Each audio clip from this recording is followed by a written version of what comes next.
Shake your body, don't stop, don't miss. All you ladies pop your pussy like this.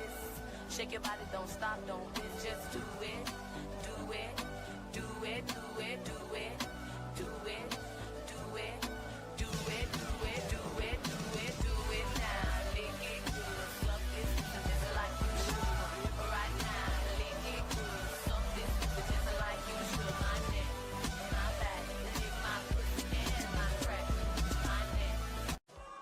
My first short, people mentioned Lisa G, Java Rule, Taylor Swift, Bruce Springsteen, Susan Hendricks, and Rick Allen from Def Leppard. My first short, people mentioned Lisa G, Java Rule, Taylor Swift, Bruce Springsteen, Susan Hendricks, and Rick Allen from Def Leppard. All you ladies pop your pussy like this. Shake your body, don't stop, don't miss. All you ladies pop your pussy like this. Shake your body, don't stop, don't miss. Just do it, do it, do it, do it, do it, do it, do it, do it, do it, do it, do it, do it now. Lick it good, suck this just like you should. Right now, lick it good, suck this just like you should. My neck, my back, lick my pussy and my crack, my neck. All you ladies pop your pussy like this. Shake your body, don't stop, don't miss. All you ladies pop your pussy like this.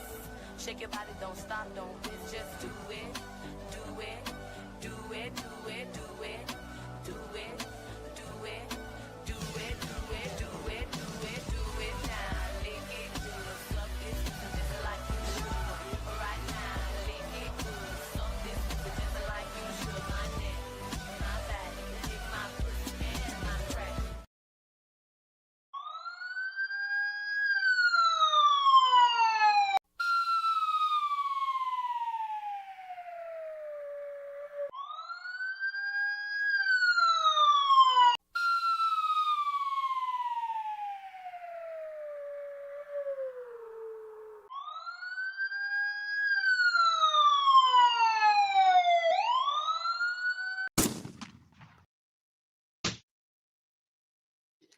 Hello, hello, hello. What's up? Hello, everyone. And have a good night. It was a pleasure talking to you. See you tomorrow. Bye. Just kidding. Psych. What's up? Oh, Gowdy's here. Oh my gosh. I did this again. 1 second. I have my other ear. I have something blaring and it's me. An old show. So 1 sec. I need to just shut that down. I'm here. Have no fear.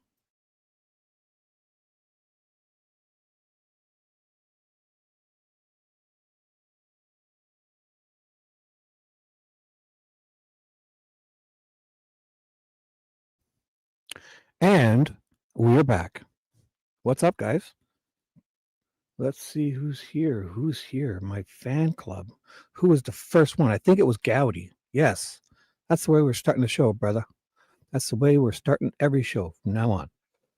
Gowdy, my super fan. He was here like at 6 p.m. waiting in here chatting and messaging me like, go live. I miss you so much. I want to hear your voice. That's true. I swear to you. That's the truth. It's not a lie or exaggeration. I didn't just make it up. It's 100% true. Gowdy to Dino. And Pop Culture Paula's here. If you have any questions, the gossip, the hot goss, pop culture, news, music, TV, here's your girl, Pop Culture. Oh, did I say, wait, I said pop culture. What did I just say? Oh my gosh, did I say pop culture? Oh my God, let's try that. I think I said it wrong. It's Pop Culture Paula. And I'm not sure if I said the second one wrong. And let's move on. Gowdy, Shibby, Dino, and Paula. Gowdy is, if you're not sure what Gowdy is, it's Sam Squanch for howdy, because it's a dual. It's like an autocorrect and like a lisp Dino has. He's gigantic. You know, he's like 7 foot 13 inches, right? So when he tries to say howdy, he's like Gowdy, like his tongue is so big, right? It's huge. It's like, oh my God, he's got like a 9-inch tongue. And So when he says howdy, it's like gowdy. And then when he tries to type it, his thumbs are gigantic. So on his smartphone, he hits the G instead of the H. So that if you ever see gowdy, that means howdy in Sam Squanch. That's honest truth. And Nicole's here. Hello, y'all. I'll be back. Oh, I'll be back shortly. Screw you. Just kidding. Hello. And Carol's here. Carol, my love, happy Friday to you. Don't go look under your bed until after the show. I'll be waiting. Just kidding. Sorta. Who else is Marissa? Hello, everyone. Hello, Marissa. Thank you for saving the show yesterday. The 9 hour and whatever show, 9 hour and 25-minute show I did, where I think it was around the 2 hour and 30-minute mark, my intro had finished and I actually got started with the proper unredacted Odin report. So there's that. Thank you, Marissa. Oh, Polly. Excuse me. Hey, Abby. Polygraph, welcome. And Sunflower Lola says, Shippy. And I say, Lola. What's up? Hello. Who else? Oh my gosh. Full crowd tonight. Oh my God. It says like my screen says 177 listeners, viewers. That's the truth. Oh, wait. Again, it just jumped to 342. Oh my gosh. What? 507, 1,000 listeners live right now. I swear to you. I know you can't see it on your screen. It takes time to refresh. It'll take about 2 years and 4 months to refresh. So if you wait for 2 years and 4 months, you'll see thousands. But right now I see it. I have vision. My vision. I see the future. And DJ, he wanted to get a front row seat. I don't know, but I agree. That sounds cool.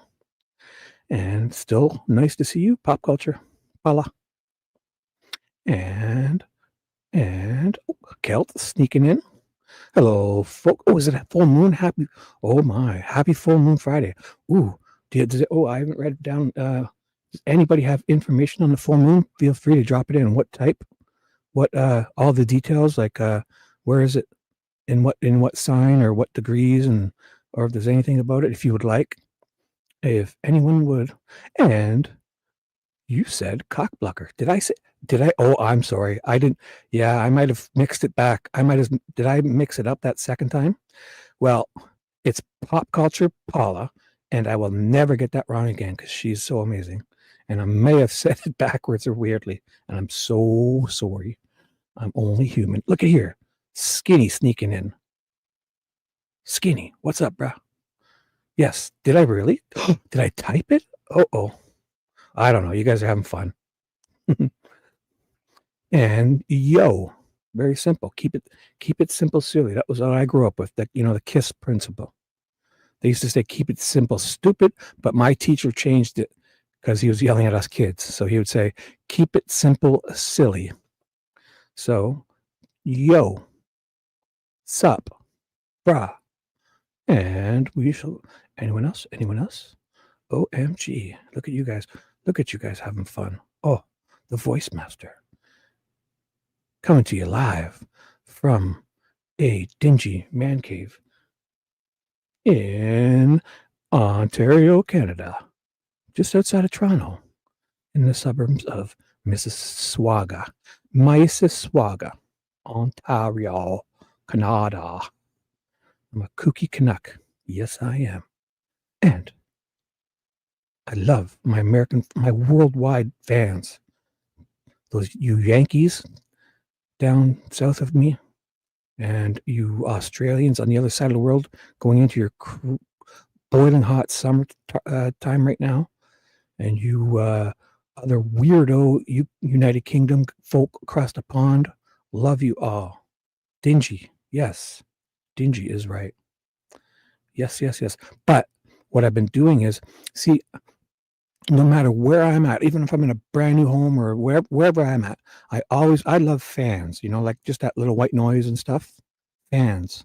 Like even I love circulating air. I just love like I like those air purifiers, and I even have those box fans down in my workshop, and I put furnace filters on the back of them to catch things, Then I just throw the filters out, right? Like, so that the box fan, I kind of stick a furnace filter on the back of it and it blows through. So was it 11:11? Oh, it was 11:11. Oh, Habs, when you said that, it was 11 minutes and 11 seconds into this live. I think. Oh my, oh wow. Because it's at 11:30 now. 11:30 of this minutes of this live. And there's 11 people. Abby. Oh my gosh.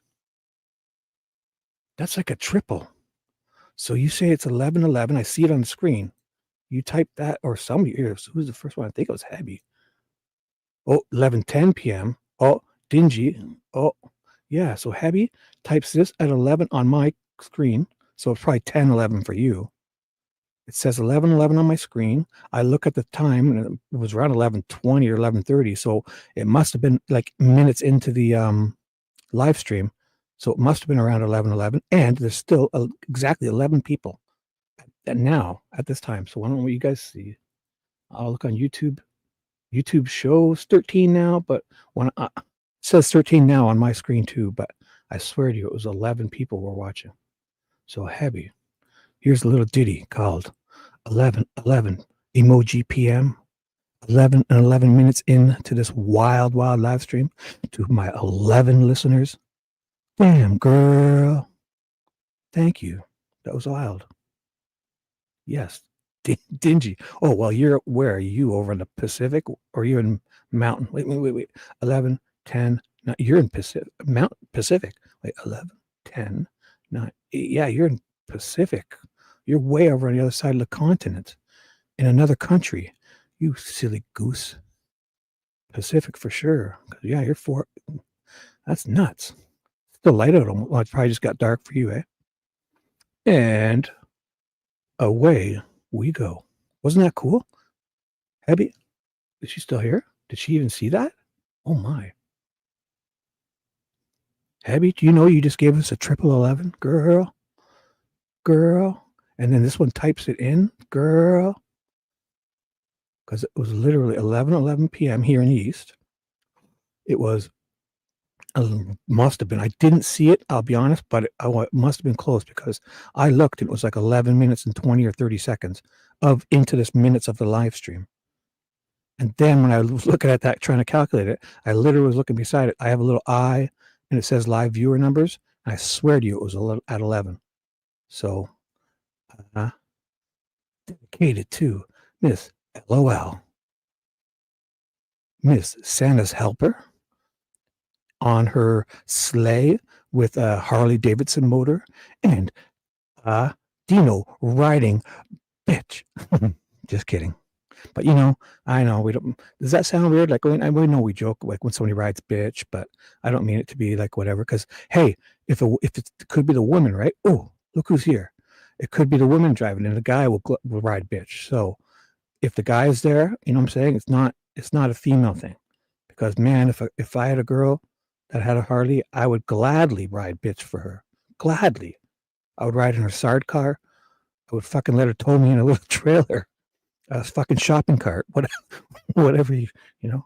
So that'll be so yeah. So how about a sidecar will be riding on behind, Dino riding behind his bitch, riding beside will be called the pickle car for fur baby daddy, riding sidecar. And if you tow in a trailer or a shopping cart, that's called riding shibby. All right. So Dino rides bitch behind, FBD rides pickle sideways on the side, and shibby rides whatever. You know what I'm trying to say. Yes, I would. Yes, gladly. Oh my gosh. Man, I would benefit so dearly. Oh, yes. I will. Yep. Mm-hmm. I'll do it right now. Come on. FBD, where you been, bruh? Is this your first live stream? Like live, you're here? Oh my gosh. Like, I think I've seen you a few times say hi or bye or what. Yes, I'll go on the handlebars. Or like we used to ride on our BMXs where we'd stand on those little bolts at the back if we didn't have the proper pegs. Or we do, one would sit on the handlebars and one would stand on the bolts on the back. And that's without the pegs too. When you have the pegs on your bike with the BMXs, it's awesome, obviously, right? But before those were really cool. You remember somebody would have to stand on the back and hold, put your hands on the shoulders and get doubled on a BMX, and the bolts were big enough just to kind of tippy toe on around the back tire. I'm sure y'all must have did that. Yes. Oh yeah, we put the baseball cards or hockey cards in ours with the clothes hanger. Oh, you know what I used to do? I used to use a pop can for something. I remember, if you ran over a pop can, it would kind of go up and around and get stuck on the back, and you would still hear it, like an aluminum pop can would get stuck. So that was fun. But yeah, the cards for sure. Oh, I love doing that. What else did we do? You know what I used to do? One time I did? Oh my God! You want to hear a funny story about BMXs and bikes? I was we used to always kind of like work on our BMXs, and we'd take the tires off and fix flats and kind of swap tires and just all this weird stuff with our bikes, right? Put like tiny tires on. And one thing is, my dad was a tool and die maker.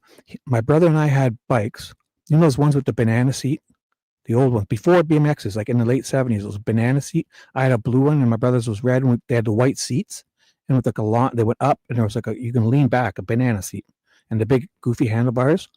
My dad took our bikes apart and took the forks. The forks? He took them to work. He took the wheels out, just took the forks to work, and brought them home. And they fucking made them into choppers. He welded them and paint. Oh my God, we were fucking like the envy of the neighborhood. It was so weird and hard to drive, but everyone thought we were like the coolest. It was wild because we were getting new bikes too at that time. So he thought, why not fuck with those old ones, right? Then we got like 10-speed bikes at the time, and then we got BMXs. But yeah, he turned our bikes, those little banana seats. So picture me on a blue banana seat bike with the fucking chopper forks on it. It was wild. Like he literally added at least, oh my God, it was probably like at least a 2 feet piece. He cut it in the middle and just, he welded them all up, and oh my God, it was a freaking amazing. So there's that. And what else was I going to say? The bikes, the choppers, and so about my BMX story. I was driving my BMX. We had just been messing around with it. I was working on it, right? And I guess I forgot to tighten the front bolts up when I put the tire back on. So I go out and I pop a wheelie, and my fucking front tire goes rolling away. And I'm like doing a pop a wheelie while I'm going pretty fast. So I was like, oh my God. And the front came down, and then the forks dug into the ground, and I fucking did a whole endo right over the front. And I slid, and I remember I had this like a road rash all down the side of me. I had no shirt on probably too. And we used to run around in just jean shorts on my big wheel. I had a big wheel too. My brother and I had big wheels. I have camera video of me in 1975 or 6, maybe 7, 1977, of me. I was probably 4 or 5 years old on my street on a big wheel. My brother and I going up and down on a big wheel. My grandpa had one of those cameras where you had to kind of, it was reel to reel. So you could film. It was like not a camcorder, but 1977, right? So you had to kind of use your hand and reel it. So if you went too fast or too slow, it was like, those old cameras, right? Reel to reel. So he had one of those. So he would bring it out all the time. And we're going up and down our street, and we're wearing just jean shorts, nothing else, barefoot, no shirts, nothing. And we're doing like, we're flying down the street on our big wheels, and we're pulling the emergency brake and sliding with our feet, bare feet on the ground. And then fucking, cars are driving by, and we're out in the middle of the road. So, oh boy. And, since we're on this, and I'm excited, we used to do the BMX ramps. And know how we would make ramps? We would use, those cinder blocks and fucking just a piece of wood. And my mom used to sit there and watch us like, oh my God. But she didn't say anything. I guess she was just like, she was worrying. It was right out front of our house. And we were fucking jumping our BMXs over each other and laying on the ground and almost seeing how many we can clear. And then, whoever gets that last spot sometimes got hit. And oh boy. Or you'd come at it so fast, if you didn't use a good enough piece of wood, you would break through the wood or the brick would fall over, like literally a cinder block. Those cinder blocks where you see, anyways. So there's that. Yep, good times. Definitely good times. Anyone else have some stories of their childhood? Always feel free to drop it in. Boy, for a baby, no, I'm always in and out, brah, lurk. Have you been lurking these lives and not saying hi? I feel like this is like the real first time or maybe second time you've been in a live, dude. You got to say hi more. Come on, bro. Girl, show that pickle. Share that pickle with us. Yeah, the banana seats? You're old enough, right? To remember the banana seats? Because it was near the end of the 70s, right when the 10 speeds were coming out, and then the BMX hit real soon after. But I definitely had a banana seat bike. My old man turned it into a chopper. I think we even put tiny wheels on the front too, I believe. I'll find the pictures. Did I miss anyone coming in? Because we got an action-packed show tonight. Action-packed. Yes, I used to love doubling and all that. We used to, put somebody on the handlebars and somebody standing on the back. That was wild times. Did I say hi to Polygraph? I think I did. Kelt, I got you, right? Girl, hello, Kelt. I must have said hi. Oh my gosh, 16 people. So, guys, it's Friday night. Nobody else went live, right? I don't know what's going on with all these other people, but I'll be your plan F, right? I always say that. Shibby's your plan F. Come F with plan F, Shibby. Like, oh, here we go. Hello, Becky B. Welcome. Like, so if you can't find the live stream you want to watch, and then the other one you're thinking of watching doesn't come on, and then that person that was supposed to come over and watch the game or hang with you cancels, and somebody dumps you, or you're kind of trying to get away from somebody, and whatever happens, I'll gladly be your plan F. So if A, B, C, D, and E screw you over or aren't there for you, come to me. Come F me. With me. F me and with me. I'll be your plan F. You know exactly what I'm saying. Don't you think anything else. And Gowdy's back. Hello, Mr. Gowdy. Oh boy. So, whose birthday? Get out. Okay, Kelt, is it your birthday, girl? Oh gosh, is it? I wish there was a birthday song. I should upload a birthday song. Wait, you did say. Oh, did I miss it?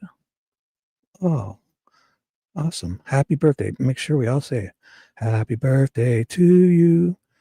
You live in a zoo. You look like a monkey and you act like one too. That's what we used to sing afterwards. Love the old happy birthday songs. Ooh, what was the other one? Happy birthday to you. Mm-hmm. No, something. How old are you? Yeah, happy birthday to you. How old are you? Something like that. And no, well, maybe. That's okay. That's okay. We all have our moments. You know what I'm saying. I can't smell you.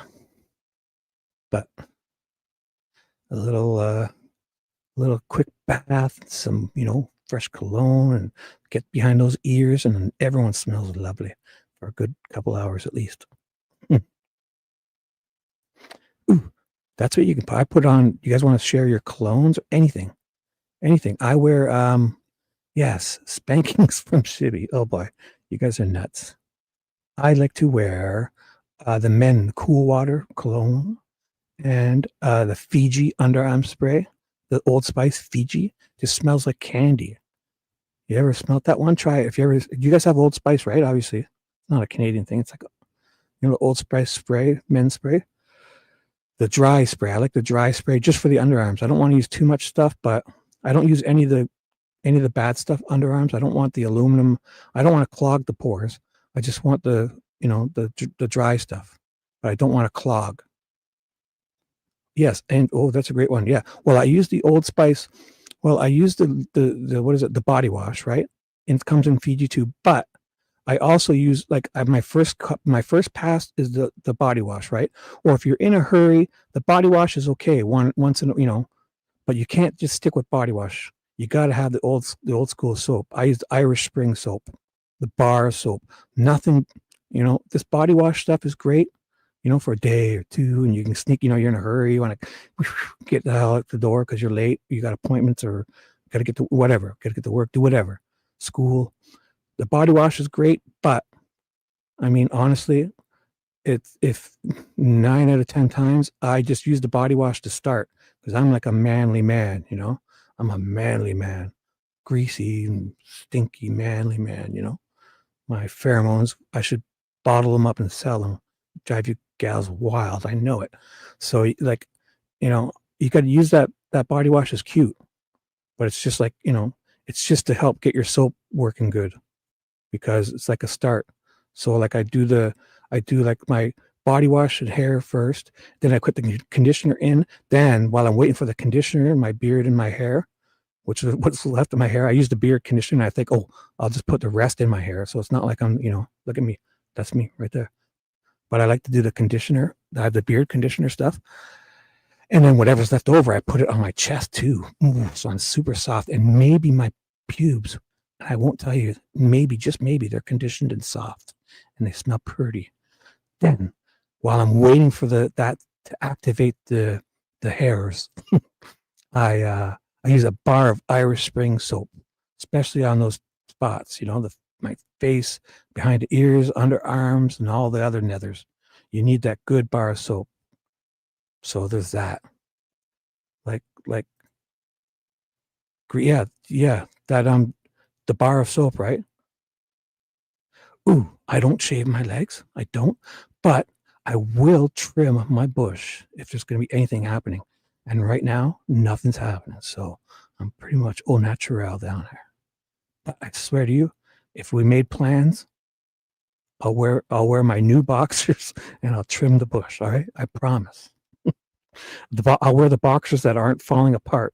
I'm like one of those guys that you can have those boxers that kind of start ripping and this and that. And it's like, oh my gosh, like finally, once they start falling right apart, it's like, okay, I'll throw them out, or maybe I'm not. Or is that Dino? I think that's Dino, actually. Dino told me he did that. Yes, that's the truth. Brazilian, never, no way. You see those guys in the pornos and I'm like, oh my God. Like you guys, if you ladies can't like that when a guy's like completely bald. Oh my gosh. Yes. No, of course. Yes. Oh yeah. I always have ones on stand, just things have been a little slow lately. Oh my God. TMI. Yes, I agree. TMI. So just answer this. Do you ladies like a guy with a Brazilian? And then no more questions. For polygraph, please answer the question. I'm just kidding. Sorry guys. But it is, oh my gosh, it's after 11 p.m., right? We're all adults here. I have this set for that, or do that. Yes, commando. Jody goes commando. Oh boy. Yes, I'm an influencer now. Yes, I'm TJ, you said it right. I don't know what you are, an influencer, not. I don't know if I want to read the rest of that. I'm definitely I'm an influencer. I'm in the algorithm. I'm being pushed on people because of my, my prowess. Oh boy. So guys, we've screwed around enough. I meant now. Yes, I am. Yes. Thank you. I'm an influencer. I'm so you're saying I should get, there you go. If anyone wants to sponsor me and replace my worn out boxers that are falling apart, send me some fresh ones and I'll wear them here. And when I get a camera, ooh girl, I'll show you. And just in time to save me from myself, Rebecca Ann, hello. I'm too old to have ever seen that. Well, you must not have the internet or Google, but that's cool. I hear you. It's a weird question, but I know I've seen adult videos where the guy's like completely bald. I'm like, what? You girls can't like that. This looks so weird. Like, come on, clean up, whatever. But fucking completely bald, right, Rabbi Ann? That's weird, eh? I know you love talking about this stuff. Nicole too, and Heather. You guys always love talking about this privately. So let it out. No, I'm just kidding, guys. All right, before I totally Say something that I cannot come back from. There. Bald with a joint. You know what? I don't know exactly what you're saying there. Bald with a joint. You know what? But I love it. And I'm not exactly sure what you mean. And it's perfect. I'll move on. Yes. Yes. I feel it. It's time to move on. Bald with a, oh, yeah. Well, I mean, isn't it weird though? Come on. When you see it, like, whatever. I mean, I guess, I don't know. For a guy, like, I don't know. I guess it's different, but bald. Oh boy. Rebecca on his head? Because I think you're missing what we're talking about here. I think you're missing what we're talking about. We're talking about where a Brazilian would wax you on a woman. I think she came in late, guys. I don't think, oh, yes, you came in late. You missed where we went in with that. And it was a whole too much. Yes, you were, Shibby was inappropriately talking about man grooming and personal nethers and adult videos where you see a guy who's bald. So yes, you came in after I said that stuff inappropriately. And I know you're excused and I know you all excuse me. So we'll move on now. So Rebecca's husband is bald on his head. Oh boy. And let's start the show now. 32 minutes in. You guys ready to start? Oh boy. Oh boy. Oh boy. Rebby Ann. Oh you, Rebby. Oh you, go LOL. Oh my gosh. We'll remember that. Everyone remember that from now on. We were talking silly about Brazilians and I was talking about, and then Rebby comes, oh, my hubby is, oh boy, bald on his head because she missed the previous 5 minutes and probably it was good that she did. So a good laugh will help us start a wonderful show. How's that? And if you feel like, oh boy, yeah, on my banana seat bike. Oh, you missed. Yes. Oh, I know. We know. I know. But yeah, you're the only one who didn't know what we were talking because you just came in right after. So, we know it. It was just a funny timing. That's all. So, look at Paula. Perfect way to move on. LOL. Paula's having a good time. And you know what? Paula, can I tell the joke that you put in one time? I'm sure she'll be fine with it. Paula, one time when we were in chat, I forget where, it was like lots of people, and everyone was talking about boobies or something, or titties. And Paula writes in chat just one comment, I have boobies, or something like that. It was hilarious. Oh my God. You must remember that, Paula. That was so funny. And I know you won't mind saying it was so hilarious because everyone, especially the guys, were going on. Something came up. And it was not, it was just like a late night joking. Something came up with those boobies or something. And then Paula just types in after everyone. Paula typed in, I have boobies. I think she put LOL or something. It was so funny. That's all. She knows it. It was hilarious. So, okay. Yes. Yeah, we were talking. I don't know how we got. Yeah, we were talking about Old Spice body wash and bars of soap. And then I don't know. I went out to, oh boy. You're welcome, girl. Yeah, I know. You thought it was so funny. It was so funny. That was a while ago too, but it was hilarious because just typing in, I got boobies. So let's move on. Okay. So I was going to read, guys. How about that? You want me to do the continuing where we were last night? It was getting so amazing, right? For TJ, she requested the yes, I did go into I went into the grooming and it was weird.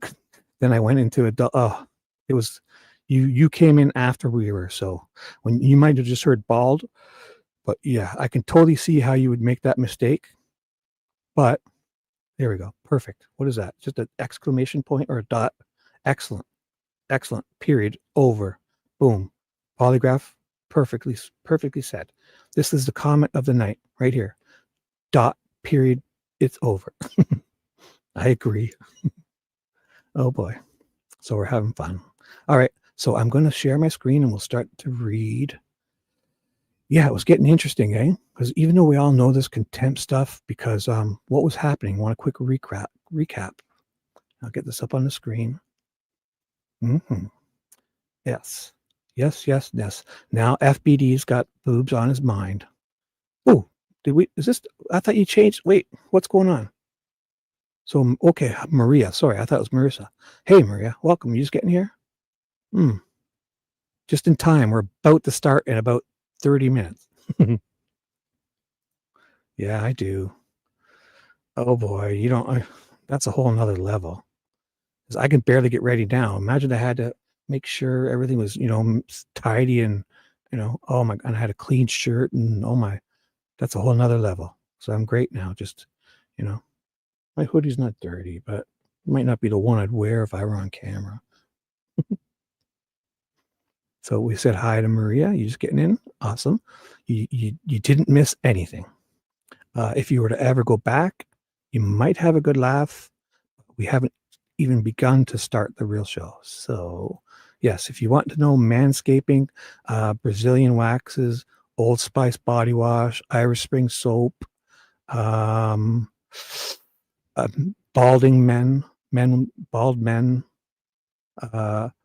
on their head and mistakenly elsewhere.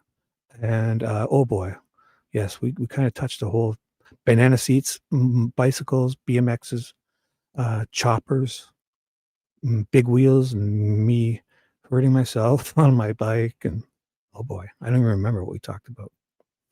And away we go. What do you say we just start some real stuff now? Alrighty. So hello everyone. Hi Maria. That would bring a lot of new people. Oh boy. Oh man, you guys would like that? Maybe I'll do one. Manscaping with me. Manscaping with Shibby. Manscaping stories with Shibby. Oh boy. Banana hammocks. Oh, my old man made a hammock for us too in our backyard. We had this one huge tree where we'd hang swings from it and put basketball nets on it. And oh man, love all that stuff. Grooming. Oh, no. Oh, no. If you just cut, no, there's none of that grooming going on. No. Oh my gosh. Never.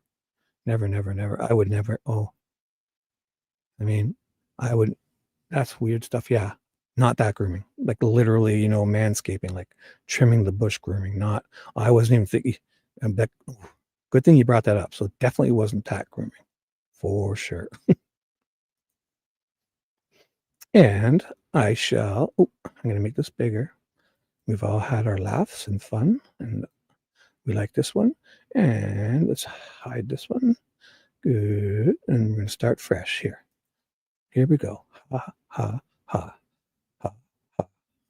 So, we're going to do the contempt stuff, if that's okay with you guys. Unless you're having fun with this. We can. So, how about this? Nobody usually ever votes, but let's see. 1, we kind of ramble on for a little bit more and have fun, or 2, we go into this contempt reading and I show you.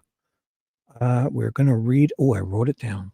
So 1, we want to hang for a minute or 2 and chill, or 2, we get to the read because we've said enough silly stuff. And 3, we don't care. Ooh, 2 was what was it? Get to the read. Yeah. You're saying okay. Enough. Okay, you guys. I get the point. Shibby, shut up. All right. 2, if you want Shibby to shut the fuck up and read. I hear you guys. 3, Marissa doesn't care, but I know you care, girl. You can even put 1, 2, and 3, or 2 and 3. 1 plus 2 equals 3. I hear you guys. Yes, we joked around enough. Time for serial Shibby. Serial Shibby's coming. 1, 2, and 3 for Abby. Here we go. Here's a little ditty. Yeah. Yes, you're right. I'm gonna start reading now, and we'll probably get going in 10 minutes. Right? Exactly.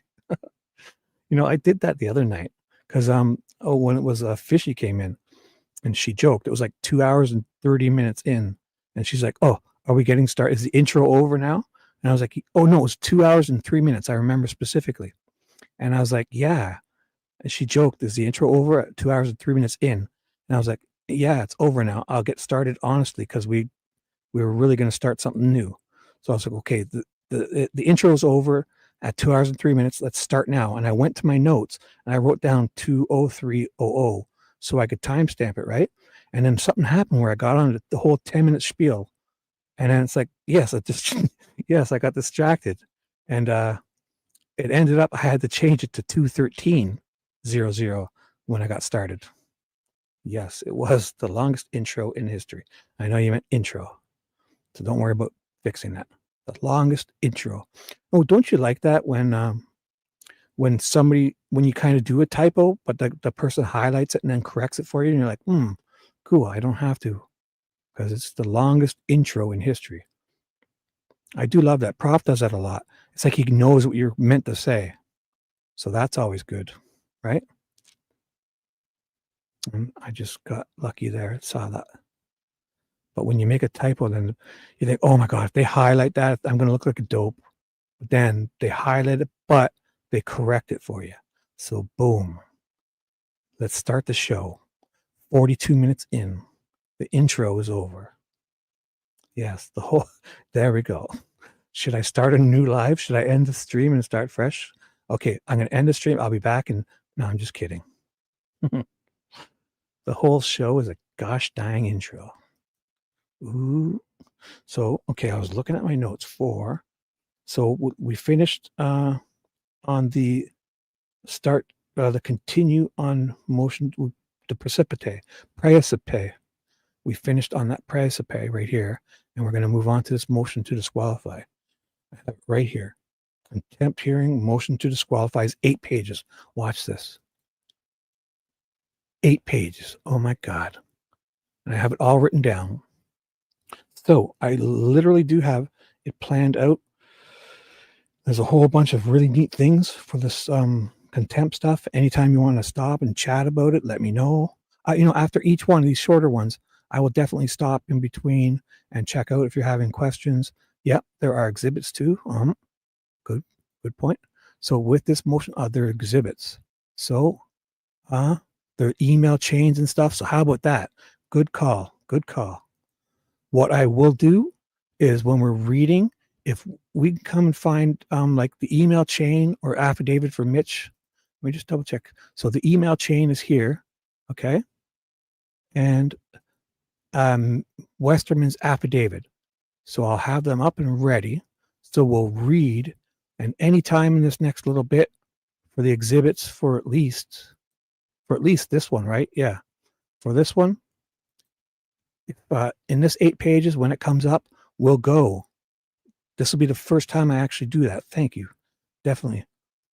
TJ, I'll be professional because I always want to do that. Like, when it says this or that, to actually go and look at the, what they're saying. It's like reading do you guys know what I was doing the whole time? When there's that footnote at the bottom, I think Marissa corrected me or someone corrected me the other day. For the last 10 shows, I've been calling it the addendum. And I'm not going to Google addendum because I'm pretty sure I was wrong too. But I was calling, when you see that little number and then you go look for it at the bottom, the footnote. I don't know why I was calling that an addendum. Maybe an addendum is when you write on the side or something. I don't even want to know because I'm pretty sure I was wrong now too. So when I see that little number, I'm going to look for the footnote, right? So there's that. So if you see on my first 20 live streams in any of the 5 to 10 hour long live streams, if I say addendum, I think I mean footnote. I believe. Yeah, it's an attachment, right? Oh, I'm such a dope. Oh my gosh. So if you hear that, you can laugh at me. Suicide is what's happening in my neurodivergent head. Oh, awesome. I'm in there with you. Cool. All day, every day. Ooh, I'm in your head? Oh boy. You're getting in my head now. Uh-oh. Look at all you girls in here. Gowdy and Fur Baby Daddy and Skinny, we're here. Where are you at? Where's the guys? Help me here. Oh my gosh. I can't handle it. I'm gonna, I'm nervous. No, I'm just kidding. So 8 pages, and I'm going to, I'm going to call them footnotes. Here we go. Anthony's here to help me out. Hey, bro, help me out in chat. Just so many lovely ladies and beautiful comments. I can't keep up. Yeah, hello, Anthony France. FBD comes in just at the right timing. And a 1, and a 2, and a 3. Ba-da boom. Ba-da-ba. FBD, the man with the furry pickle. Bring your furry pickle in chat. Distract these ladies. No, I'm just kidding. Oh boy. Yeah, FBD is definitely a dude, and he looks like kind of like he looks like the Terminator. Where's your Terminator photo, FBD? Put your Terminator with the glasses. You'll see what he looks like. I don't put him up on screen when he changes, if he does. FBD is this dude. He looks like the Terminator, and also he said it to me, and I see it now after he said it. FBD told me that he kind of looks like Doug Carter and Rosie O'Donnell had a love child. He said it, not me. Right? Right. He's an awesome dude out in Arkansas. Loves smoking cigars with the Clintons. FBD's a dude. He's a manly dude. Oh no, you're right. Ouch. He's a joker too. We're all jokers here. Everyone loves the joke. So I will start reading. Oh, you see that? Look at what time did we say that at? Who was right with the 10 minutes? The 5'9" Terminator with the furry babies and the furry pickle. All right. So what was that 10 minutes ago? Is it time to start now? Oh boy. I'm sorry, guys. I'm a horrible person. I get distracted easily. Right, Rebecca? Right, Rabbi Ann? She knows. Girl. I get so distracted so easy. Yes. I am a he, she. Hey, whatever you are, it's all good with me. As long as you're smiling and happy. Oh boy. As long as people don't hurt kids or animals. I love you. I can love you as long as the one thing is, okay, don't hurt animals, don't hurt kids, and just no matter what, if we think the exact opposite on every single thing, as long as you're okay with other people having their own decisions and you can get along and accept that, then so am I. And I can love you. That's as simple as that. All right. Preferably if you like cold beer too and playing hockey, or racing cars or MMA fighting or emojis. But I mean, hey, as long as you don't do those other things, I can love you. And you accept others, I can love you. That's my only thing. All right. And hi to everyone, says Anthony. Yes, I do. Yes, I get. Look, I'm getting distracted. All right. Seriously, guys, let's do this. So what I was trying to say is I will go find the pertinent. Where's pertinent too? That's a joke. I know you're kidding. You're a funny one. But I knew you were joking, but I also took it as a good time to just say my thing too. Oh yes, Carol, we know you're a jokester. You're my favorite message retractor. And I know you'll be, if you watch her messages, they disappear, and she does it purposely too. Like, especially in like prof's chat or something, she says something to me and I respond, like she says something ridiculous, right? And then I respond ridiculously, and then she deletes her comment and I don't see it. And then boom, everyone's like, look at this idiot Shibby, is so ridiculous. So there's that. But I love it. It's funny. All right. So I will try to find the pertinent email or Wester. So if we see anything about emails and Westerman's affidavit, okay? And we'll skip back over and maybe have a quick read. And 50 minutes in, the show is about to start in 10 minutes. Oh boy.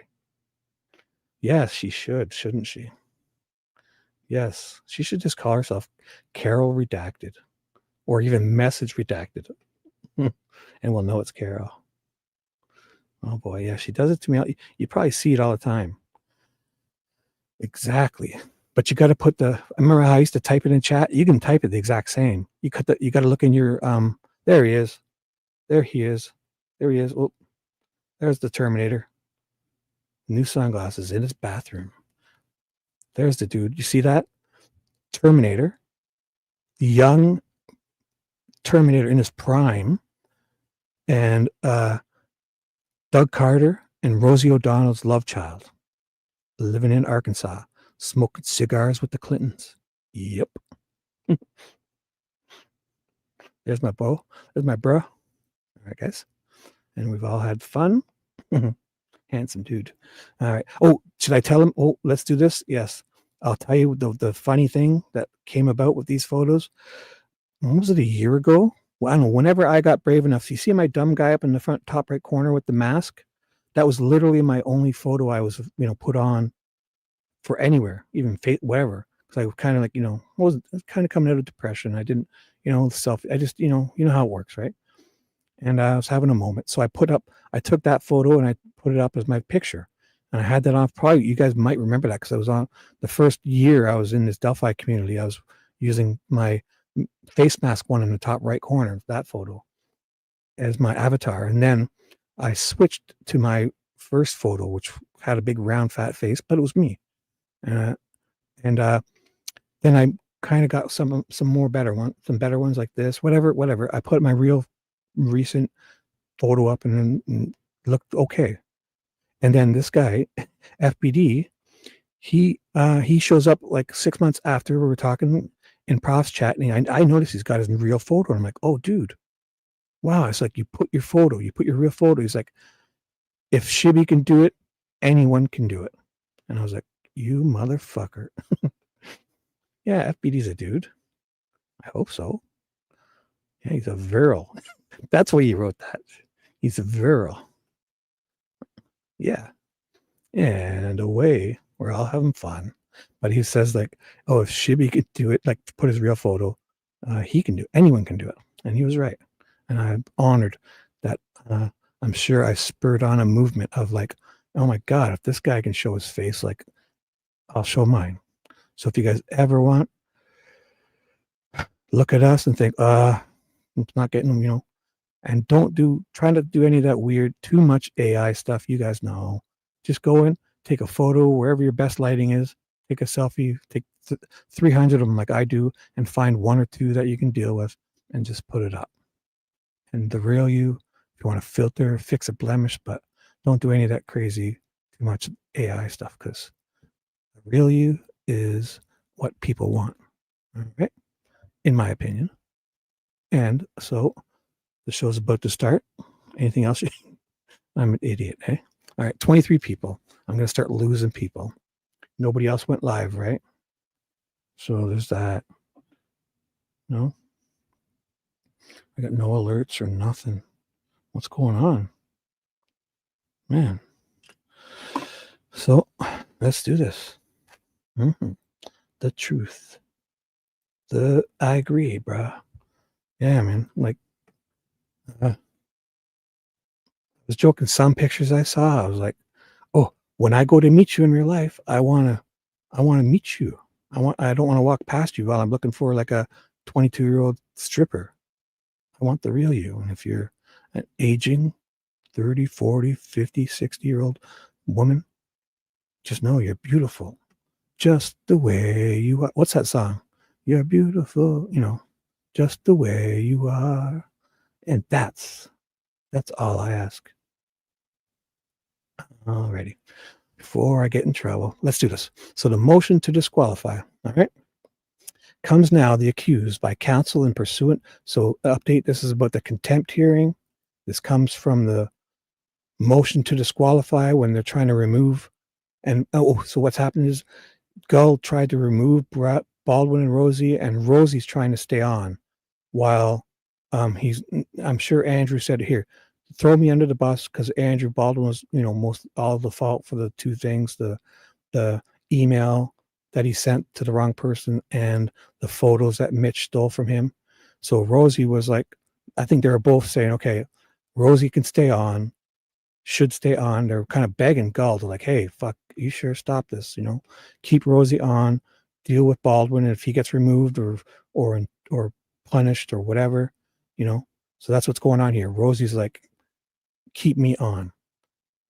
And this is at the time when all after the photo leak and the Frank's motion and all shit is breaking loose, and Gull sits on her bench with the cameras there saying, we've had an unfortunate set of circumstances here that's totally out of her control, and she has no idea what's going on. And meanwhile, 2 minutes before, they walked into their chambers, and she said to Baldwin and Rozzi that you guys can either quit now, resign now, or go out there and I fire you.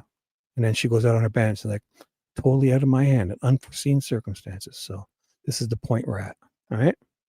Baldwin's like, Rosie's like, fuck, dude. I had nothing to do with it. Why am I catching shrapnel? Keep me on.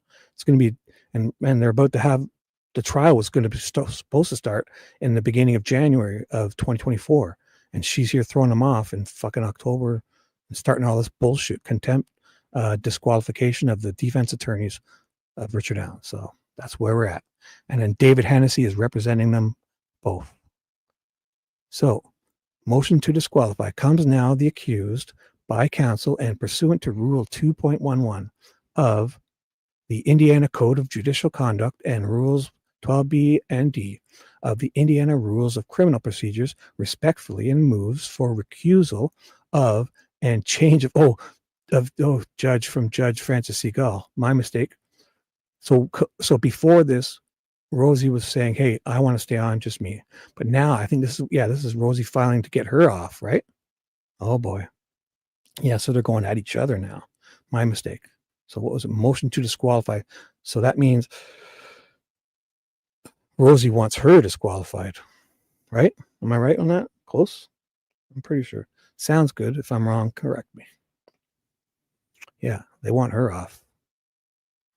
Because it's right here for recusal and change of judge from Judge Francis C. Gull. Boom.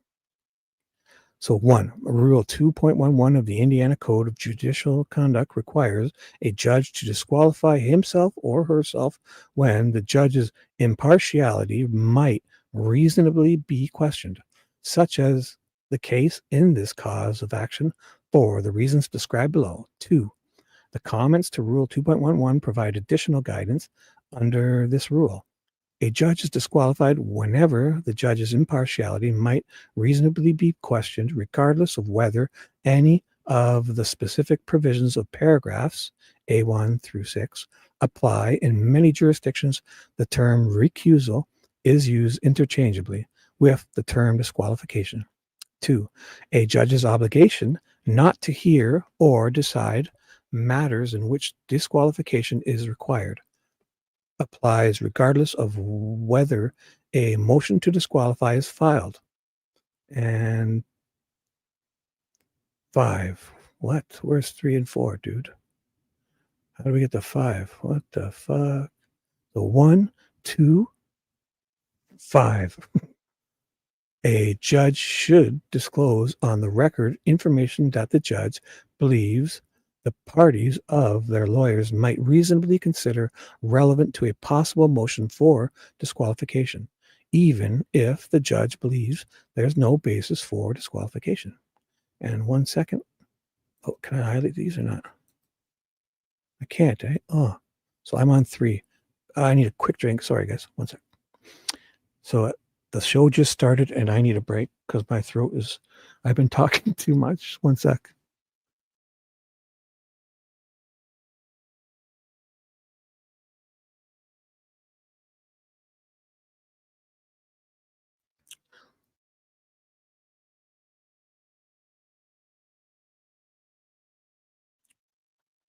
And we're back. Oh my gosh.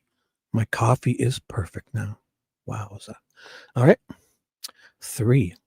Judge Gull has removed and concealed or allowed to be removed by the clerk of Carroll County defense pleadings from the chronological case summary in violation of the Indiana Supreme Court's administrative rules.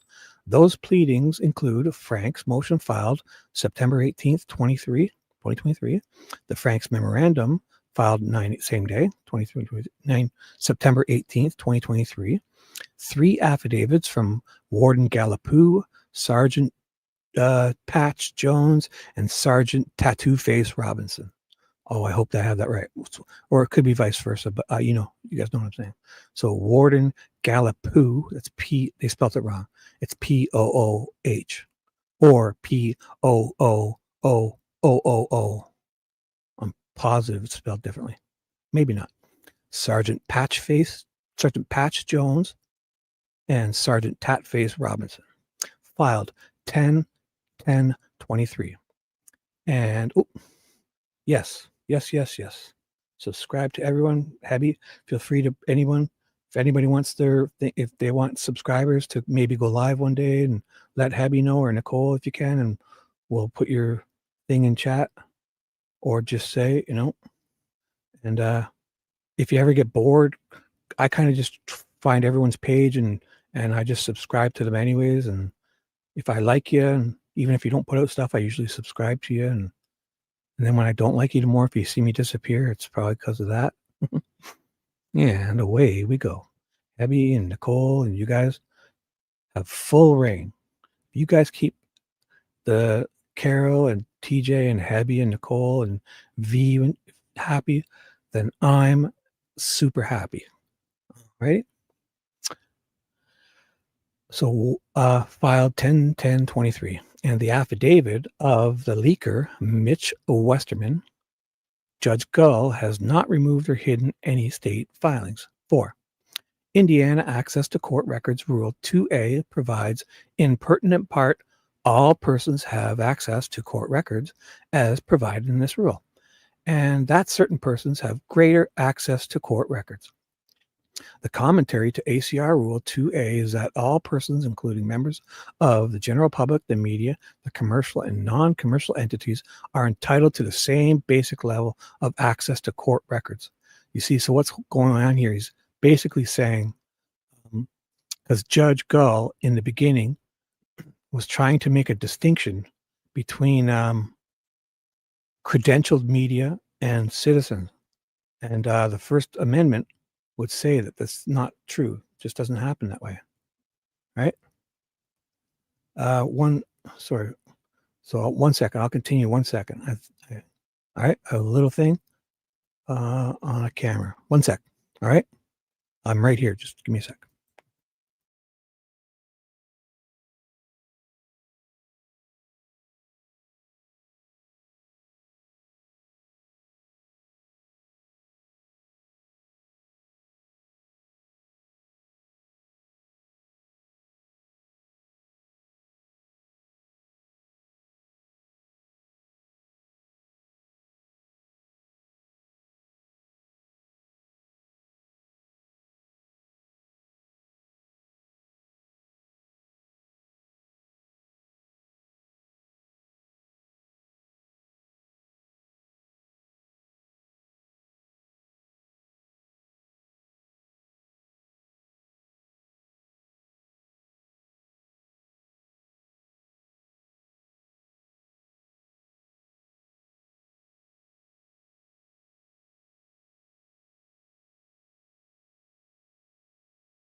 And we're back. It appears the problem is solved. There was somebody walking in a weird spot, but they were just cutting through. And all is good. And they weren't walking a dog or anything. So it's what? After midnight. So maybe it's just someone walking to the bar or being responsible and walking home drunk. And I'm good with that. As long as they're just cutting through and everything's okay. It's no way any motherfucker's sneaking up on me. Just know. Alrighty. We're clear. I opened up a whole bunch of my other cameras just to double check. And we're clear. All right.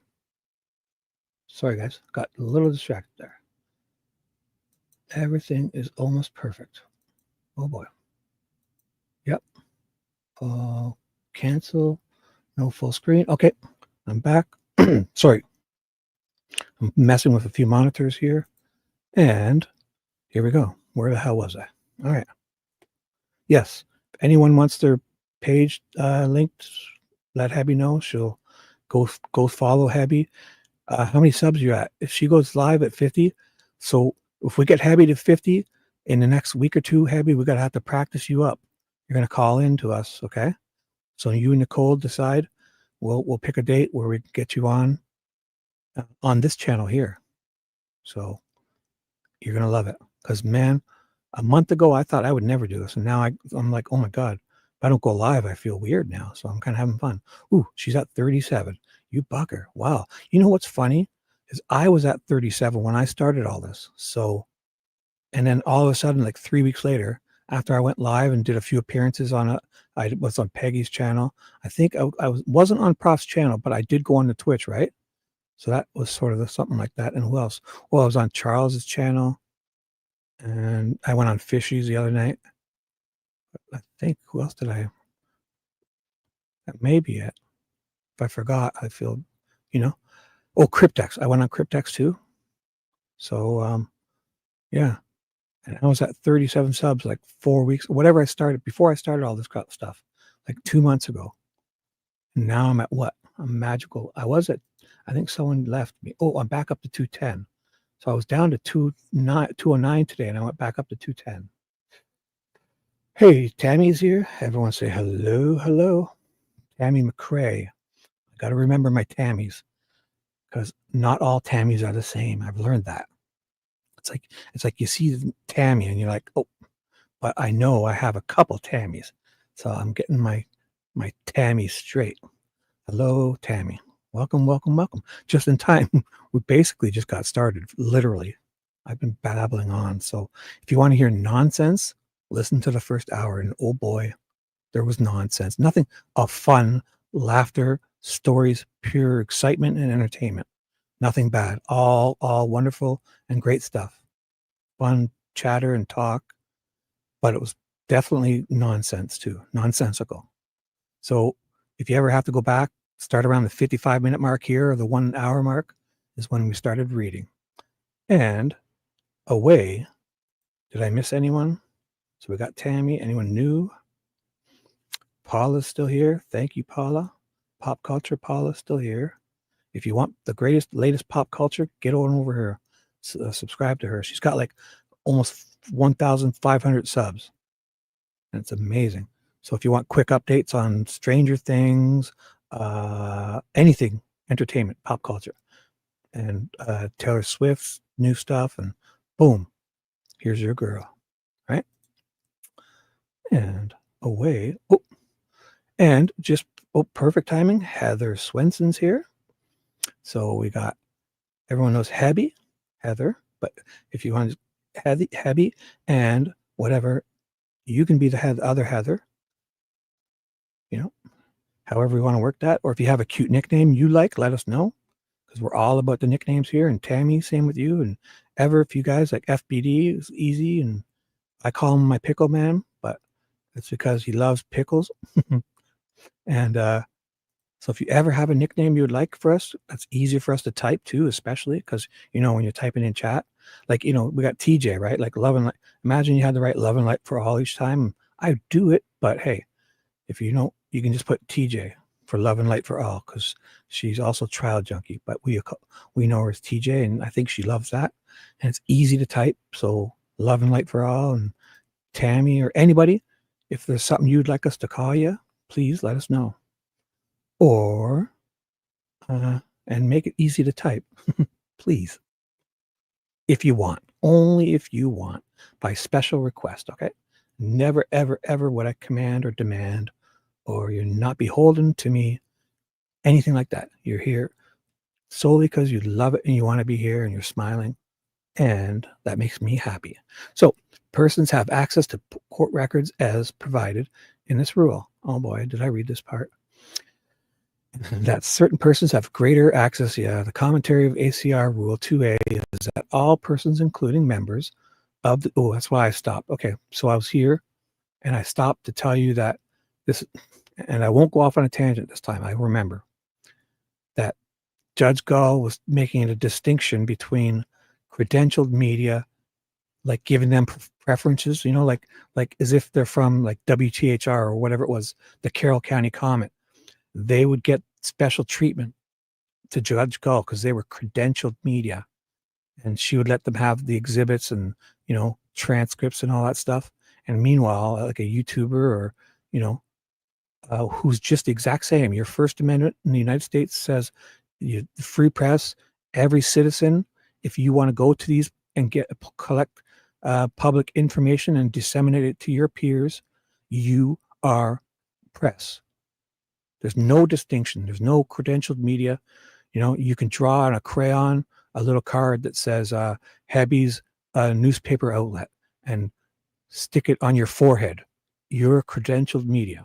Okay? You can lick it and stick it on your forehead like that Pictionary game. And you're press. You can even spell it wrong with a backwards R, whatever you want, in crayon. The First Amendment says free press for the citizens of the United States. You know, free speech, free press. It's right there. First one, Judge Gull. So there's no credentials. There's nobody giving out licenses or authorizing people. If you go into a public building or anywhere to gather information that you're allowed to have publicly and disseminate it and share it with your peers and citizens and, you know, community, you are press. And Judge Gull, shame on you for making a distinction, and shame on the people who went into that, because they loved it because they got the access. It's like, screw the real guys. I love this credentialed media because I'm getting access. So shame on you. You're not real journalists. WTHR, Fox 59, and the Carroll Comment, and Lauren from HTC, I'm sure was in that credentialed media crowd.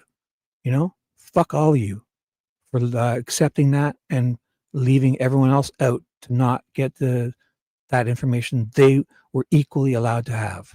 So that's my little spiel. I'm sorry, but that's the truth. There's no distinction. There's no credentialed media, Judge Gull. Shame on you.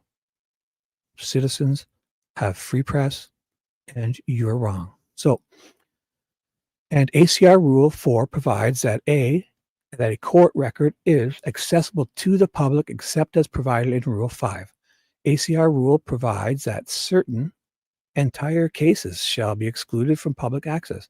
Right, like redactions necessary, you know, I think everyone can agree there's things that would need to be redacted, or maybe, you know, especially when it's with kids. But, you know, if it's public cases in public courts, especially in the United States of America, you guys have very transparent freedom of information access. And, you know, Judge Gull was not abiding by it. She was breaking the rules, the law, and basically that's violating. If you went in there to get that and she said you can't have it but she was giving it to credentialed media and not you, there, she's violating your civil rights. And you should know this. And people should fight on that because it's not right. Those are your civil rights. Your first one, the free press, free speech. You have equal access to that. And there's no goddamn credentialed media. It's all in her fucking head. So, and meets none of the other criteria laid out in ACR Rule 5A. ACR Rule 5B provides the process for... Oh, I thought I had the wrong glasses on. Sorry.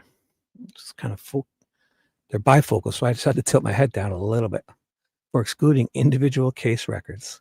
However, none of the 13 listed grounds for excluding public access to the records secreted from the docket, remember this, in this case apply to the above referenced documents which have either disappeared from the CCS or are inaccessible to the public. Oh my God, this is that part too. So she totally, not only was she, by not giving them to the public, but she also did some shady stuff. Remember that? TJ, does anybody know exactly what Gull did? I remember she did some, and boom, she was like basically not following the law, the rules. And then boom, why is she not? And this is during her trying to remove them for doing 1/10 of this. Gull is filing shit in the wrong ways. And if anybody knows exactly what happened there, here it is here. Nor were their documents filed using the proper procedures required by ACR Rule 5B. For example, filing on green paper or filing electronically as confidential document along with an ACR form identifying the specific grounds upon which exclusion is based. I remember. She was excluding things without reason or saying why, wasn't it? Part of it. And she went and it's like if you have rules to redact certain things, she was just doing things how she felt, not following what she was supposed to do. Like, as she's trying to remove these guys for doing 10 times less shady stuff than this. Isn't that wild? The state, I mean, they're out of control. It's time for a reset. And I think pretty much in every country, it's time for a reset for these guys. You know, they're out of control and there's no accountability. It's like they make all these rules except the ones for them. They kind of, how am I supposed to make rules for myself? You know, like then the next person gets in and they'll say, and they even get in, they get voted in on the grounds that, I'll clean this up and I'll make everyone accountable. But when they get in, it's like, well, we don't write the new rules for them, just for the people, you know, and then we end up here where we're standing there, and even in Canada or you guys are standing there and they're like shoving guns and pepper spray in your face, and you're standing there, and if you carry your gun, they'll be fucking arresting you. And like, what the fuck? Kind of need to reset back to the old West kind of ways. And, you know, let's see who wants to fuck around. FAFO time, back to the old West. And except for the whole, you know what I'm talking about, just with the government, not for the anything else, not with the women not being able to vote, or the whole how African Americans were treated, and none of that. You know what I'm saying? Oh boy. Just for these guys, the reset on these government who's out of control, out of fucking control, in my opinion, everywhere. Oh boy. I hope you know what I'm saying. I mean well, I really do. By secret pleadings from the docket, without following the access to court records rules, Judge Gull has allowed violations of public access, because those acts have only shielded documents from the defendant. These actions clearly demonstrate a lack of impartiality and fairness, in violation of Judicial Rule 1.1. Compliance with the law, footnote, look at that, footnote 1. I shall go read. Footnote 1. Everyone knows it's a footnote, right? A judge shall comply with the law, including the Code of Judicial Conduct. Like, we need a footnote to remind the judge she needs to comply with the law as she's trying to remove these guys for nowhere near nothing like what she's doing right here in this, case of her trying to have them disqualified. And Rule 2.2, impartiality and fairness. A judge shall uphold and apply the law and shall perform all duties of judicial office fairly and impartially. So wild they have to remind her in this. Hey, judge, follow the law, follow your policies, follow the rules. Judge, you. Oh my God. 5. On October 12th, 2023, Judge Gull has instructed and appointed counsel to cease work. Yeah, she just, on Mr. Allen's case. And I remember Hennessy was like, she can't do this. She can't just say cease work. It's like Hennessy was you're going to hear it about it. Hennessy was like, what does she just do? She just proclaims this. She goes out and announces this to the world, like without a filing or a court case or anything. Just, she declared it. That's it. And Hennessy was pissed. And you're going to see that. And TJ, this is awesome. Thanks for getting us back on this, because I really did forget how great the contempt stuff was. All these little things that happened, I forgot them all. Like her fucking around and not filing properly, and Hennessy coming in and giving her shit, Oh, this is great.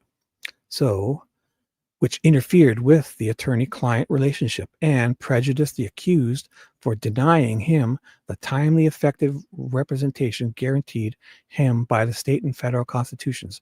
Basically, she told him not to work or do anything for a whole time there before anything was official. She's just anointed it, like put down your pencil, You can't do anything because I say so for no other reason. Like, what the fuck? 6. On October 19th, 2023, Judge Gull conducted critical stage proceedings in chambers outside the presence of the accused, even though she had ordered him transported and he was available. Yeah. Oh my. She then did the same after placing his attorneys in an ethical dilemma and again creating a public record outside of the presence of the accused. This ignored clear precedent. So she's violating all these, like because Baldwin and them were there on behalf of Richard Allen, but that was all about Richard Allen. When she's messing with these two guys, it's about Richard Allen. So he needs to be present. And she was like doing all these things, sending him off. And this, oh, man. 7. On October 19th, 2023, Judge Gull ambushed appointed counsel with a planned Hobson's choice. There's that word, Hobson's choice. This is where I read it because Hennessy would say it. And I heard it on Defense Diaries podcast with Bob Mata. He used to always, at the very beginning, reminded us of Hobson's choice, designed to coerce withdrawals, meaning they walked in there and she's like, you're going to resign here now or go out there and I fire you in front of everyone and make you a fool. Look like fools. Hobson's choice is when no good choice, like not even an ultimatum, like a strong arm. So the choice presented was to suffer a public shaming and be removed from the case or to voluntarily withdraw. And unforeseen circumstances, that whole spiel, despite defense counsel requesting clarification as to the topics and or motions to be addressed at the October 19th, 2023 hearing. She gave defense counsel no notice of her plan to force withdrawals or remove them, thus denying counsel and the opportunity to adequately refute her accusations. And even worse, we all remember Nick had heads up and he was all ready to go and he had all those fuckers marched in, all those law enforcement officers marched into the jury box. And she even says it, that they were ready there to testify against the defense about how they screwed up and stuff. And the defense had no clue that they went there to do stuff for Richard Allen that day. So they had a clue, like they had inklings, right? In an email and a phone call the previous few days or week, but that's not official. So they're going to the courthouse that day and nothing's been filed. So they're thinking nothing's on the docket except what they went there for. And then she fucking springs all this on them. What a dirty move. And fucking McCleland's all ready. He's probably been planning for days and getting all those law enforcement officers were there in the jury box, ready to go. Boom. How dirty is that? 8. 1 sec. I need a drink. Sorry.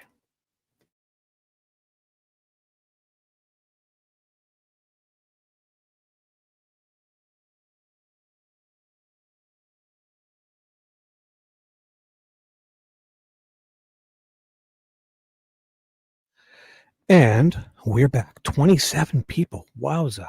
Oh my gosh. So I'll scroll. As anybody new came in? Anybody had to leave that I missed to say bye? Just know if you have to leave for a bit or say bye. If you say bye to chat, everyone will say bye to you. And if I miss it, just know if I see you gone, I would definitely say goodbye to you. Hopefully before you go, but just know if I'm distracted reading this, I'm saying goodbye when everyone else is too. Okay. Although I'm not seeing anyone go. I'm just saying that. Yeah. V. Well, it's Friday night. V is probably acting like a weird human and maybe socializing, which is the nerve of her, right? Oh boy. But for myself and us normal people, like what else would a grown adult be doing on a Friday night or Saturday night, right? We're here. Yes, exactly. We're normal. We're at home laying down, listening in our PGAs and company. We're not out having fun and going to movies and smiling and getting laid, all that weird stuff, right? I'm just kidding. Hey, look at this. Tracy Chappell. Come on down. You're new, aren't you? Hey, Tracy. Welcome. And Candy X. Just in time, Candy.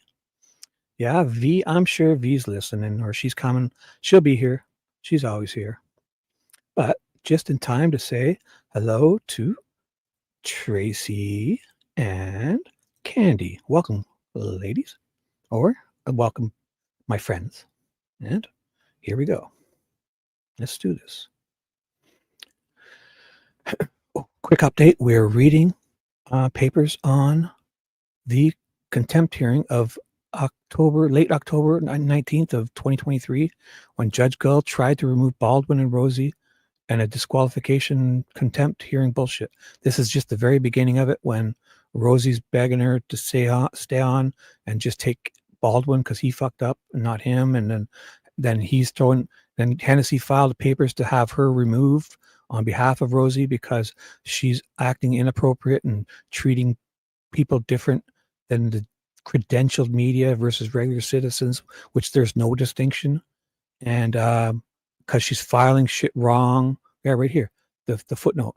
A judge shall comply with the law, including a code of conduct, and a judge shall uphold and apply the law and shall perform the duties of the office fairly, meaning file things properly and not just kind of declare stuff. So, I declare. It's not how it happens.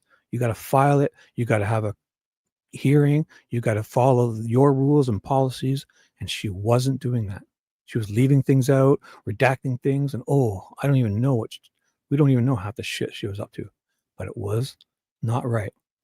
And so this is Hennessy, Dave Hennessy, lead piped Hennessy, on behalf of Rozzi for sure, telling her to get her shit together. And she hated that because he was awesome.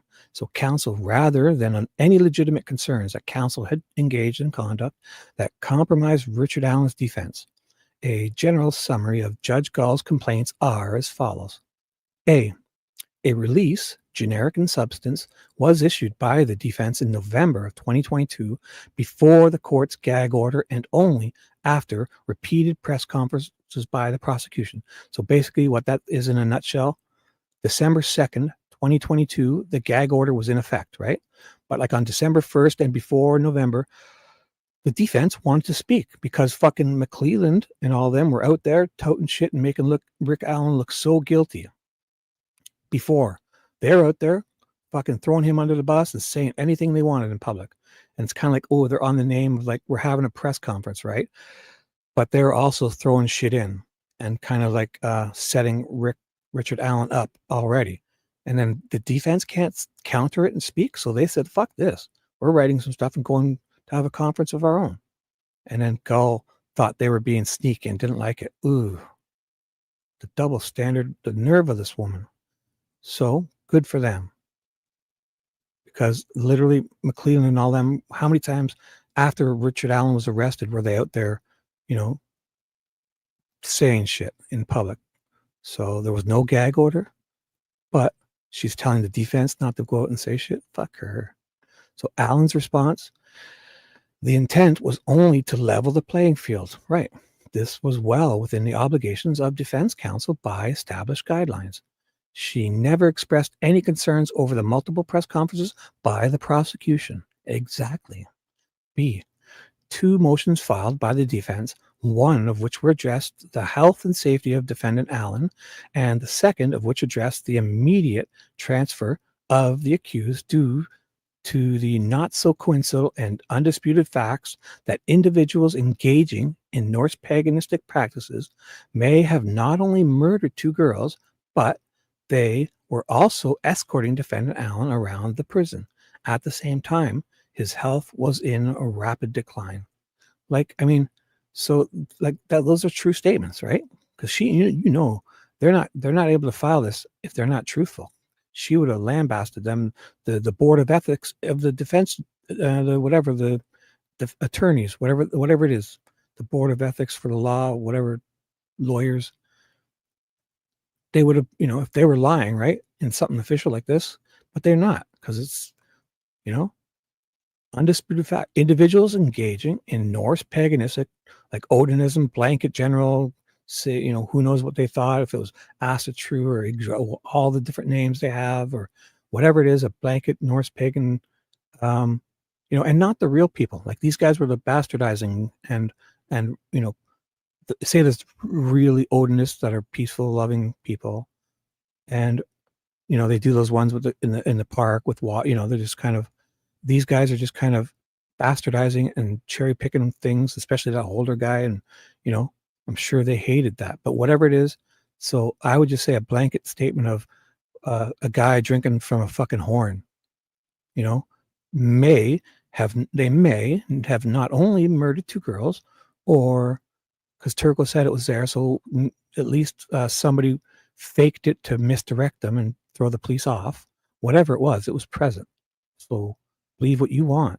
The Turco thought it was present. He just didn't know if they were real or serious or fanboys or what. And they lied about that and said it wasn't. And with their lies, Holman used that to clear Holder as not the type of guy that would do it. Whereas if you said really what Turco said Holder would be the exact type of guy who would possibly do something like this. And it turns out that guy has he's the father of her boyfriend, Abby's. He's got a tattoo on his hand or whatever, draws on his hand, configuration that's exactly looks like the stick configuration that was on his son's girlfriend's dead body. And then when the police come and talk to him the second time, he tells Purdy and Lourdes, the cops, that he walks through the woods listening to the tree branches, listening for Odin to speak to him through the tree branches. Wowza. That's this guy. He fucking said all that. And all I said was true. I'm not making anything up. But either way, at the very least, if you think it was fake and misdirection, Turco said it was present, and Holman lied and said he didn't say that. And he used that lie to then clear Holder. And then all that other shit I just said. Think about those two going hand in hand. They cleared that fucking guy. Allen's response. The court had previously ordered the accused transferred to a state prison at the request of the Carroll County Sheriff. His mental and physical health began an immediate decline. Yeah, they were torturing his fucking ass. They were, the suicide companions were whispering to him shit. They shouldn't be talking to him. The other inmates were screaming all night long, calling him baby killer. They left the lights on 24/7. They fucking tasered him because he had his hands out through the bars. And what else was there? Oh, they said he was faking, but gave him forced injections of Haldol. And oh my God, I must be forgetting stuff too. You guys know all of it, right? Torture and the solitary, 395 days of safekeeping, if you want to call it, which is wrong. And everything else I'm forgetting. Putting camcorders, the 2 Odin guards walking him around on a chain, and one's got a fucking camcorder in his face. And he's an innocent person at that time. Innocent until proven guilty citizen of the United States got treated like that. On pre-trial detainment. Fucking tortured him. Then they send in Dr. Walla and fucking be his friend. We all know what happened there. Fucking succubus walks in, and guy's been alone for 3 or 4 months, stinks like shit, and she comes in with her perfume on and her titties out. Excuse me, but this is and then she's like, "Oh, I'll be your friend, Richard. I'll be your friend." White van. Google search this, Google search that, and she's all up in no good in Gray Pube's chat, breaking all her policies and fucking searching up people in the database, and she was wrong. And oh my God. I can't even go on. I'm sorry. Let's do this. Prison guards in the area had Odinist emblems on their uniforms, which endangered their client after the Odinist connection was exposed. The defense had video of the patches, and the guards admitted they wore them in their affidavits. They said, yeah. And Gallipoux knew about it. The defense had previously noted a connection between the murders and Odinism. The patches have since been removed. Mr. Rozzi cited instances of abuse. Those filings were within the obligation established, guidelines imposed for effective representation.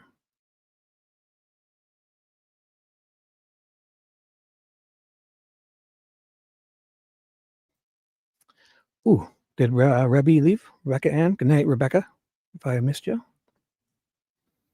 And anyone fresh come in? Mm-hmm. Nope. Alrighty. Guys having fun? Yep, definitely. Oh, yeah. Like, imagine that. Like, okay, so I'm a man. Like, look, let's not get weird here, but say, you got a wife, right? And take the guy away. Even a man, who's not married or single, whatever. You know how God, men, right? We're pretty simple. You put us in solitary for what, 3 months, and we can't shower. Things start getting stinky, and they're fucking with us in there and that. And then your doctor comes in, and she's this young female, and I'm sure she's had a shower and probably squirted perfume on. And guys, oh my God, especially in that situation, her conditioner. I'm not trying to be creepy, but I guess we kind of are creepy. I'm exact same age as Richard, so lock me up for 4 months and then send in if I'm being inappropriate, I don't think I am, because it's what they did. They sent her in and to befriend him and be his friend, and fucking she's up to all no good. And how is that not? That's so unethical. Oh my God. Of course he's going to spill gut. He's going to even maybe say things because he's been tortured. He's going to say the wrong things. He's going to say without his representation there, and all these things, maybe just to get her to stay. It's like, oh my God, please stay. They're hurting me. Like, I'm alone. You smell good. I don't know. Like this, it's fucking wrong. It's wrong. So, yeah, guys are creepy, but lock a guy up for fucking 3 or 6 months and then send in any female that's had a shower within a day, smelling all pretty. Come on, that's just torturous. Fuck. Not that she was anything special, but not that she was anything bad. You know what I'm saying, right? It's just fucked up. That's like torture itself. So here we go. See, Mr. Baldwin I hope you guys know I'm not being creepy or trying to be creepy. I mean that sincerely. So see, Mr. Baldwin had drafted an email to co-counsel, but sent it to the wrong person due to self-populating in electronic email. Alan's response: this was an accident that happens routinely to most people. Have you guys ever sent an email wrong? I think I might have. I might have done that and, sent it out like, whoa, let me take that back, or the intended recipient, attorney Bradley Rozzi, and the unintended recipient share the same first 3 letters of their first names. Exactly. Another great point. It's the same bra, B-R-A. And as Gull's calling them grossly negligent, she said Baldwin sent it to the wrong Brad, and he didn't. He sent it to the wrong bra. There's only one Brad, and it's Brad Rozzi. So how could he send it to the wrong Brad? He sent it to the wrong bra. So she's fucked up. Not a big deal, but she wants to get specific, right? And bust these guys.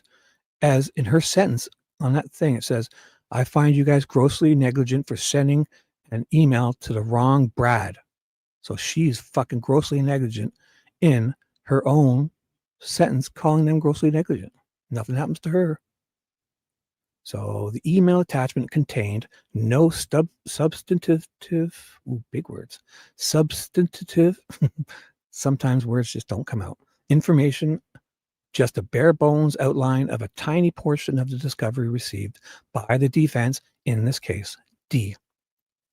The court alleged that Mr. Baldwin put improper statements in his Frank's memorandum.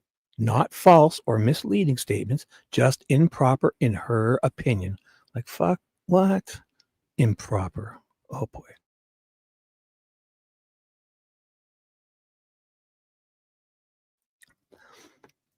Who the fuck is she? Judge Gull. Are you the proper police?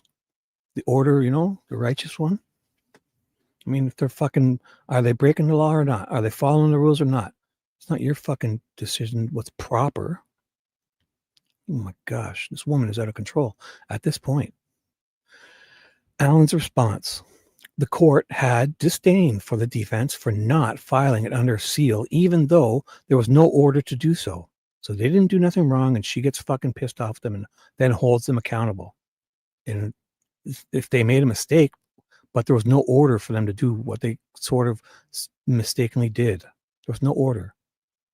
And meanwhile, she's fucking up so much stuff intentionally and claiming this and that and not filing properly. And oh boy, How is this possible that there's one side can be held to such account and the other side can just constantly get away with the most ridiculous 10 times worse stuff? In McCleland, law enforcement, Judge Gull, none of them were held to any account for any of the fuck ups and stuff they chose to do and not to do and mistakes. Oh boy. What kind of a system is that when one side is held to account? It's like having a referee calling tripping, imagine he's calling tripping and all the penalties on one team and the other team's just fucking running over and tripping people and knocking them over and scoring goals. And then it's like, yay, we won. They beat us 10-2.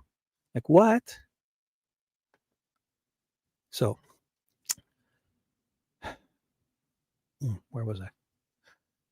Damn it. I got to remember where I stop. Oh boy. I'm an idiot. I'm just going to read it all again. Sorry. Alan's response: the court had disdain for the defense for not filing it under seal, even though there was, I stopped here. So that memorandum was demanded by the prosecution before there could be a Franks hearing. It is an impressive piece of legal writing and has been lauded by expert defense counsel across the nation. He's kind of throwing it in her face there, like toting, whatever that word is. It again was required by applicable guidelines. E.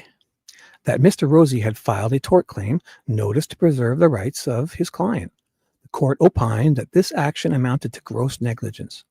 Alan's response: the filing of the notice was intended to preserve the rights of a man who was shuttled off to one of the most secure detention units in the state, locked up and isolated with only a tablet, which was often dysfunctional, to communicate with the outside world. Alan had no ability to speak with his wife in private, as his phone calls were all being recorded. Alan's own attorneys were required to make advance reservations to visit him at the prison. It is entirely impractical that Alan would have had the means to prepare his own tort claim notice and or secure private counsel to do so. So picture that. They're saying at the time, so he's an innocent guy, right? So he's not, at the time, they're listening to his phone calls under the guise of, if he says he wants to kill himself, for his safekeeping, right? But then he's an innocent guy still, so he's got different rules. It's like a citizen. They can't just start listening in on everything. There's privacy laws and stuff. And just because he's in there because they want to keep him safe, supposedly, doesn't mean they get to treat him like the regular inmates. So he has different. So they're saying, oh, we have a guy listening, right? And he listens to everything he says, but we only acknowledge the things that we're allowed to, not everything. And they're saying, oh, we don't acknowledge when they wanted to sell his house and all these personal things, right? Or when he's talking to, about certain things. It's only like if he wants to hurt himself or others, or about the crimes or whatever. And then they say to him, well, how do you know what he's saying if you don't listen to everything? And they're like, oh, well, we just listen to the bad stuff, right? But these fuckers are the Gallup who's sitting there with a little pad and paper, and separately they're writing shit down and everything. These fucking guys, they're doing that. Although there's no record of it, hey, right? So allegedly, in my opinion, these guys are shady motherfuckers. Allegedly. F. Mr. Baldwin had hired a lawyer to represent him in this matter. Alan's response: this is or was not true. Mr. Baldwin was betrayed by a friend, and there was subsequent related suicide. Yes.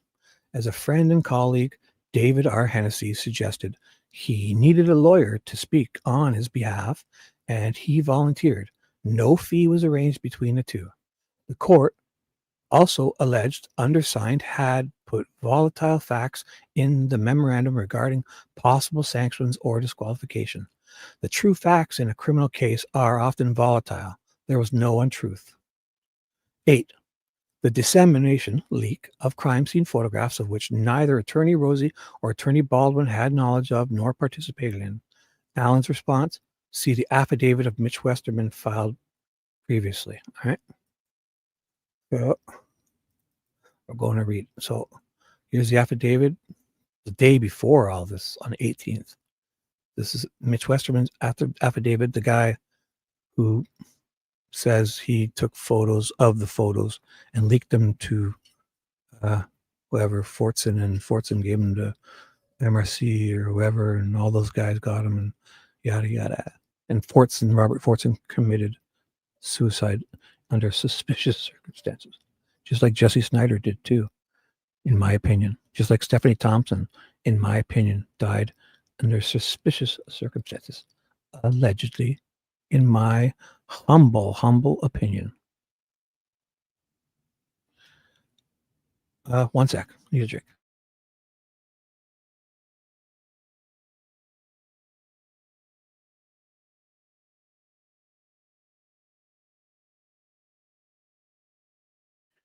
And we are back. So before I read this, I'm going to quickly, did anyone new come in? If I did, or did anyone leave that I should have said good night to? Everyone's having fun, and I think we're all on the same page. But if you're not, feel free to let me know. I mean, I'm kind of just, I may get things wrong, or I may forget things how they were. Or, who's this guy? That's not the Terminator. Hey there, handsome. Where's your Terminator friend gone? What? Did the sun go down? You took your shades off? Hello. Yeah. Oh, you are a lonely person, and she was the only one kind. Well, yeah, I mean, come on. Like, especially with a guy, I mean, I'm not saying you girls would, a hot guy, but I mean, I think, is it different or not? Like, am I being a jerk? Whatever. Putting a human and then, sending somebody in that may be, you know what I'm saying? It's just not right. And I don't know. I can only speak as a guy. And, we like women. There's that. And you keep us alone like that, especially if it's not of our choosing, right? Like, if we choose that, it's kind of like, oh, well, whatever, But I mean, forcefully put us away like that, and then, especially picture under those, like, what was it, after 2, 3, 4 months, right? And all the stuff that was going on, and he's hurt, and he's just the state he's in, and he's broken, he's tortured, he's going crazy, his depression is probably coming back, he doesn't get the shower what he liked, the food, and he's just horrible. Everything about it was horrible. And obviously, imagine they're not giving him his proper deodorant, just imagine. And then they send in, like, and if I have it wrong, let me know. If you think it's not right, like, I mean, let me know what you think. But honestly, as if she's going in there and not having had a fresh shower, right? And guys, we don't use much of that stuff. So when you come walking in with that conditioner or your shampoo, or your underarm deodorant stuff, or your honestly, I don't want to even, but even your personal care products, like, that stuff smells pretty. We love it. Okay. Fucking Head and Shoulders smells nice. Like, he is probably not getting any of that stuff. So she comes in there, and you just know, I'm not saying she did anything unethical. I'm just saying, even if she was 100% above the board and fully covered, I mean, it's there. It's, guys, I don't know. It's fucking torturous. So I don't know how else to put it. And I hope I'm not coming out the wrong way. Even if she's fully buttoned up and whatever, like, it's there. So, you know what I'm trying to say. I really hope you guys know I'm not saying anything too creepy. Just the right amount of creepy. So the affidavit of Mitch Westerman, dated the day before this stuff was going on, comes now, Mitchell Westerman being first duly sworn under oath, and states that the following information is within his personal knowledge and is true to the best of his knowledge. 1. I was in Attorney Andrew Baldwin's office building, waiting to visit with Andrew. He was in his office, either meeting with a client or on a telephone call with the door closed. I went into the conference room to wait. 2. I observed printed copies of photo evidence on the conference room table. I took pictures of a few of them. 3. Andrew Baldwin did not give me permission to take the photos of the printed copies. He was not present, and he did not have any knowledge that I took pictures of the evidence photos. 4. I am freely and voluntarily typing and signing this affidavit on my own accord because it's the truth. So sworn to this 18th day of October, 2023, Mitchell Western. Subscribed and sworn to be before me on this 18th day of Michaela Huntsinger, the notary in Indiana. And my commission expires June what? So there's that. All right. So that was Mitchell Westerman saying, "Yep, I did it." So basically, when they're charging Mitch Westerman, they're saying Baldwin's a victim of crime, right? So then how do you fucking imagine that? Imagine you got something of mine, right? Let's say the police say, "Here, hold this for us for a day," and you're holding it, and you kind of someone comes in and steals it from you, right? And then they fucking charge that person for stealing, but then charge you for getting it stolen from you. Like, I mean, come on. So they fucked up, obviously, when they charged Mitch. That's this whole thing. I think they offered Mitch up intentionally, right? So then he could go and they charge him, and then boom, oh my God, if we charge him, then he looks like a victim. So they thought he would probably just take a little plea or something, but then Mitch goes and takes it to court. He takes it to trial. It's like nothing. Probably would have been just a fine or whatever, or not nothing, but you know what I'm saying? So then Baldwin's lawyer, a person from his office, not Rozzi, but somebody else that was acquaintances with Baldwin, represented Westerman on his trial when he takes that to court on his conversion charge, which was like stealing photos, but like he didn't take them, but he converted them and stole them or something.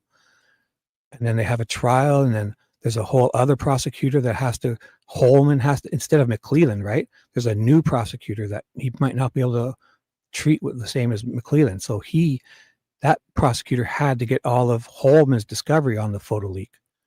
So then they had to be presented that discovery because Westerman's taken it to trial.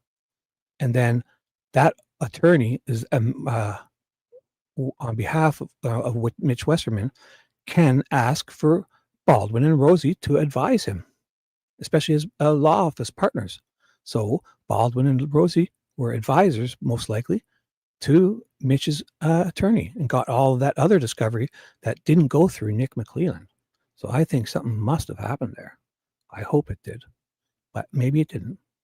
But because it's a joke to think that he took this to trial, but I think this was the plan all along. So somebody, somewhere, there's some kind of plans going on here, and I don't know exactly what, but it feels like it, in my opinion. And I'll check chat. Any opinions yourselves on that? I'm going to take a drink and I'll check.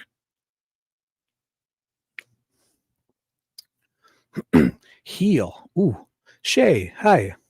Definitely heal. Yes. Are you saying heal to me? I know. You ladies, stop being so pretty.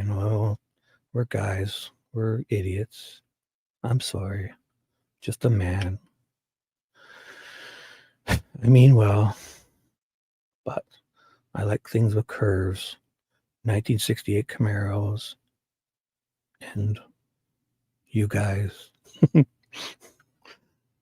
know what I'm saying, guys, right? I hope you don't. I think you guys know what I'm saying. I don't mean to be a jerk or weird. It's there. You put a guy in solitary and then fucking send a woman in. It happens. Especially one that's like, I'll be your friend. Search this for me, Richard. Ooh, did you see this movie? Search this for me. Ooh, did you see anything about a white van? White van? And then all of a sudden there's none of that on tape, right? It's just, he said this to me. Here's my narrative. Wallace's narrative of what he said. Liggett's narrative of what Betsy Blair said. His narrative of what Sarah Carbaugh said. His narrative of what the ME said. Never what the person said. I can't see, did. Whatever you guys are talking about, I'll leave you. Hello, Shay, and if I missed anyone, I shall discontinue reading. He trusted her and she was evil. Right. Oh, did I miss Lisa G? Where? Stop it. Have I seen what? Where? Get out. Have I been talking that long? There's no Lisa G. What? Get out. Stop it. How are you saying hi to Lisa G? I don't see her. Did you?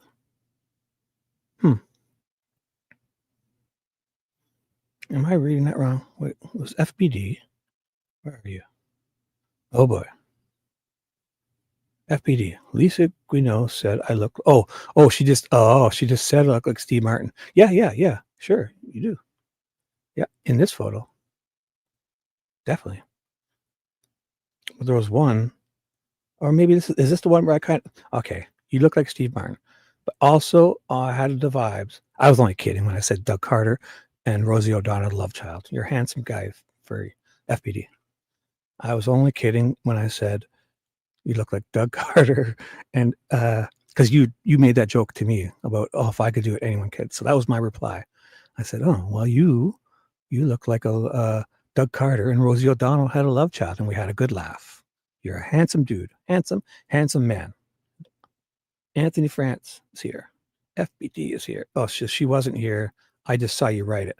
You had a 69 Z28. Awesome. Yeah, that's the best ones, man. Or I also like the 70.5, the split bumper Camaros, like the next, the second generation, the very beginning, 70.5. Because the 70, it's from 72 and 73 were like that, but they had the full chrome bumper on the front with the point out. But the Camaros, the 70.5, 70.5, they had a split bumper, two tiny little bumpers, and it's just fucking amazing. And I love the Camaros. The 80s were a little shit, but I guess the 80s kind of got shit for everyone. But then they came back a bit. Definitely came back recently. Man, who would have thought in this day and age, fucking, you can go buy even now, the Corvettes and Camaros, you can go buy a fucking 6, 8, 900 horsepower Corvette or Camaro or Mustang or fucking Challenger. It's wild. It is wild. So I'm all for that. I prefer Chevy, but I mean, anything. I'll take any Mustang or Dodge. The Dodges are a bit bigger and heavier. I think that's their downfall. They got tons of horsepower, right? Gobs, like they have the wicked engines. Those, what are the Hemis? 8 fucking 900 horsepower. Goddamn, right from the factory, stock with warranty. Oh my god. Anyways, before I go too far off, I think everyone loves cool cars. Alrighty. So that new Corvette, the C8, they had the new twin turbo 350 with 1100 horsepower. You can go to Chevrolet and buy. And then there's coming out with one with an all-wheel drive version. They got the electric up front, adds another 200 horsepower or so, like 1300 horsepower from the factory with warranty in a Corvette with the motor out back and four-wheel drive. Oh my God, who'd ever think that? And, yeah. No, well, I mean, I don't know if you can't drive a car, you can't. Yeah, the new Vets, the C8s are fucking wild, eh? Have you seen the new, the ZR1, they call it, I believe, or something? It's the new ZR1. It's got a twin turbo 350. Flat plane motor, like 1100 horsepower. Oh my God. And then the next one up is the Zora one or whatever, the special. It's I forget what they called it. It's they add the E-Ray four-wheel drive system, the front two tires. It's a four-wheel drive Corvette with a 200 horsepower electric motor and battery up front, and then 1200 horsepower twin turbo up back. But you got to combine them too because they work together. So it's like whatever, 1400 horsepower in a four-wheel drive Corvette. Oh my God. I got to stop talking about it, but it is wild.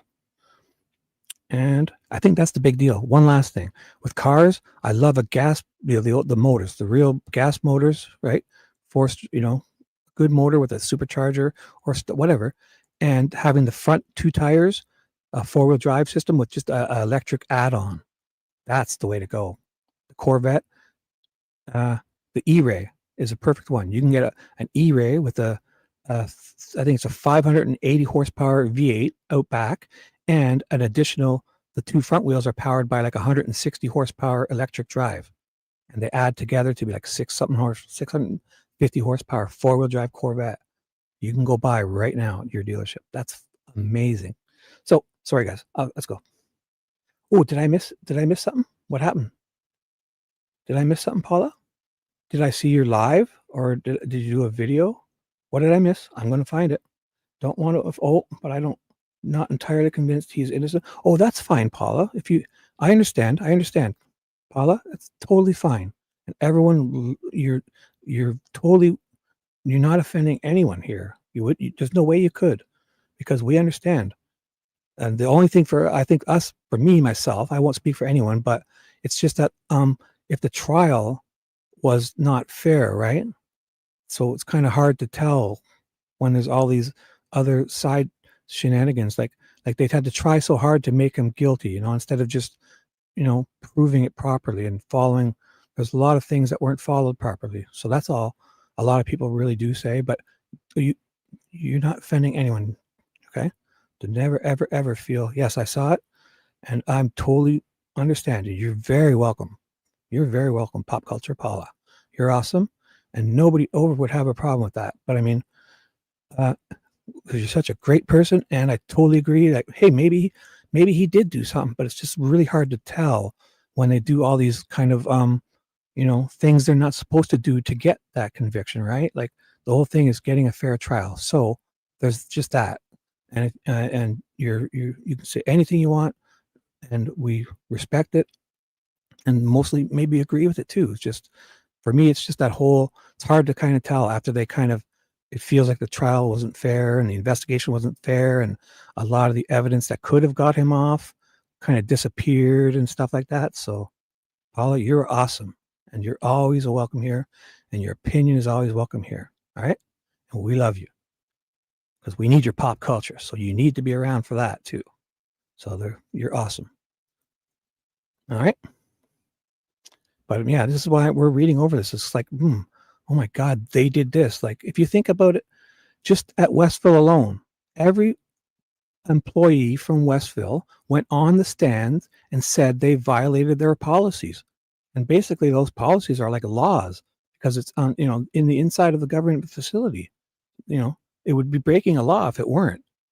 And Walla's in there on the stand saying the guy, the woman she confessed, he supposedly confessed to, so she's valid. She's, we trust her, right? For her, because he says he confessed to her and she told us, right? So they're using that.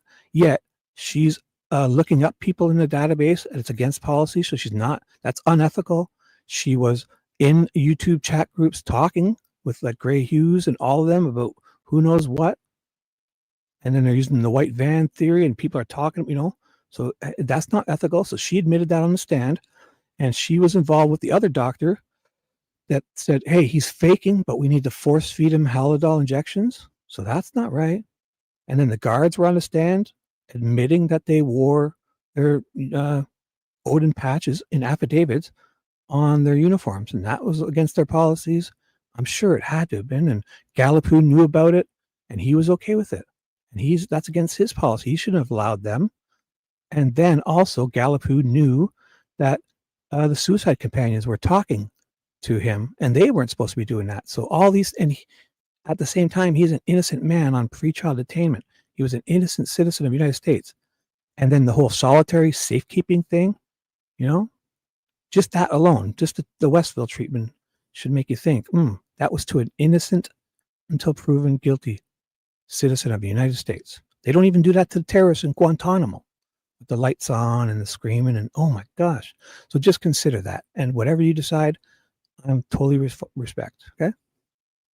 I think lots of people should almost see it like, well, he didn't get a fair trial, but I think he's guilty. But then again, if you don't get a fair trial, you don't get, look at OJ or whatever. He walked, and right, he didn't get whatever. They fucked it up. Ellie fucked it up. They fucked it up. And that's my opinion.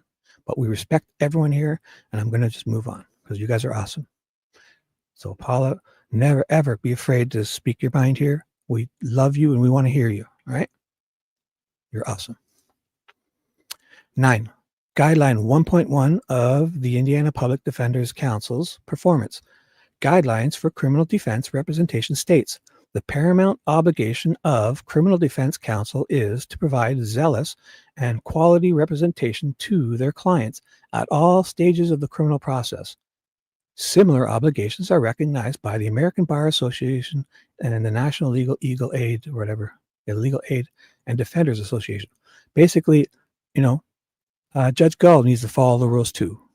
And she didn't. She filed things, and she just declared things be without, she wasn't allowed to. And then she's talking to all these cops that are going to pick up people, and she's not supposed to be doing that. She broke so many, and her assistant Jody was talking with Fig and all them guys and giving them information. And oh my God, like that's not right. Why they can't just hold these guys to account for the little things and then do way worse and get away with it because there's nobody giving them shit. This is just not right. It needs to be equal and fair for both sides, and it just wasn't. So 10, everything cited by Judge Gull as concerning was either not attributable to Attorney Rozzi, right, or excellent and ethical lawyering in the best interests of the client's defense and mental and physical well-being. Like what he's saying here is Rozzi didn't send the wrong email to Brandon Bra, right? Rozzi didn't do that. And Rozzi, it's not his office where Westerman wasn't his associate, wasn't his friend. It wasn't anything to, he's just, because they're working together now. But other than that, Westerman, who's Westerman? That's Baldwin's friend, Baldwin's office. Baldwin was betrayed. Rozzi has nothing to do with it. So that's the two reasons they're trying to remove both of them. So what does he do? What did he do? That's what he's saying here. Oh, sorry, guys, if I'm going off. 1 second.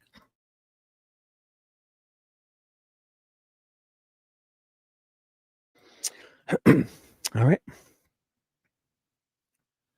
Oh, my. Yeah, exactly. That's a great point, Marissa. Yeah. Imagine. Yeah. Oh, yeah. I think people would probably be up in arms, right? But it's weird. It's kind of weird. Like, especially in Indiana, it's kind of like, or even nowadays, I think they've got us so divided that if it's happening to someone that might not happen to you, or it's not, then it seems like it's okay when if it's someone you don't like, or you're on the other side, or just whatever it is, right? You know what I'm trying to say? Not to get political, but it's kind of like if it's happening to somebody else and not you, then it's like, how is that acceptable? Like beforehand, that whole treatment of an innocent citizen, it was basically like what they treat the terrorists at Guantanamo do. But at least they have some information on them or other, but I mean, he was innocent until proven guilty, being treated like that. So it's just amazing to think that, we can't argue the documents. You're right, girl. And thank you, TJ, my first guest of all time, and the one who really wanted us also to be doing this contempt stuff, because she was reminding us how interesting it was. And so thank you, girl. Let's do this for you. Dedicated to a TJ. Here's a little ditty called Judge Gull Gets to Get Away with Anything She Wants. And David Hennessy is saying, no way, Jose. 11. Throughout the pendency of this proceeding, the defense has exposed untruths by law enforcement. Oh boy. Withholding exculpatory evidence by the prosecution. Yeah. Oh my God. Just think how much they kind of like, then they give them this, just withholding evidence, and then stuff that disappeared. And oh my gosh. And all of it's most likely exculpatory. And discovery violations about which Judge Gull showed no concern and did nothing. Like Liggett lying in the PCA to arrest Richard Allen, and lying in the search warrant, or omitting very important facts from Bloodlust Diener, that judge, about things that would at least involve third-party people and maybe not, And then Holman lied in his sworn affidavit just around a month or two before all this, when he talked about Turco, the Purdue professor, said this, which he didn't say this. He left out some stuff, and then he obfuscated the whole existence of this person. He didn't even know how to get a hold of him or the Odom reporter, who him or her was. And you got Babs McDonald's on court TV with the goddamn Odom report right in front of her. And oh my God. And he did that in a sworn affidavit. So like what's going on here? How can one side be held to such account, and then these guys are doing 10 times more? And then all the gag order violations that can be proven, from the prosecution side, and the bullet that gets out to Fig. And oh my God, It's just not acceptable to have rules for one side and not the other. That's all. That's a big deal. And that's what they used to convict this guy. So, yeah, he was convicted. They found him. He's guilty. Richard Allen is guilty. Legally, he's guilty. I'll say it. He was found guilty in a court of law. But under a fucking this sham trial, oh my gosh. If this can't get to appeal, then we're all screwed. Even me up here in Canada. We're fucked. If this person can't get an appeal after these shenanigans, or especially overturned, then man, we're all fucked. Look out. Because when it happens to you, it's not going to be so funny. Not saying it will, but when it happens, if this happened to your loved one, or father, brother, sister, family, kids, whatever, man. Whew. So sorry for what went on, guys. Thanks for still being here, some of you. Yeah. Mm-hmm. Yeah, getting away with things because it is making, yeah. Yes. It should be, right. Like, it's understandable, yeah. Especially in Canada, you hear a lot of things like, oh, they let that person out and they did this. Like, things are so, right? But then, like, everyone needs to be held to account, right? Like, these government people, like I always say it, like these cops, right? Like, they're very transparent sometimes. Like, oh, we lost this. We lost that. We screwed up this, right? But what good is all this transparency if there's no accountability? Because if you look at it, DNR, doofus Dan Doolin, he screwed up so bad. The 5 years, Richard Allen came and talked to him 2 days after, and then 5 years later they arrest him, and then 7 years later they convict that guy who came and talked to Doolin 2 days after, and probably told him his car, and oh my gosh, gave him his phone number, and so Dan Doolin does the most epic screw up in the history of probably Indiana's Department of Natural Resources. And where's Dan Doolin now? Go look. He is the captain. He's been promoted to captain. Let that sink in. So did he fuck up, or did he fuck upwards? Fuck up upwards. And the same with a few other ones like Mullen. That guy was the chief of police and screwed all this up. And then he worked at the trial. He was McCleland's top investigator or whatever for the prosecution. And where is he now? All those fuck ups. He's back as the chief of police. Oh boy. Seems like if you screw up in their favor, then you get a great job. In my humble opinion. I need a drink. Sorry, guys. I'll read from now on. No more rants, right? Yes, these people fail upwards, and you got to figure it's not failing. It's not failing. They're doing what they're yes men, doing what they wanted, and then later, a couple years later, they're getting rewarded. It's the only way I see it. And at 2 hours and 13 minutes and 33 seconds, I said that. So if that means anything to the time gods, at 2:13:33 to boot, I meant it. And 1 second. I know it. I just mess around. I kind of like seeing when numbers line up like that. And I know it means nothing, but it's cute to look at. So 1 sec.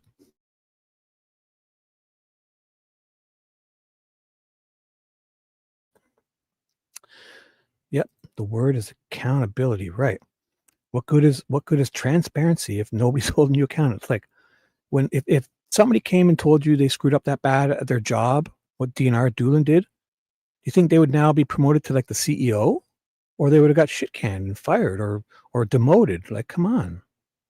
But these guys, exactly, yeah. Kelt has nailed it. That's the word. Should be accountability. What good is transparency without any accountability? It's very easy to be transparent without accountability. It's like, I'll come to my boss and say, like, something I should have known to do. Like, say I'm a mechanic fixing a car, and like I fuck up royally, right? And it's like, oops, I'm sorry. And they're like, oh, no problem, And the next week I'm head mechanic. Like, what? I'd be fucking out pushing a broom for a week, or something, getting shit or docked pay or something. You don't get promoted for fucking up. So, hey, maybe it's a coincidence and I'm just a conspiracy theorist who knows nothing and barely squeaked through high school. I'm a dope. And here we go.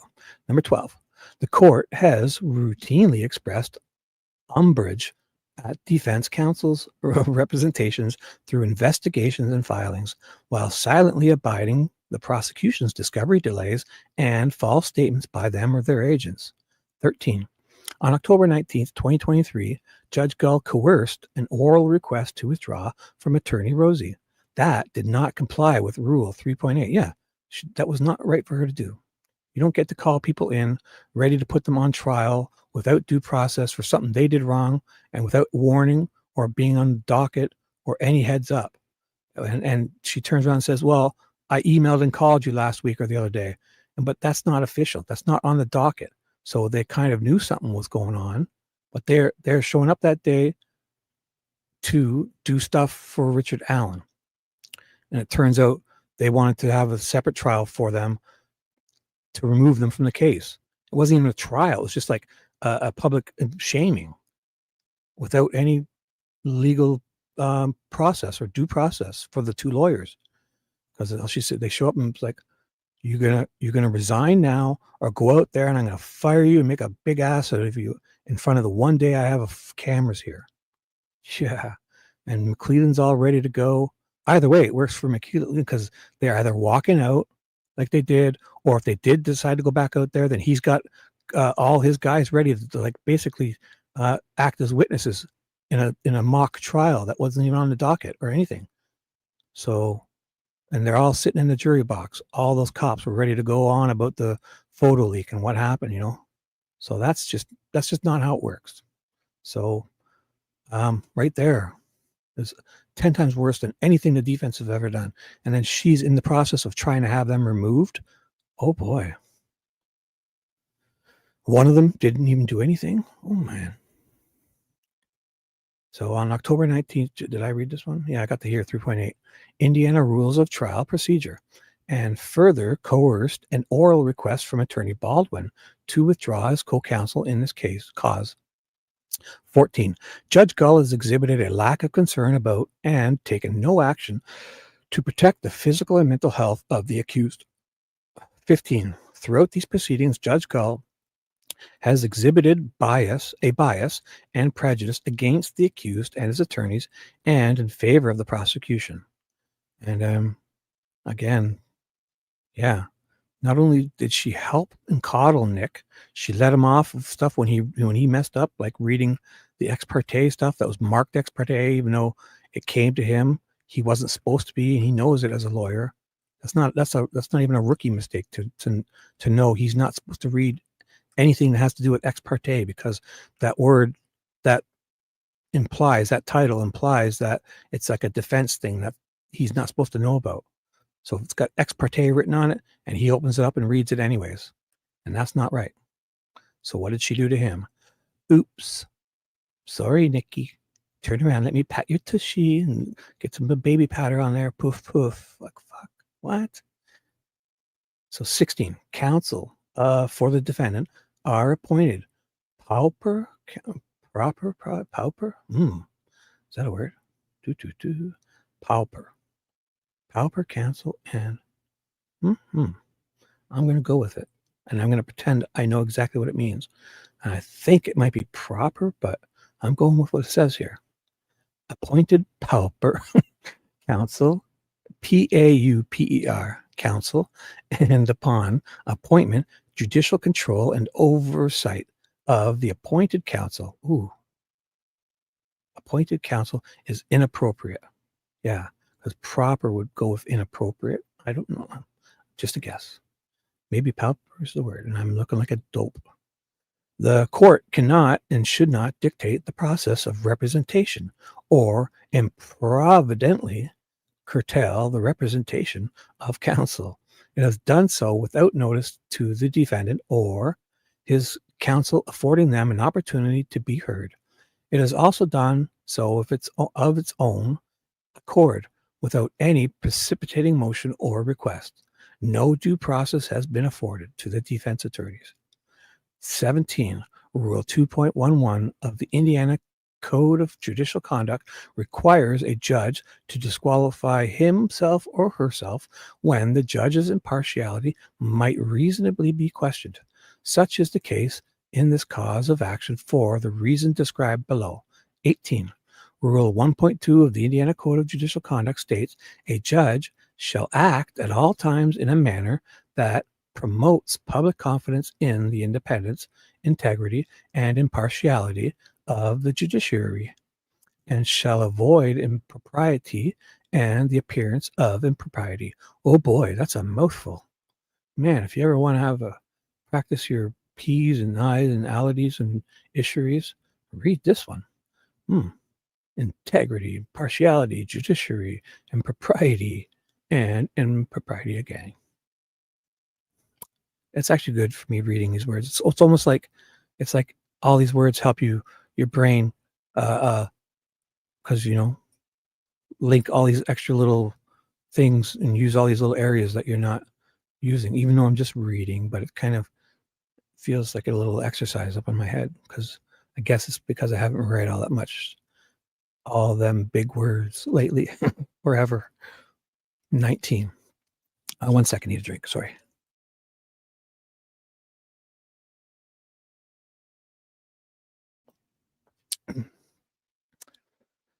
Oh boy, Kelt. It's just you and I here, Kelt. It looks like, eh? Oh, Mercer's here still. And TJ, I'm sure, is around, just listening. I hope you're still listening, TJ. It says 26 people are here, so yeah, Nick's her little knucklehead. You're all right, Kelt. I mean, you think exactly like I talk too much. Too? No, talk away. If I weren't reading these, I'd be talking with you. So no, don't feel. I'm going to try to read. Oh, FBD's still here. Sorry, he snuck in.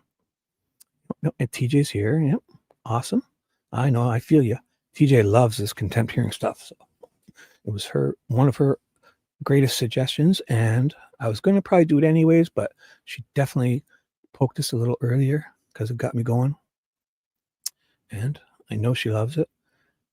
And Marissa's still listening and avoiding the heat. Yeah, stay safe over on that other side of this wacky globe. And you're going into summertime over there. Everyone, just think of that. All of us here, especially in the northern parts of North America, looking at my outside temperature gauge, let it switch. It says 0.2. It's not negative. Oh, it's not negative 0. It's 0.2. So I'm plus 0.2 degrees Celsius, which is cold. And she's trying to avoid a heat wave here in Australia, and they're going into their summers there. So it's wild to think that, eh? It's wild. What is it, like probably 30, 25, 38, 30 degrees Celsius, which is maybe close to 100 degrees Fahrenheit for you wacky imperialist Yankee Doodles dandies, my friends. I love you. Just please switch to the metric system. It's so easy. The metric system is so easy. It's like divisible by 10. You don't have a measuring tape that makes your head spin. So easy. But we love you guys, despite. Oh, your freedom of your FOIA, your freedom of access makes up for that in tenfold, I think. Because all of us, other people, everyone else in the world, if we're into true crime, we come to the USA because, man, it's wild that I could email these people and get stuff sent to me in Canada before I can my own government. So there's that. You're like, I mean, we all should be envious of just that. Again, the freedom of information is really a great thing, and we appreciate that. So I don't want to sound ungrateful or whatever the word is, and it's good, and we appreciate you. So 19, as previously stated, Judge Gull's strong-armed attorneys Rozzi and Baldwin, with a prepared statement that she intended to read into the record, had either attorney resisted her efforts to remove them from the defense. Within minutes, Judge Gull took the bench, started the record, and informed those present and the viewing public that there existed an unexpected turn of events. Yes. Isn't that just wild that she can go up there and, like, we heard the transcripts, we read what they said in that room. Was it unexpected? Did she not know? Like, she knew exactly. It wasn't unexpected. You know, well, what is it unexpected? No, it wasn't, because they gave them an option. She gave them a Hobson's choice, one horrible choice and one extremely horrible choice. And they chose, I guess, one of them chose the horrible choice, and they kind of both did, that they would, refuse and go and just leave. It was what she wanted. So how is that unexpected? One of them, they chose one of the things she wanted. How is that unexpected? And then she goes out there and says that. We watched it. You want to watch it again? It's fun. Let me know if you guys, I can play it for you. We played it again. I played it yesterday. It's wild watching her say that on the stand. So how about that? Maybe we'll go watch that. It's only like 2 minutes. With the defense team withdrawing from the case, Judge Gull further stated that though these circumstances were clearly outside of our control, the only clarity offered up by these statements is that they were entirely inconsistent with her actions in chambers just minutes earlier that forced the attorneys to consider withdrawal in this matter. These words run afoul of Rule 2.1 as they demonstrate the tribunal's lack of integrity and impartiality toward the public and usurp defendant Allen's right to competent legal representation. 20. Rule 2.2 of the Indiana Code of Judicial Conduct requires that a judge shall uphold and apply the law and shall perform all duties of judicial office fairly and impartially. Comment 1 to the rule states, to ensure impartiality and fairness to all parties, a judge must be objective and open-minded. 21. Rule 2.15 of the Indiana Code of Judicial Conduct in pertinent part states, B, a judge having knowledge that a lawyer has committed a violation of the rules of professional conduct that raises a substantial question regarding the lawyer's honesty, trustworthiness, or fitness as a lawyer in other respects shall inform the appropriate authority. It does not indicate that any such opinion of the court allows removal of appointed counsel without due process and against the wishes of the accused. So right there is what she did. She declared it so, yet she's not allowed to do that, because the only way to do what she did was to have due process, have there's a way to do it, and she didn't do it that way. She just declared it. Saith so. I saith so, you're grossly negligent. Be gone, off with your head. What is that? 22. Judge Gull has violated rules 1.2, 2.2, 2.3, 2.6, 2.8, and 2.11 of the Indiana Code of Judicial Conduct. And Rozzi signed it. Rozzi's signature is wild, eh? This is the one we were looking at. Look at his signature. It is wild. And not this one. Ooh, he's getting, these two are similar this time. But the other day it was like, it looked like a pair of glasses. This one doesn't. It's wild because he did all three. These two at least look alike. But the other day, all three of his looked nothing alike. It looked like a fucking drawing of a penguin and a pair of glasses and something else. So anyways, so let me double check. You guys want to watch that quick thing of her? Judge Gull? I could probably get it and find it and show you before I even. Let's do it. Because it's kind of neat. I've got it here. I got it in my history. Let me go find it. Instead of me searching for it, I know we just watched it the other night. So I haven't watched. So I'll look in my history. I'll get the link and I'll copy it over. Ooh, I have watched a few things actually. But it's got to be here. It's got to be here. It's an awesome one. It's like 2 minutes. Judge Gull on the bench saying that spiel. It's wild. Where are you? Ooh, is this it? I think I did. Oh, did I pass it? No, sorry. Where are you? Oh, that's not it. Oh my gosh. That's not it. I don't recall watching this much stuff since. Oh, I'm on a different account. Oh, I'm an idiot. I was on my little spy account to watch you guys. Not, you know what I'm saying? Because I need to watch chat under a different account on a different screen to make sure nobody blocks me, because they come in and they block that person or the moderators, and then you can't see them if they're trolls causing chaos in chat. So I watch on a whole other account. Yeah. You have to be a type of moderator, not get anything pulled over your eyes. It's weird. I wish I didn't have to. I don't, but you kind of do. So it's got to be right here. We just watched. I could have Google searched it, but now that I'm here, I have to find it. Oh boy. See what you guys are dealing with. Well, I almost got it. Man, it was just yesterday. It was just this morning we watched it. This is weird.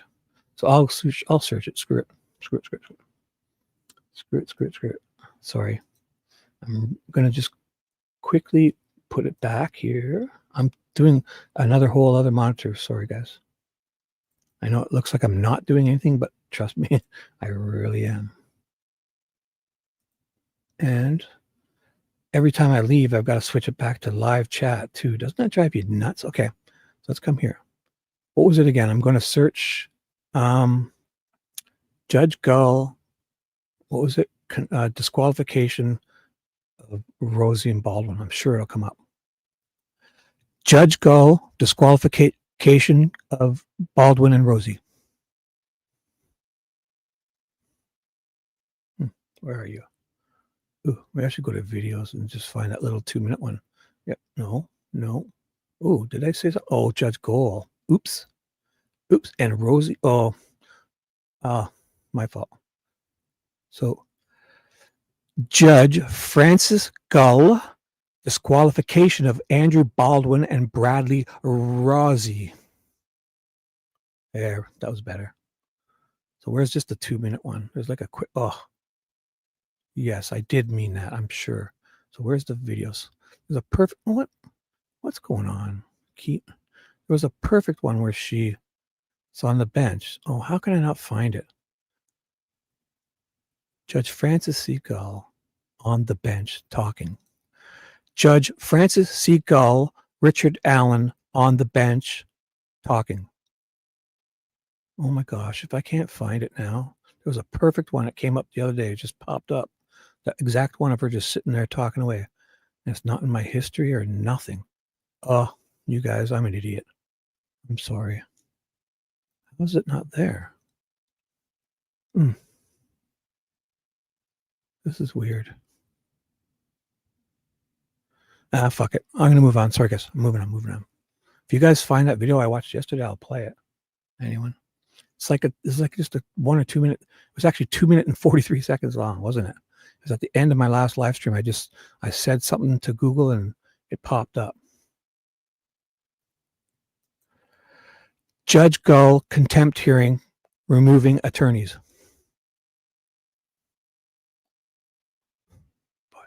Last one. Short videos? No, it wasn't a short. It was a video. There she is. Boom. That was it. Or is it this one? Or because there was one that was 2, but I'll go to any of those. I found it. So if you guys want to quickly see it, it's funny. I should just play it and move on. I'm going to play it. Oh, you can see that. Wow. Can you hear that? Do I have to share? I'm going to check. I'm listening to. Okay.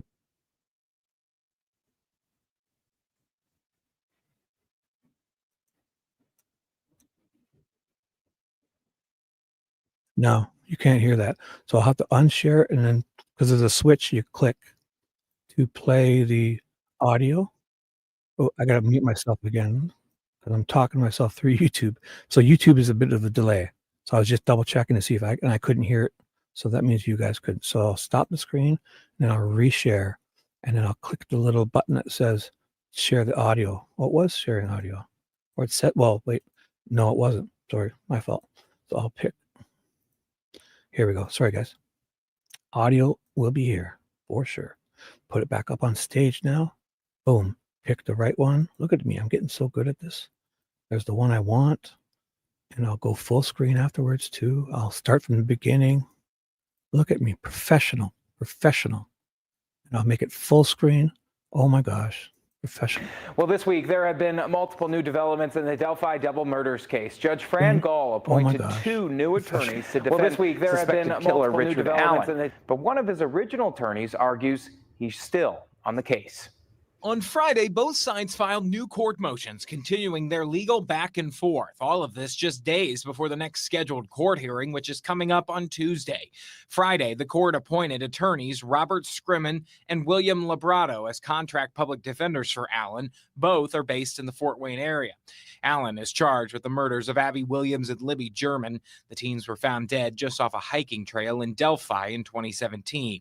Last week, Judge Gull announced in court that the original defense team, Andrew Baldwin and Bradley Rozzi, were withdrawing from the case. That followed a leak of crime scene evidence, but Thursday, Rozzi filed a motion claiming he never officially resigned.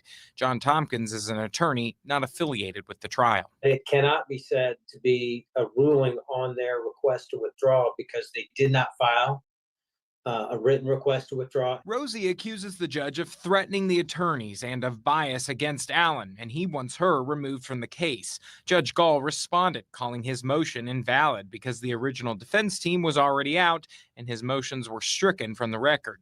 Even if the court is correct in their concern, the procedure that was followed seems questionable at best. There's also very strong case law that says public disparagement of a defense attorney by a court is an infringement of a defendant's Sixth Amendment right to counsel of choice. New defense filings on Friday argued the motion Thursday cites state law that once paperwork has been filed to remove a judge from a case, everything comes to a halt and the judge loses authority over the proceedings until a higher court weighs in. Again, the next hearing on this case right now is this coming Tuesday morning in Delphi. It's expected to introduce a new defense team and schedule a new trial date. Judge has turned down a request to have cameras in the courtroom during that hearing, but we will be there and we'll have full coverage.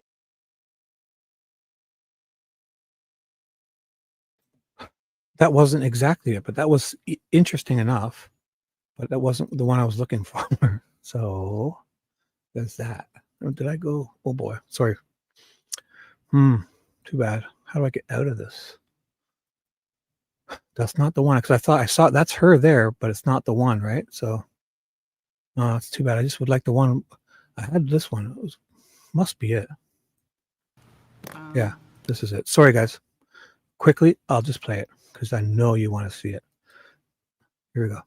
Judge Gull, after coming out of the room, saying to those guys, either resign or quit, and totally out of her hands, right? What could she do? We've had an unexpected turn of events, ladies and gentlemen. That's right. What could she do? Earlier this afternoon, we've had an unexpected defense attorneys have withdrawn their representation of Mr. Allen. Mr. Baldwin made an oral motion to withdraw. I granted that oral motion to withdraw, and Mr. Rozzi will be submitting a written motion to withdraw, I'm assuming within the next couple of days. They have confirmed with the court that Mr. Allen's financial situation remains static, meaning he is continuing to be entitled to appointed counsel. I will reach out to public defenders to make that appointment.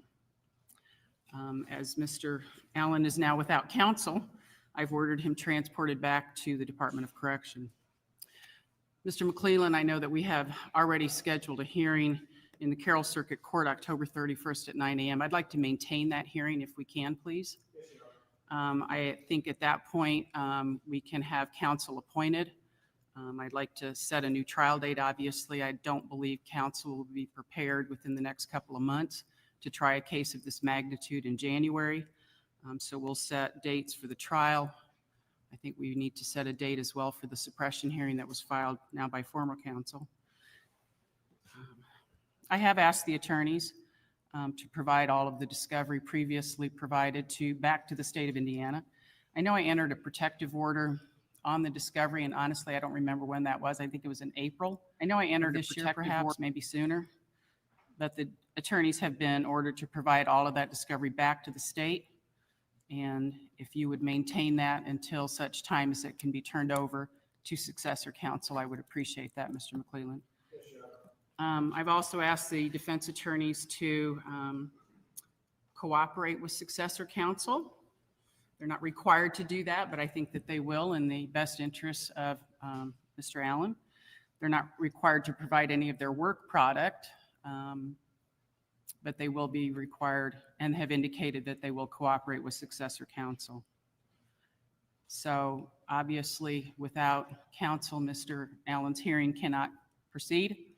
I apologize that I know many of you have been waiting for several hours. I know, Mr. McCleland, you and your staff, and you had some witnesses here that came earlier to have the hearing, but clearly this is outside of our control. So is there anything, Mr. McCleland, that you'd like to state for the record? No, Your Honor, I think we can address the other issues at the October 31st court date. All right. With that being said, then we are in recess. Thank you. I'll see you in October. Did you guys see that? I was there. Look it. Can you see that? I'm there, and my shirt matches my my face mask. Look, that's me, up in the top right corner. I wore my yellow tie. Can you see that? I was there. They allowed me because of COVID restrictions. I was like, dude, I got to wear this N95 mask and goggles.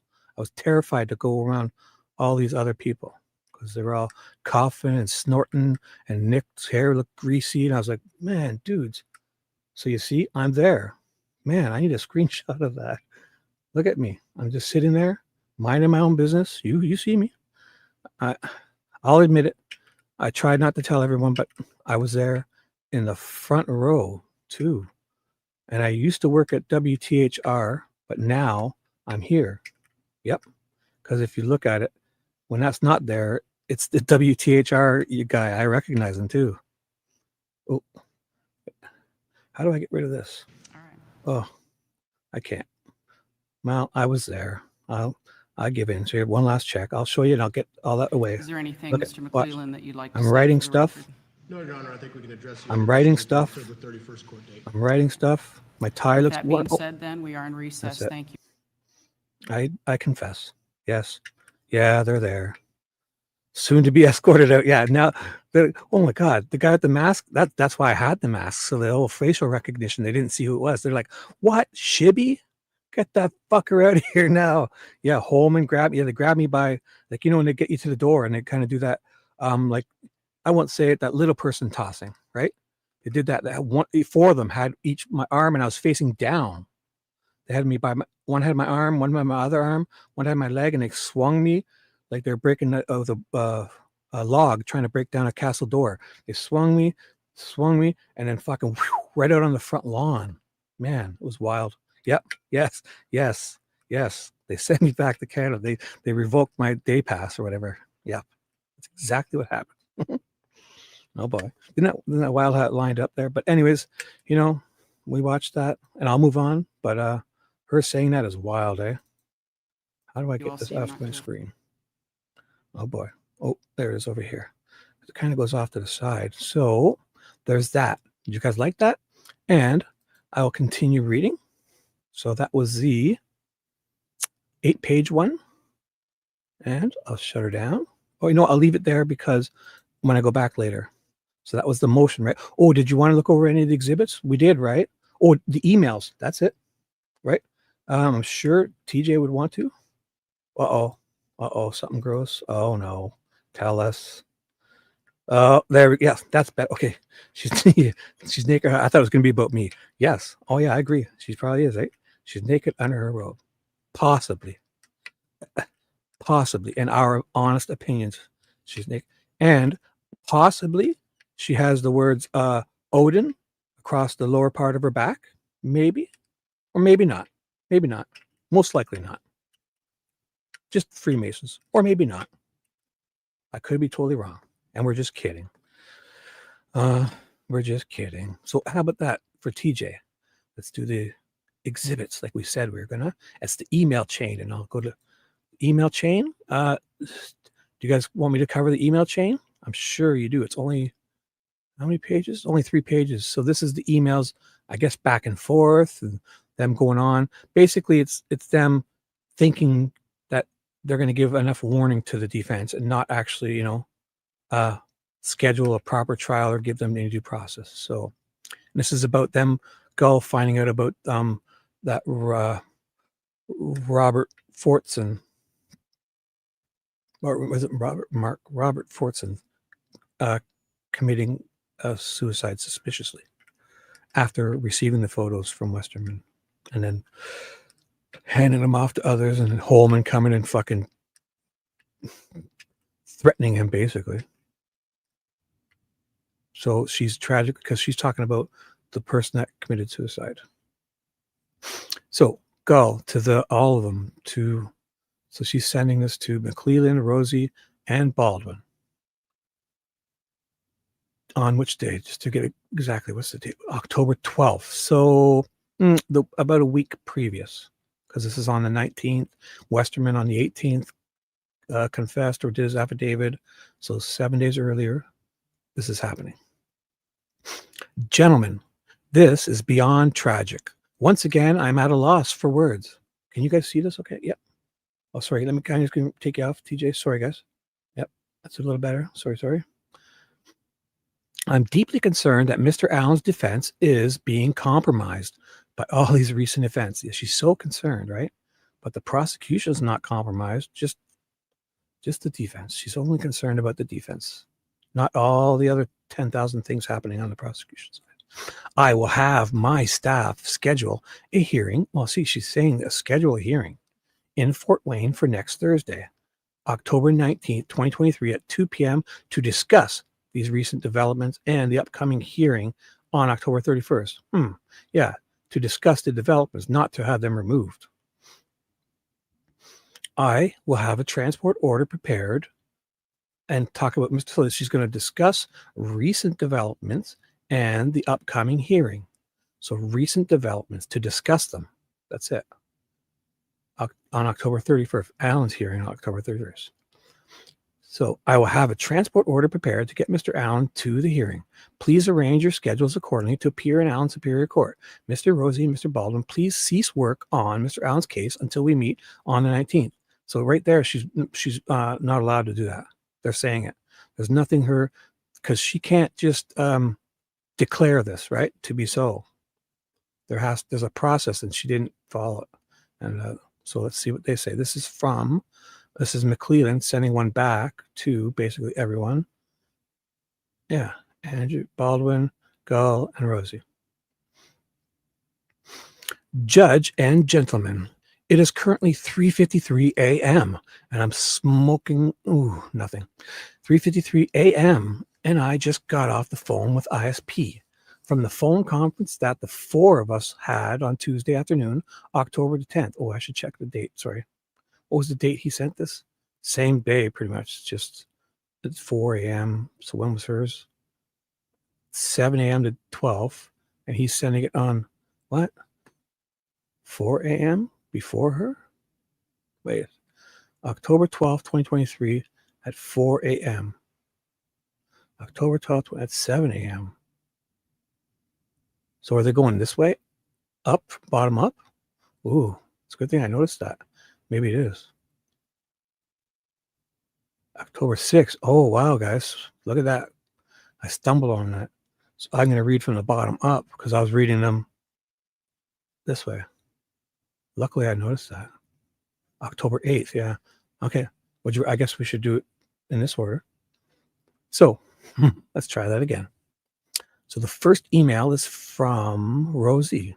Oh, yeah, because they're about to say, hey, this happened. Yeah. Oh, boy, I'm glad. So to Gull, McCleland, and Baldwin, subject is leaked info, October 6th, 2023 from Rozzi. So a week earlier before other than others, 2 weeks earlier from the trial. The 6th, even 13 days. Yeah. So, Good afternoon, Judge. Andy and I want to touch base with you before the end of the work week. The issue revolves around the possibility that some of the crime scene photos have been leaked, so to speak, and are in the hands of the public. There's most certainly a photo of the F tree that is floating around in public. The photo itself is not overly disturbing, but the concept that is in the hands of the public is of concern. Of greater concern is the fact that a local content creator by the name of Rick Snay has apparently communicated to the public that he has copies of the crime scene photos. I am attaching a copy of the communication that was forwarded to one of our staff members by an uninvolved third party. We just learned of this in the last hour. I immediately called Nick and informed him of the circumstance. Turns out Nick has known about this for the past 24 to 30 hours or so. He informed me that they are looking into the matter. The primary purpose of this email is to communicate our concerns with the situation. We most certainly did not leak this information. We wanted to make sure we got out ahead of this and informed the court, as well as Nick, in the event these pictures found their way on the internet. This might be a circumstance which requires the court's attention. I say that in terms of conducting some inquiry into the source of this information leak. Otherwise, Andy and I are both available for a phone call if necessary. Nick informed me earlier that he too is available for a phone call throughout the weekend if necessary. We await your response. So that's the 6th. And then, so this one will be the next one. So 2 days later on Sunday, and wasn't this where she was at a barbecue or something? Yep. Contain, blah, blah, blah. Just Rozzi, McCleland, Baldwin. So Gull is replying. And here's her first reply. Good morning, gentlemen. Thank you for passing this troubling information along to me. I'm quite disturbed by this new development. Since Nick has been made aware of this information, I'm making some assumptions that I would like a response to. 1. I assume that law enforcement is investigating. 2. I assume the local content creator, Rick Snay, has been interviewed. That's Delphi After Dark. Free plug. 3. I assume the individuals named Anya and Kevin have been interviewed. I assumed law enforcement has demanded the return of the photographs in the possession of Rick Snay, Anya, and Kevin. 5. I assume that Brad and Andy have provided the name of their staff member and the uninvolved third party to Nick for interview by law enforcement. Did they say it? I guess she found out in this time that it was, because they didn't say that, right? So, because she's saying which of your staff did it, but in this email, he doesn't say. Did he? Did I miss it? Sorry. Did he say here that it was Westerman? Or maybe in between these, they found out it was Westerman? Because she's replying to that, but she provided the name of their staff member. So she knows at this time that it's Westerman. So she must have found out from them. And maybe they had a phone call in between this or something. Yeah. Oh, well, I'll keep reading. Maybe it'll say. I do that all the time. I try to figure it out, and it's probably in the next paragraph. I recall our communication back in December 2022 regarding an email from Andy to Brad, which contained discovery information, but was sent to the wrong Brad. Here she is again saying that. She does it again. So as she's calling these guys doofuses, she's getting it wrong. Because there's no wrong Brad. And I don't care if you think that's nitpicking. It's not. It's the wrong bra. B-R-A. Brandon. There's one Brandon and one Brad. Rozzi was the intended recipient. Brandon was the wrong person. There's no wrong Brad, woman. Maybe we should remove you. She's basically senile doing this. I'm just kidding. It's a small oversight, but I mean, hey, it's a detail it's there. She's fucking calling him grossly negligent, incompetent for, touching the wrong person's email. And she's got it wrong. Anyways, in Andy's address book, has that individual been interviewed? Could that be the source of the leak? Could the wrong Brad that doesn't exist be the source? I am also recalling a bill I received from Brad and Andy for duplication of exhibits by a vendor, which I disallowed. Is it possible that that vendor is involved? Brad and Andy should share the name of the vendor and the date that vendor was hired to Nick and or law enforcement for investigation as a possible source of the leak. These local content creators are not journalists, and you're wrong, woman. You're wrong. Under your First Amendment, free press, if they're obtaining public information they're allowed to have and disseminate it to their citizens, peers, friends, and family, the guy sitting beside them at the bus stop, they're press because they're disseminating information that belongs to them, and you work for them. You're the fucking, what is that called again? The civil servant. Not that you're a fucking petty servant, but you're a civil servant, and you work for the people, and they're paying you to be there and everything. And how are you talking to them about this? You're stripping them of their First Amendment rights to say this. You're fucking civil rights violations right here. So they're not journalists. They're not press. They're nothing, and that's just not true. The First Amendment, free press. Every American citizen has it. And all they have to do is choose to use it. No right to claim any type of privilege. Oh, they don't, eh? Ooh, they have no right to claim any type of privilege. Oh, you're fucking funny.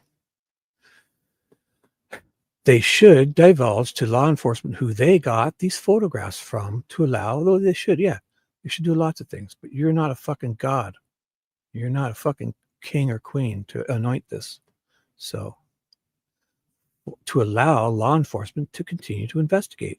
The photographs must be returned to law enforcement.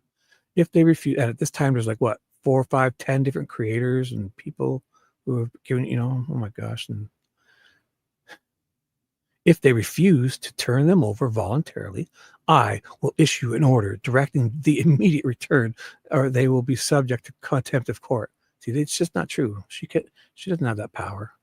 This is wild, eh? She does not have that power to start. Like, if the person that did it, obviously, whatever, but once a photo or something gets out to the, she just doesn't have that power. You know it. I know it. That contempt will result in an immediate arrest and incarceration until such time as the photographs are returned. This is a drastic measure I should not have to take, but will if necessary. I will wield my sword. I'll send out the dragons. Each of you have numerous staff and assistants helping you with your work. I am also assuming that you all trust those individuals to maintain the integrity of the case and that you are confident none of those individuals are involved. Please let me know at your earliest convenience what your thoughts are about moving forward. So here, now she doesn't know it's their staff. So that's kind of weird, eh? If you think about it. She says, each of you have numerous staff assistants helping you with your work. I'm also assuming that you all trust those individuals. So she's like, if it's your people, just know hopefully you trust them, or I'm going to get mad. Yet here she's saying, the name of the staff member, provide the name of in that same email. That's the same email. I assume that Brad and Andy have provided the name of their staff member and the uninvolved third party to Nick, the name of their staff member. So each of you have numerous staff and assistants helping you with your work. I am also assuming that you all trust those individuals to maintain the integrity of the case, that you are confident none of those individuals are involved. So it's like she doesn't know, because she's like, are you guys confident that it's not your staff members, that they're not involved? Oh boy. Is that just me? Think about that and get back to me. Please let me know at your earliest convenience what your thoughts are about moving forward. J. Gull. So that was on the 8th. So 6th and the 8th. And then the 12th, so 4 days later. This is from McCleland to Gull, Rozzi, and Baldwin. 1 second. I need a drink. I'm going to check, make sure, see what's going on. 1 sec.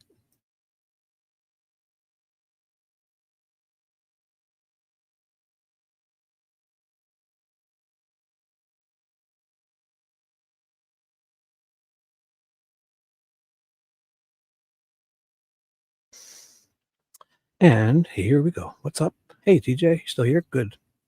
Folding her hands, grabbing her arm. I saw that smirk. Did anyone newcomer, anyone leave? Did I miss anything? Kelt and TJ having a great conversation. Thank you guys for being here.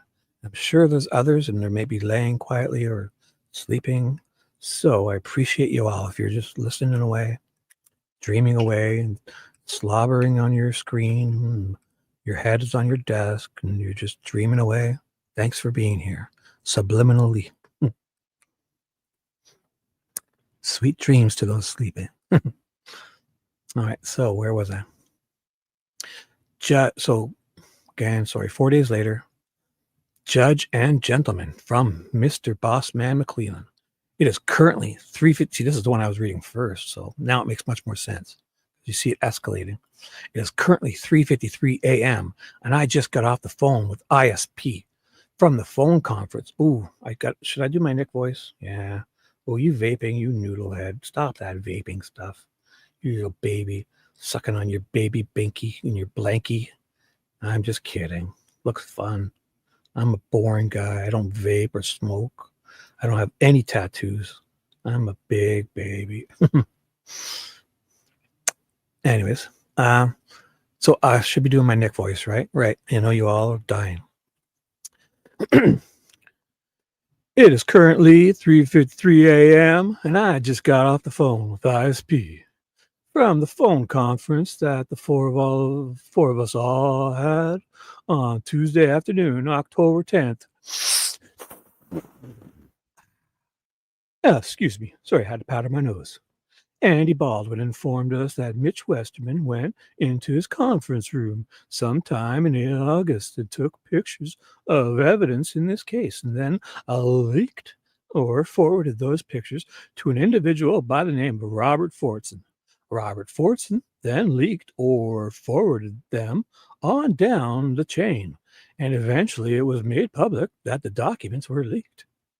Robert Fortson lives in Fishers, Indiana, and is employed as a civilian, Title 32 technician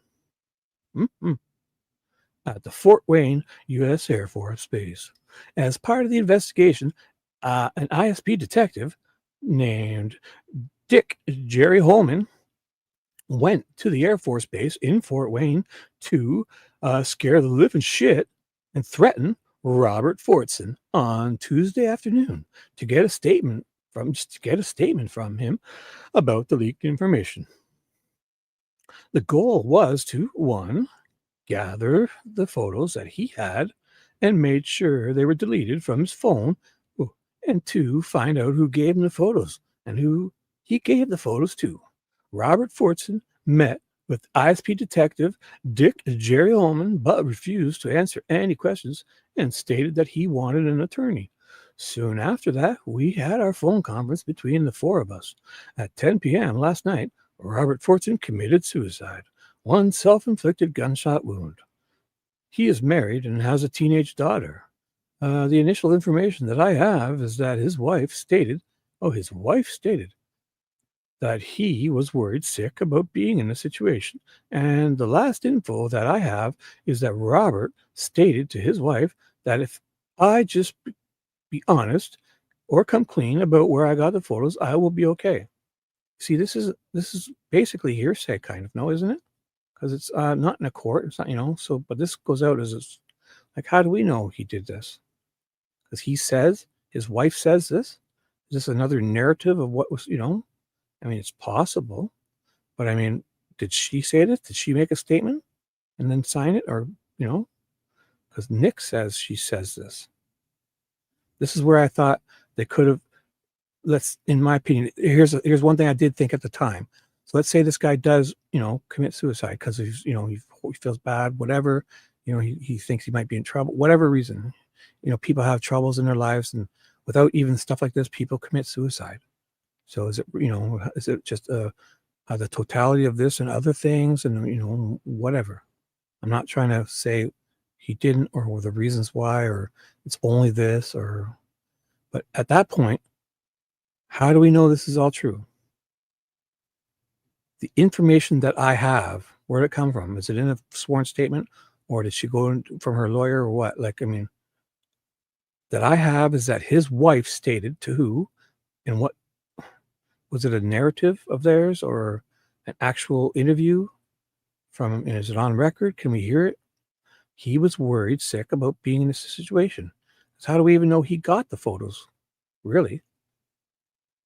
If he's didn't talk to him the first time and then commit suicide. So what if they're just using this as who knows? I'm not saying anything. I'm just thinking of all the different angles, right? Hey, Judy, welcome. Good evening, Shibby, mods, and chat. 93% THC and 2 tattoos. That's what. So you're made of 93 instead of water. You're 93% THC and you have 2 tattoos. And Judy Wilkie in the house. Hello, hello. It is 2:06 a.m. in the East time zone where I'm at. Welcome, welcome, welcome. So, oops. Alrighty. So there's that. I guess I've always kind of thought that, but hey, it may have went exactly like this. But so it's always trust me, my narrative, here's what happened. And, so he commits suicide. We know that. Let's say, was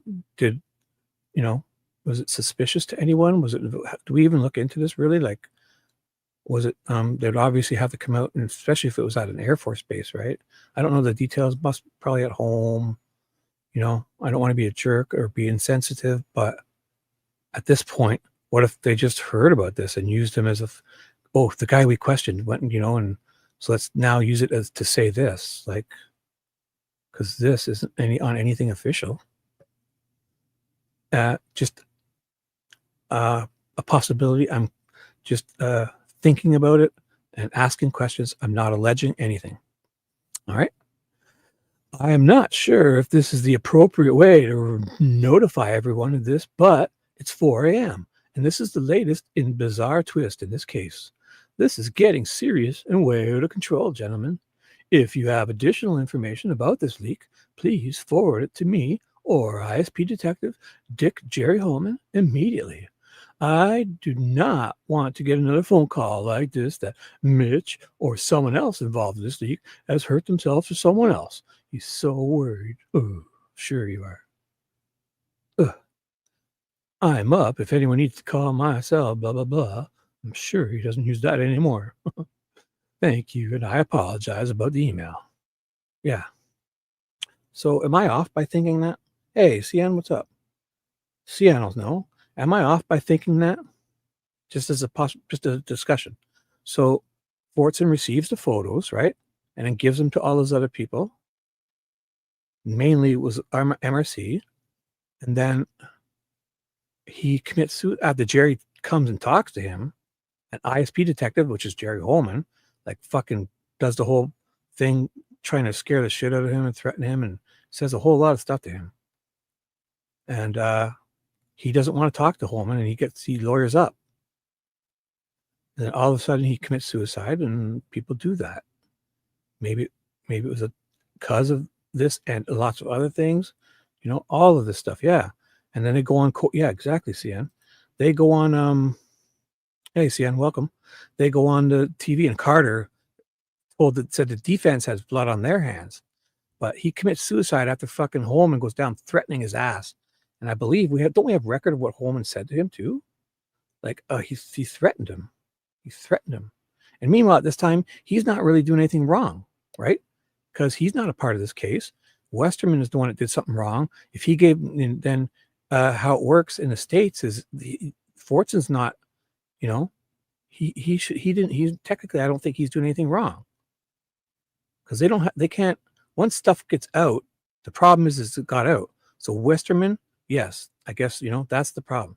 But once, like there's a whole, what is that called again? When journalists get, like whistleblower stuff, or you know, if stuff sent to them from a journalist or whatever, they're not in trouble for receiving it, right? Especially if they keep their source, you know. Isn't there stuff like that in the States? Right. Same with Jesse Snyder. When Dan Doolin, you know, Jesse Snyder, after all of that, looked like a pretty cool, cheery guy. And then they fucking ruin his life. It's Jesse Snyder. And then Doolin fucks everything up. And then Jesse Snyder commits suicide under suspicious circumstances.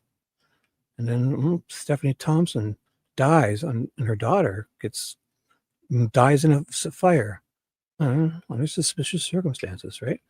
Her husband judge was out of town, and hey, Fishy, where you been? Hi, Fishy, where you been, girl? Glad you're here. Welcome. So when we get to this part here, so Robert Fortson committed suicide under suspicious circumstances after Holman threatened him. Ooh, we don't we know, Fishy and CN? We know what what Holman said to Fortson, don't we? Don't they eventually have said that, right? Because he was like not like threatening him, like, or Liggett went down, or a bunch of them went down, or there was a couple of them for sure, or whatever.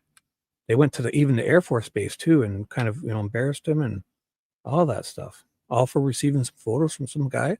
He doesn't even know. He might not even known what they were from, or I mean, he knew because they were talking about Delphi stuff. So, right, I won't say that. That's wrong. But so Fortson receives him and commits suicide after being, you know, threatened from Jerry. And there's one self-inflicted gunshot wound. I mean, you know, people do that. But then this part here. So he's married. Yeah, it's awful. It's awful. And he has a teenage daughter. That's awful that they are no longer with a father. And even without all this stuff, people do that, and it's horrible, you know. But so the initial information that I have is that his wife stated to who? Do we have this? I mean, I would like to think, yeah, he was ex-military. He was an active, yeah. And I think like his position was something about like ethics too, or something like that. So yeah, imagine that's another. Well, yeah, because I didn't even know that. So imagine Holman and them show up to question him about, you know, stuff that's may not be so ethical or look so ethical. And I don't know, but I know him and MRC or whatever was talking about just the crime and, you know, trying to get to the bottom of it and discussing it like enthusiasts or, you know, people did at the time. So Westerman gets the photos, and then, or he was talking with Westerman. Sorry. Yeah. So he was talking with Westerman, and then Westerman sent them, Fortson sent them to those other guys. Right. So I didn't mean to say, so it's Westerman and this guy talking. So how do we even know he got the photos? Did he, because he's the one that gave them to the other people. Right. And there's proof of all that, right? Because that's he gave them to, did he, Fortson gave them to MRC and Snay and all of them? No, I don't want to say the wrong thing, but I don't know. So Westerman, well, he did his thing. He confessed, right? Westerman's affidavit says that he admits to doing it. But again, I'm not sure if he says, it's probably lots more stating, you'd think he would say that I gave him to Fortson, because that's what the story is, right? Westerman gave him to Fortson, and Fortson commits suicide. But this whole part afterwards, so let's say it happens exactly how they say it does. Jerry goes and talks to him, threatens him, scares the living shit out of him, and he's at his, I think they came to the air base too, right, Fishy? They went to his air base. So there's that. And that looks horrible. You know, just imagine if a bunch of cops show up and start questioning you, and you're somewhere on a U.S. Air Force base, and that can't look good. So then is he under the stress of it all, and maybe life and all of it, and maybe other things we don't know about. Oh, well, yeah. I guess anything's possible. Oh, yeah. Oh, right. Since those photos probably weren't right. So you think he threatened him? I think there was, yeah, I see what you're saying. So if you go to him and say, ooh, we're going to nail you for having because, I see, yeah, because if it's not, technically he has it because the guy gave it to him, right? So what if he had blocked it out and said, oh, look, I received them blocked out, but he doesn't have the redacted ones, right? Or whatever. Or do they have the squares and circles on them? All that whole thing. Or are the photos Westerman took ones with the black things on it? Yes. So then it's not CSAM, would it be? But he probably threatened him, though. I see what you're saying. Yeah. Yeah. Well, I was thinking possibly some sort of CSAM, like the threat. Because Holman claimed that since the girls were, yes. So he probably even just trying to scare the shit out of him and leverage him to get information, knowing he's not going to or able to. But yeah, imagine they come and say that. And then, this guy's superiors may have even heard that too. So imagine him. Oh, wow. Yeah, that's a whole other level. So fucking a big top-notch cop comes there threatening you like Holman, right? And I know they should have maybe, if it's at the base, I think, but he lawyers up. I know there's more to this, and I don't want to speak out of the wrong thing. I'm sure it was Nick's number. I doubt he's still using that. Go call him. See what he's up to. As if he's not using that. No way. And like, don't quote that. No, I'm not quoting you. No, but we're just talking with the angles, Fishy. So no. Fishy and I and Cian are all talking about the angles, like the possibilities, hypothetically, what's plausible, the options we have to think about. And that's all I'm doing is questioning and talking. I'm not alleging. We're not alleging. Yes, so don't you guys worry. Look, I have a banner across the screen saying we're all dopes. You guys are dopes. I'm a dope. And we're just, not alleging anything. So, yeah, call it. But, no, so that's as a possibility. Yeah, because Holman goes to the airport space. And even must have been Holman himself that says what he said to him. So even though he's lawyering up, right, and not talking, Holman's still there, throwing this at him, right? And then he probably lawyers up after all that. Either way, the implication would be is that I'm sure Holman would say that, hey, you got CSAM. We're going to, because he couldn't nail him, because as a First Amendment free press, if he receives something, he's not the problem, right? The person that gave it to him would be. But after the person receives it, then you can't go busting everybody, like newspaper reporters, journalists, like over the last 100 years, that's happened millions of times in the States. People, and then it's not when the paper publishes it or whatever, whistleblowers, I mean, they don't get in trouble. The person that did it might, and he knows that. But he's just probably playing, and there's that whole other angle of him maybe ace of base. Yeah, I saw the sign when I opened up my eyes, and I'm at 33 viewers. Welcome, my 33 viewers. Love you all. Here, a little ditty dedicated to Biggie Fishy from the Ace of Base, going back to the 90s. I saw the sign. What was that song called? Didn't they have a couple other songs too? Ace of Base. Ooh, it's up to 34 now. Big JD comes in as number 34. Thank you, lady. What's up? All righty. Look at you guys. We got some action. Let you guys chat and let's talk about this, because so Westerman takes photos, sends them to Fortson. Fortson then is working, and fucking Holman shows up, huffing and puffing most likely, and he lawyers up. But obviously probably scares the shit out of him and implies possibly, and I know we know what Holman said, so he said that, or we have what he said, I've read it before somewhere, that hey, yeah, maybe you got crime scene photos, maybe it's not, the gag order doesn't affect you, but you got CSAM or something like that, and then boom, cruel summer. That's Bananarama. No, no. Judy, Cruel Summer's Bananarama, isn't it? It's a cruel summer. Ace of Bases. I saw the sign and I'm having your baby or something like that, or no, Grooves in the Heart is that other one. No, Ace of something. No, that's not Ace of Base. That's D Light, D something, that redheaded girl. Grooves in the Heart. Close. And what's the other one? And I see my sunshine. And I see my sunshine. Yep. Let's move on to music, guys. No, it's not Ace of Base. That's D-Light. The Grooves in the Heart. And The Cruel Summer is Bananarama. But Ace of Base had a couple other songs. And what it made me remind me was that Len, so you steal my sunshine, lying on the beach, and you steal my sunshine. You know that song too, guys. It's all 90s stuff. Oh boy, look at us getting off on 90s. We all love it. That's the bop. Yeah, the D-Light, where it's like the ooh. The groove is in the heart. The groove is in the heart. Right? That's the song. Oh, guys.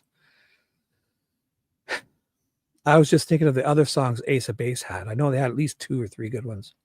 So it was I Saw the Sign, something about a baby. He's having my, or is that in that song? I'm sure you guys are looking it up. But so Holman shows up, threatens the fucking guy, and I just know he threatens him. You know, he's using tactics to let him. So let's not say threat. He's using tactics that he's allowed, and he's probably allowed to lie and whatever, and kind of try to, you know, get him to talk. And he's like saying he's lawyering up, but he must have heard him say, you know, that, ooh, those aren't, you know, probably applying it to gag order and Judge Gull and all this stuff, and that, those are children too, and they're, you know, so, you know, imagine that. So that's a possibility, right? That he commits suicide, they say, and so he's gone, right? Now they get to add this narrative. Is this really her talking? The initial information that I have, right? Like, from who? Is there a narrative? Is there a statement? Is she on record saying this? Did you record her saying this? Is she at this station is her lawyer with her? Is what? The initial information that I have is that his wife stated that he was worried, and then this becomes gospel. And it's just in an email. Right? And it could be right, but I mean, don't people look into these things? I hope they did. Maybe they did, and I don't know. And I'm just reading stuff and asking questions with you lovely people. So they stated that he was worried, sick about being in the situation. Yeah. Because Holman probably scared the shit out of him. The last info that I have is that Robert stated to his wife that if I just be honest or come clean about where I got the photos, I will be okay.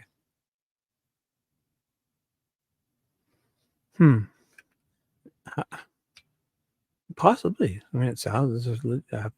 I have. So he throws that in again. They usually do this when they're, you know. So this one is the initial information that I have, like, you know, and the last info that I have is like, just a question. I'm sure we can probably find out all this stuff too, right? I don't know. Jerry Holm, yeah, you're just being silly. He is not a liar. He's not a one-time liar.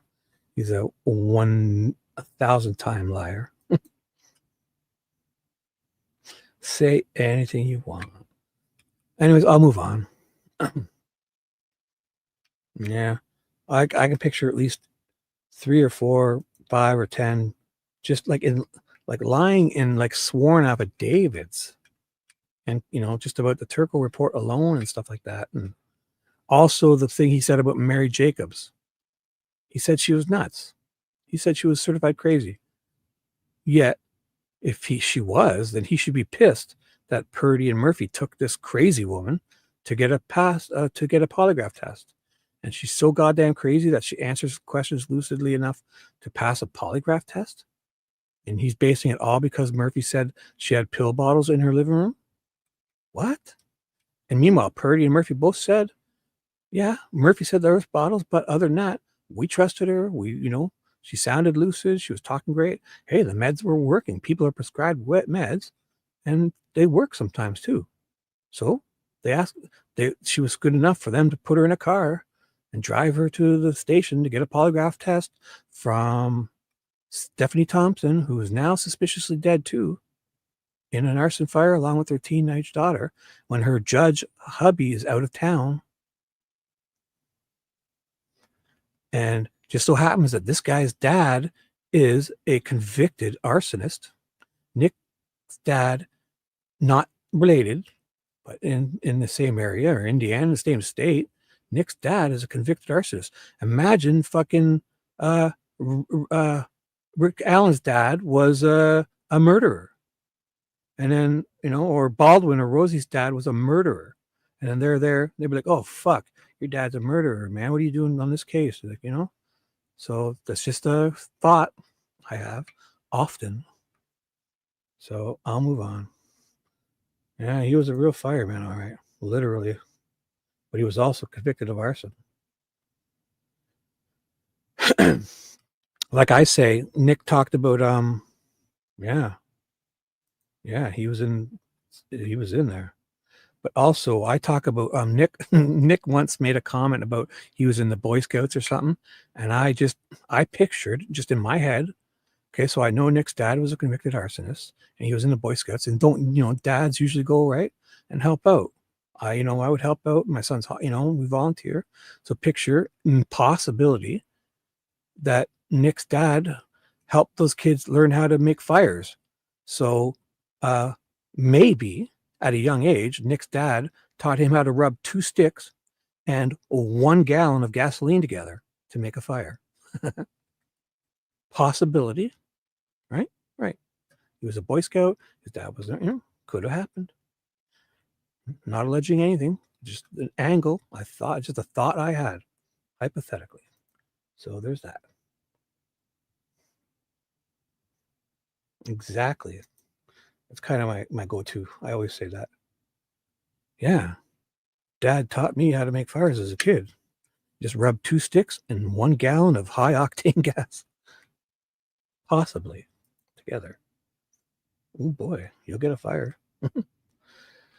What did you say here? Judy, you guys, man, good thing. Did the bars let out and you guys are all here now? Whatever. Grateful. Wow.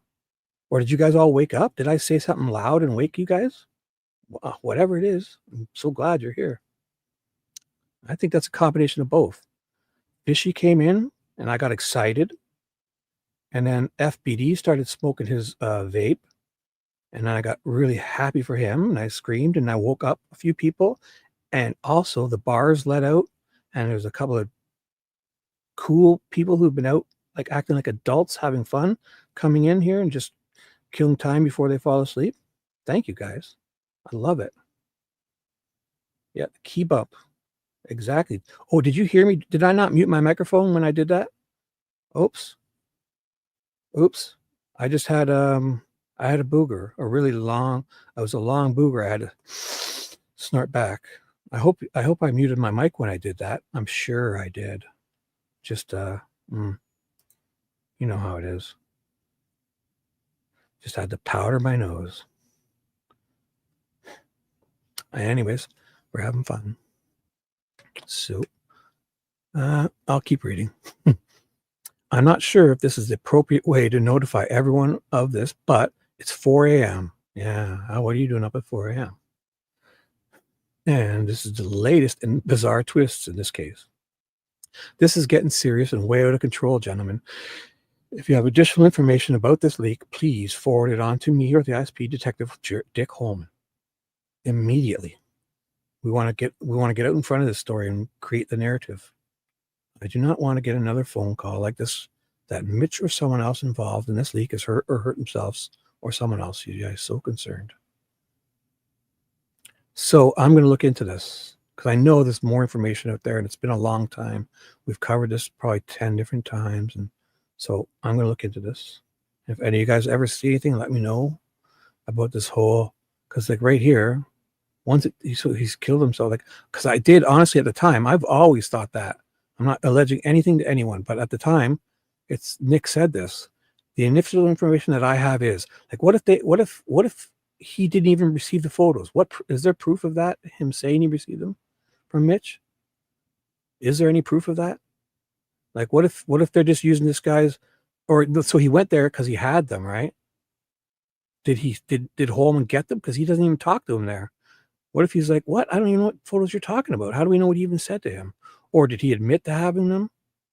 Or how do we know Fortson even really had them? And he is the one that gave them to these other guys.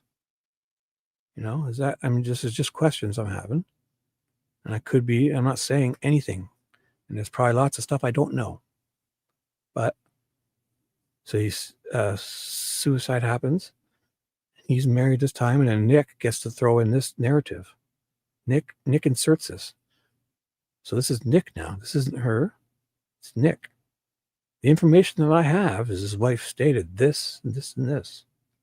Well, did she state it on the record? Did she call you? Did she leave it in a message? Did she send you in an email? So I know there's more on this, and I'm just asking questions because I probably should know too. So I'll move on, but that's just a thought. So then the last one is Gull on the 12th. So after Nick's was on the 12th at 4 a.m., right? This is where luckily I noticed that at the beginning because it went upwards. So 3 hours later or so, Gull is, gentlemen, this is beyond tragic. Once again, I'm at a loss for words. I'm deeply concerned that Mr. Allen's defense is being compromised by all these recent events. I will have my staff schedule a hearing in Fort Wayne for next Thursday, October 19th, 2023 at 2 p.m. to discuss these recent developments and the upcoming hearing on October 31st. Like to just discuss these recent developments, not to have a trial where we remove you two. They just want to discuss these events. But it's not about, if she says at this time to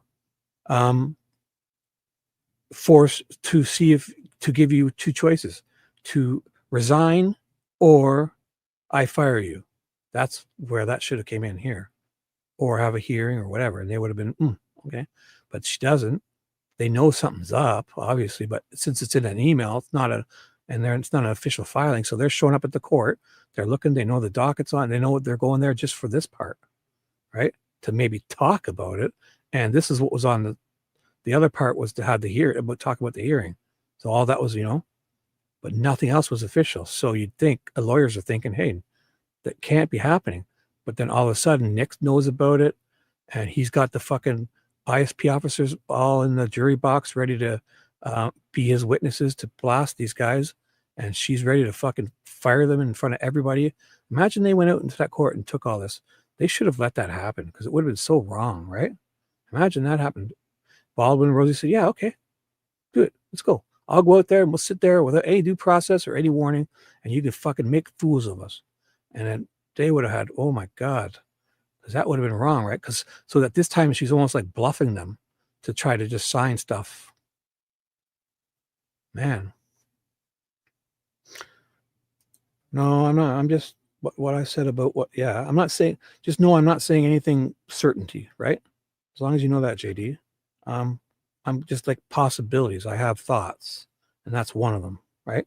I know you're not saying I am, but just know, like, or if you're even talking to me, I don't even, see, I join into this chat, and you probably could be talking with somebody else, whatever. But for whatever reason, we're all just kind of asking questions. And I even titled this "Spitballing and freeballing and what is it? Freeballing and hanging out, and like brainstorming, because I've always, the way we were brought up here in our schools was to just get together and bounce ideas off each other, possibilities, and come up with something that's not there, or realize we're wrong, or brainstorming, throwing ideas off, throwing shit at the wall, see what sticks. I'm not alleging anything, and now that we know more, or we may come across something, or we should know stuff, it's been so long I forget, and you guys will remind me how dumb I am, and just that's all we're doing here is talking, and I'm alleging nothing. Like I said, I have my disclaimer. It should say I'm a dope who barely squeaked through high school. I was racing cars and getting drunk and chasing girls, not in school, right? I barely squeaked through. I had to go back a couple of years and get some other shit. So, yeah, I'm a fuck up. I admit it. I'm just talking with 35 of my closest friends here on YouTube. And, yeah, we're just spitballing. I'm just kidding. I'm getting gooder. Yes, that's, yeah, that's what I always put. Whenever anybody puts stuff in about education, I put I am be more smarter. Like this is a joke, and some people think I'm serious. But I just love seeing people's reactions, right? When the education comes up, and then I correct it and I say, "Ooh, I am be most smartest," and then I correct that by saying, "I'm moster smarterister." Yeah, that's funny.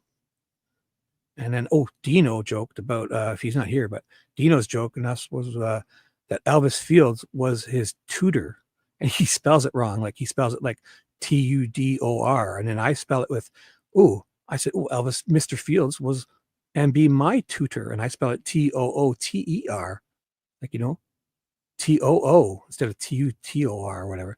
And then he spelled it like, then we say, oh my God, and somebody else, he's your tutor, and he spell it with like a two-door car, Twotor. So there's that.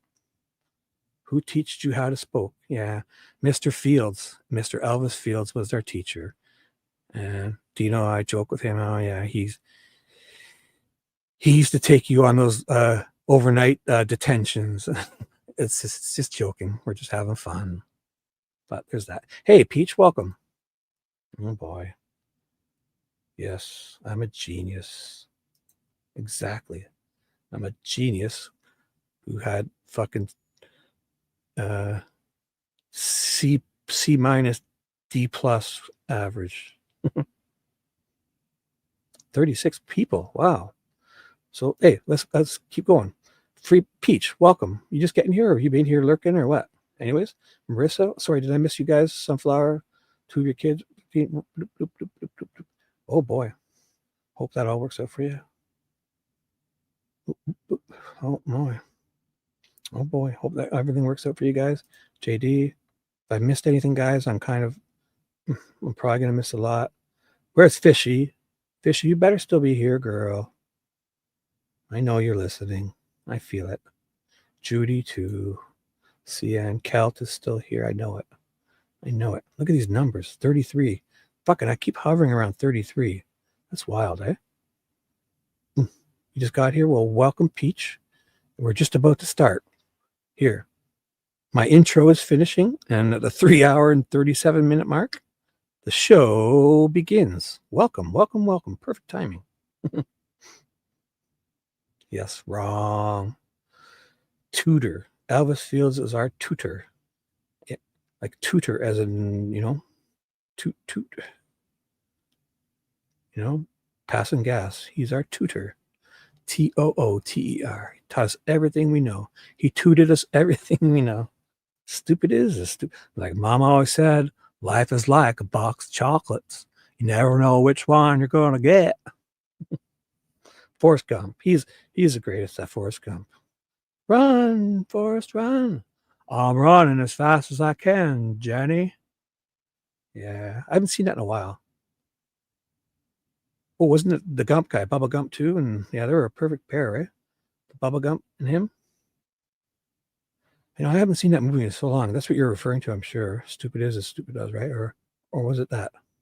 Mama always said, life is like a box of chocolates. I'm going to watch that later, and I'm going to dedicate it to you, Peach.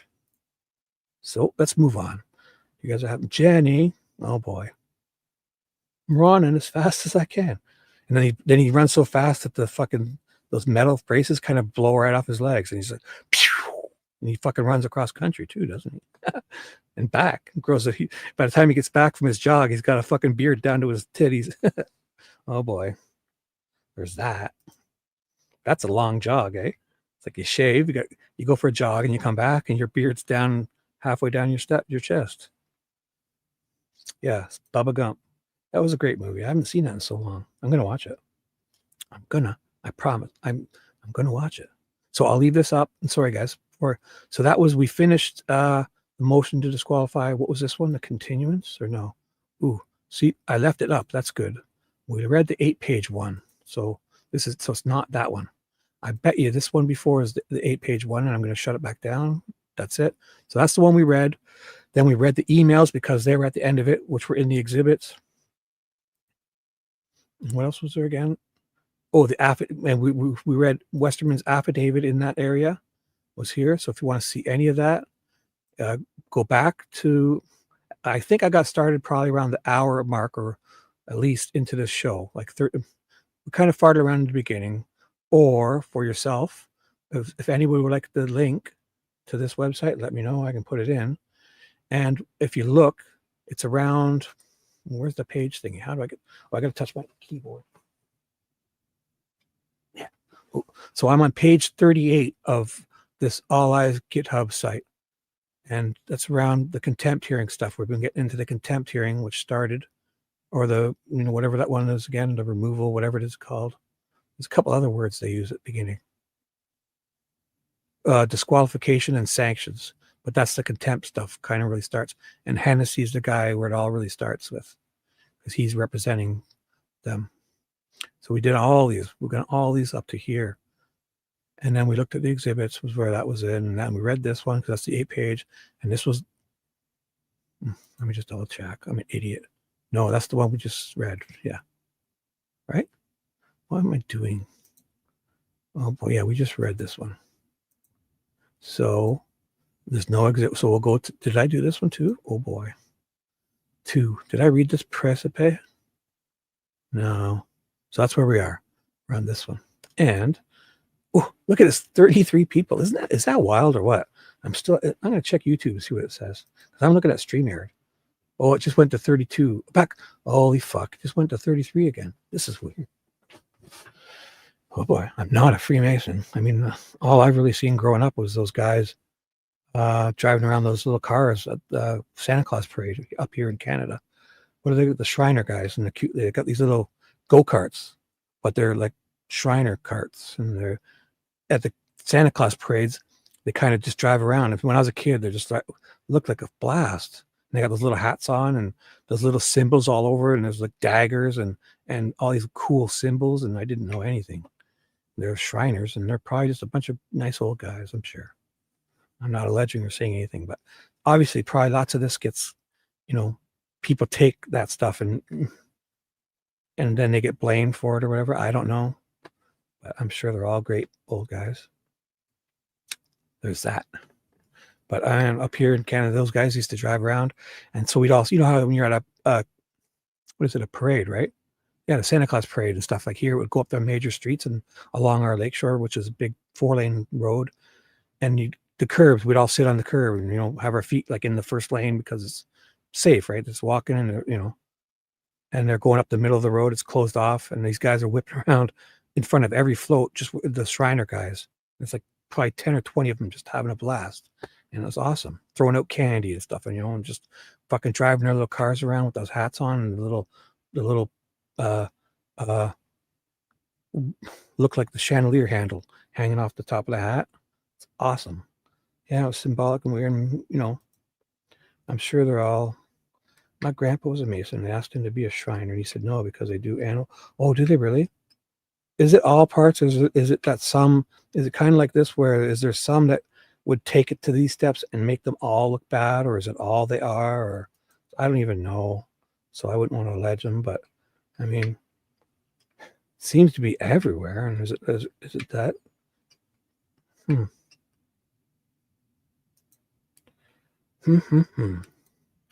Well, it's probably,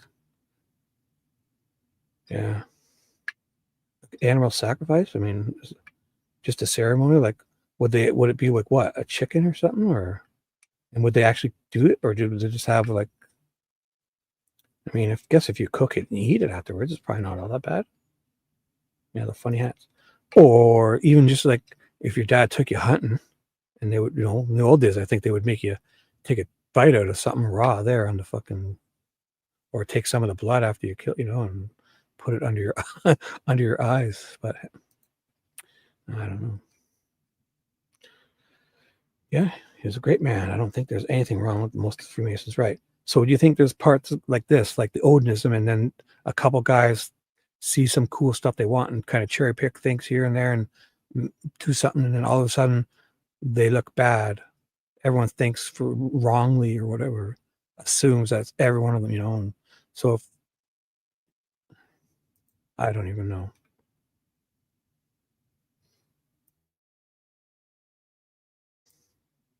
Could you imagine J-Hole driving one of those little around with one of those them hats on? Yeah. You wouldn't even fit in for sure. There was like little go-karts. They were like mini. Do you guys ever see that at your things? Or is it, it must be everywhere if they do that. I'm just like at Santa, especially back in the 80s and 90s. It was big. Because there was like, it's not that they wouldn't be allowed now. It's just that the rules they had with the parades were probably because all these people are there with their kids are sitting on the curb and their legs are hanging over onto the road. And then these guys are just whipping by our feet and stuff. So in that sense, I would think they would probably not want to, not for any other reason, I'm sure, just for that sense alone. Or all those, oh my God, I've got pictures of us going camping. There's this place called Jelly Bean Park up north near Sable Beach and up here. And we used to go camping there every year. And the fucking tractors would go around at night and pick the kids up. And these long ass, like, oh my God, it looked like a school bus length trailer. Like the length picture of a full length school bus. They would have this, and it'd have these rickety boards and nails on it, and the tires were half flat, and they would just drive around. And the kids, the parents would put us on it. Go, there it is, run and catch it. They wouldn't even stop. We'd have to jump on top, and our legs were hanging. I got pictures of us. Our legs are hanging over by the wheels, and it looks so goddamn dangerous, like it's going to tip over. And oh my God, we're running around on top of it, and boards are falling off of it, and everyone's smiling and having a gay old time, waving and taking photos, and kids' feet are literally hanging by the wheels, and it's just 30, 40 kids on a tiny trailer. Oh man, those were the days, right? I don't know why I brought that up too. Anyways, so let's do this. All right. The PRAECIPE. So how do I say this word? PRAECIPE. Just, I love seeing that. It's a cool look. PRAECIPE. Do many words get spelled with an AE like that? PRAECIPE. So, again, I'm going to carry on. I'm still got 30 people here. Wow. So it just says Dave Hennessy files a PRAECIPE on October 27th. So the week after all this stuff is really getting busy. Comes now counsel for Andrew J. Baldwin and PRAECIPEs for the recordings and or transcripts of the 2 in-chamber sessions on October 19th, 2023. Oh yeah. Remember they tried to get in those transcripts for so long because Gull obviously doesn't want it out how she acted in there, and then basically says the opposite of when she goes out in front of the camera. Or alternatively, to give counsel access to the recordings pursuant to the Access of Court Records Act, more specifically. Rule 3.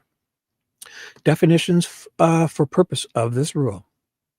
A, court record means both case records and court administrative records.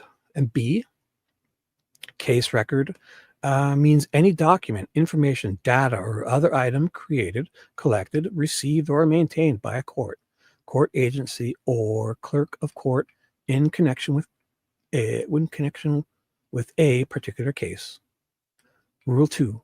Who has access under this rule? A, all persons have access to court records as provided in this rule, except as provided in subsection B of this rule.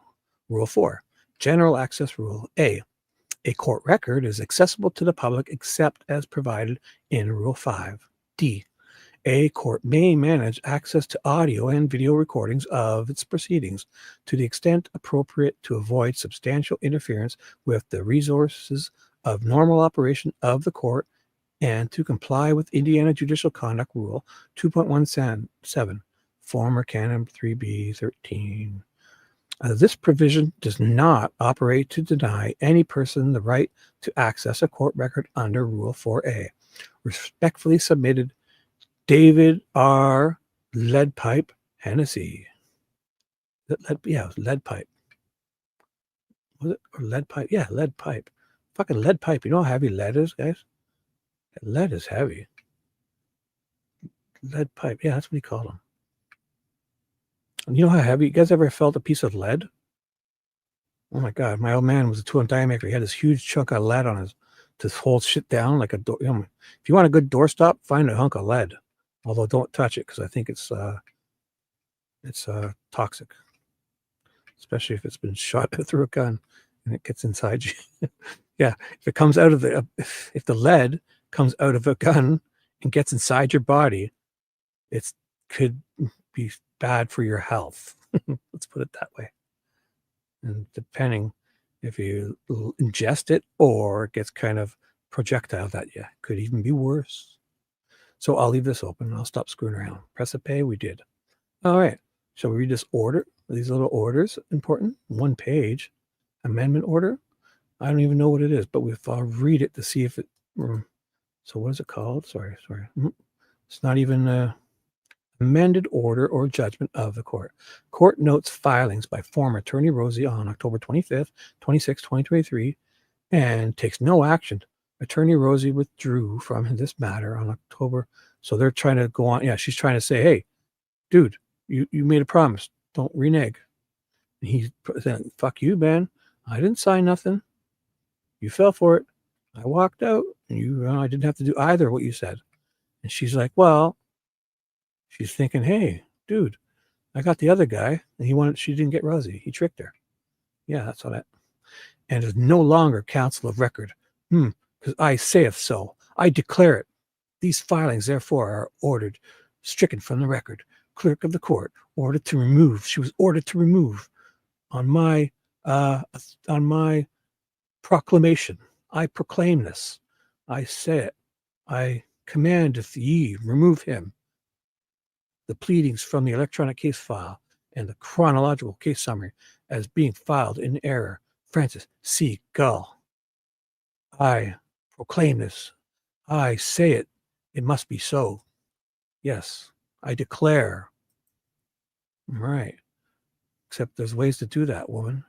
Not that way. Another one. Same one. Defendant remains entitled to court-appointed counsel. Yes. Here, court appoints Attorney Robert Scremin and Attorney William S. Labrato as contact public defenders to represent the defendant to help get the speedy trial happening and get everything moving forward. I'll throw this fucking gigantic wrench in and remove these guys for nothing hardly. And yeah, all in the name of what's best for Mr. Allen. 2 new guys who know shit about what's going on. Yeah, and the cases October, November. So November, December, January, they were planning on going to trial in less than 3 months. Oh boy. Counsel ordered to enter their appearances as public defenders on behalf of the defendant. Yep. There's that. And, this is where it gets good here. Oh boy. This is where it gets good. This writ of Mandamus. This was like, oh boy, that's like 200 something pages. Watch. It's like 240 pages. Oh boy. What's this one? 1 page? We're going to know soon. The notice of appearance. Now comes the defendant by and through his appointed counsel, Robert C. Scremin, and hereby submits this notice of appearance. Please forward all future discovery notices, correspondences, and inquiry to the address and or e-services email below. Mr. Robert C. Scremin. Look at that signature. That must be that auto pen, right? That's way too perfect. If that fucker signed that, I'll be surprised. Man, it's got to be an auto pen. What is this here? ISL. It probably implies that it's a stamp, right? Oh boy. Fucking Rozzi comes in and draws a pair of glasses or a big pair of boobies. Rozzi's signature. Wait till you see it. I've shown it a few times. There was that one where he had 3 signatures on 1 page and all 3 look completely different. It's amazing. So shall we get into this, guys? Are you guys ready or what? It's almost 3 a.m. here. I have 4 more hours, possibly 5 more hours of treacherous laborious, hard work ahead of me. But since I could do it with my eyes mostly, watching the security cams, I can continue reading this if you'd like. And I suspect that 32 people, if we get back to 33, I'll definitely start reading. Let's see. Come on, 33. Let's go. I'm just kidding. Yeah, I'll read some more. I know. Or I'll try to do it quietly. Maybe some of you are sleeping. And if you wake, you might realize you don't want to hear this and turn it off. So I'll try to talk quietly. And I'm going to open this up. So here, Maggie Smith, Carol Weinecke, and Jessica Cook file a verified petition for writ of mandamus and prohibition for the case number on October 30th. And this is a banger, right? Oh, it isn't that one. Is it the next one? This is 12 pages. So it'll just be a quick intro. This has to be the huge one. One of these is huge. Two. Oh my God, it's not that one. Oh, I thought I was looking through these. 22. One of these is huge. I know it. So the next few are only at 22, 22. Oh, this is the original action. 240. This is the big. So this one we'll go into first, right? The verified writ from the where they show up right here. Is this one? It's like 12 pages. Then the next two are like 8 or 10 pages. And then the next one after that is like 240. So if I'm going to take a drink, read chat, and hopefully you'll still be here. One sec.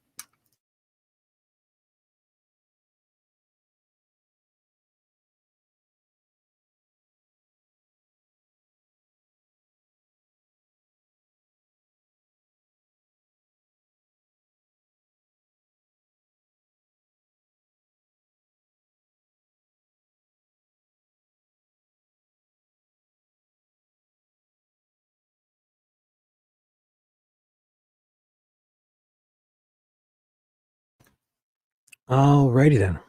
And we're back. I just had to chug my coffee because it's getting cold. So I was like, fuck it. I've got to chug it because I don't want it any colder than what it was. So, anybody new come? Anybody left? Elvis Fields? Two turd? There's another way to write it. That's a great one. Yeah, because we were writing two door. So that's probably the correct spelling in Elvis's school.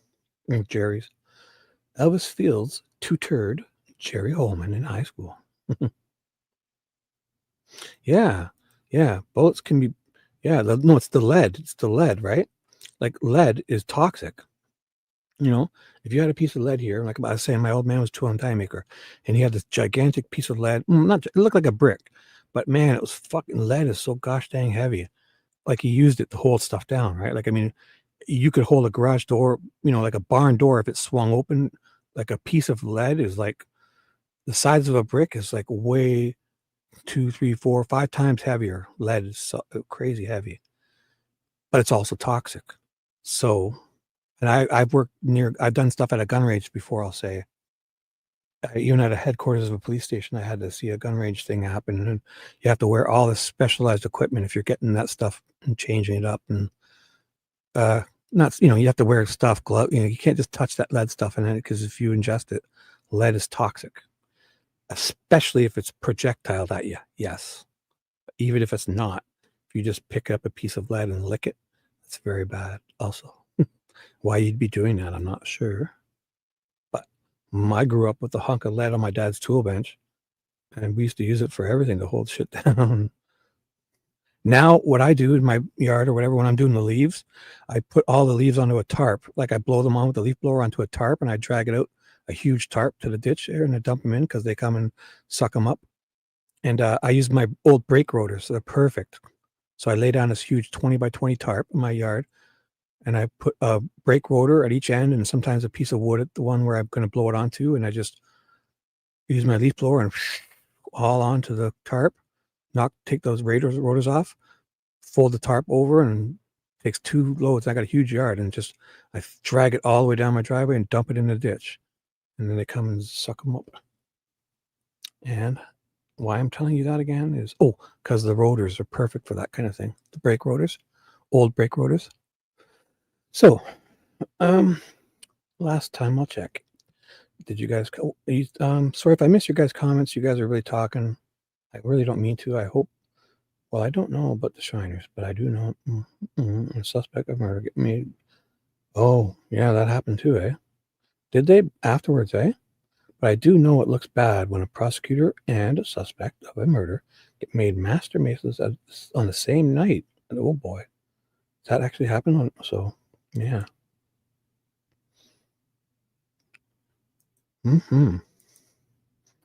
Sorry if I missed anyone leave or anyone come that I didn't say hi to. I'll catch up with you on the next break. I should read. Good advice. Yes, we're going to leave with that. Bullets are bad for your health. So don't lick them or let anyone stick them in you from far distances. All right. So verified petition for, so this is Kara Weinecke. You guys heard that, right? Maggie Smith, Kara Weinecke, and Jessica Cook filing a verified petition for the writ of mandamus and prohibition.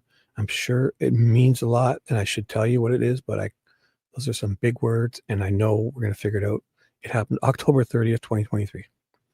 And I know, but I don't want to, that's it. I don't want to spoil it for you guys, because I know exactly what all this stuff is. I just want you guys to learn it on your own. So I'll just read, but just know I know exactly what's going on here. I'm not clueless like it may appear. It's an act. So the verified petition for the writ of mandamus and prohibition. Actually, I'm just happy if I can pronounce these big words. And the weird thing is you're reading these and you come upon a word you just know you never have a problem with, but it just it doesn't want to come out. So that's most likely to happen. Please laugh at me if you're not laughing with me. If you're smiling, I'm happy that you're smiling. Away we go. This court has expressly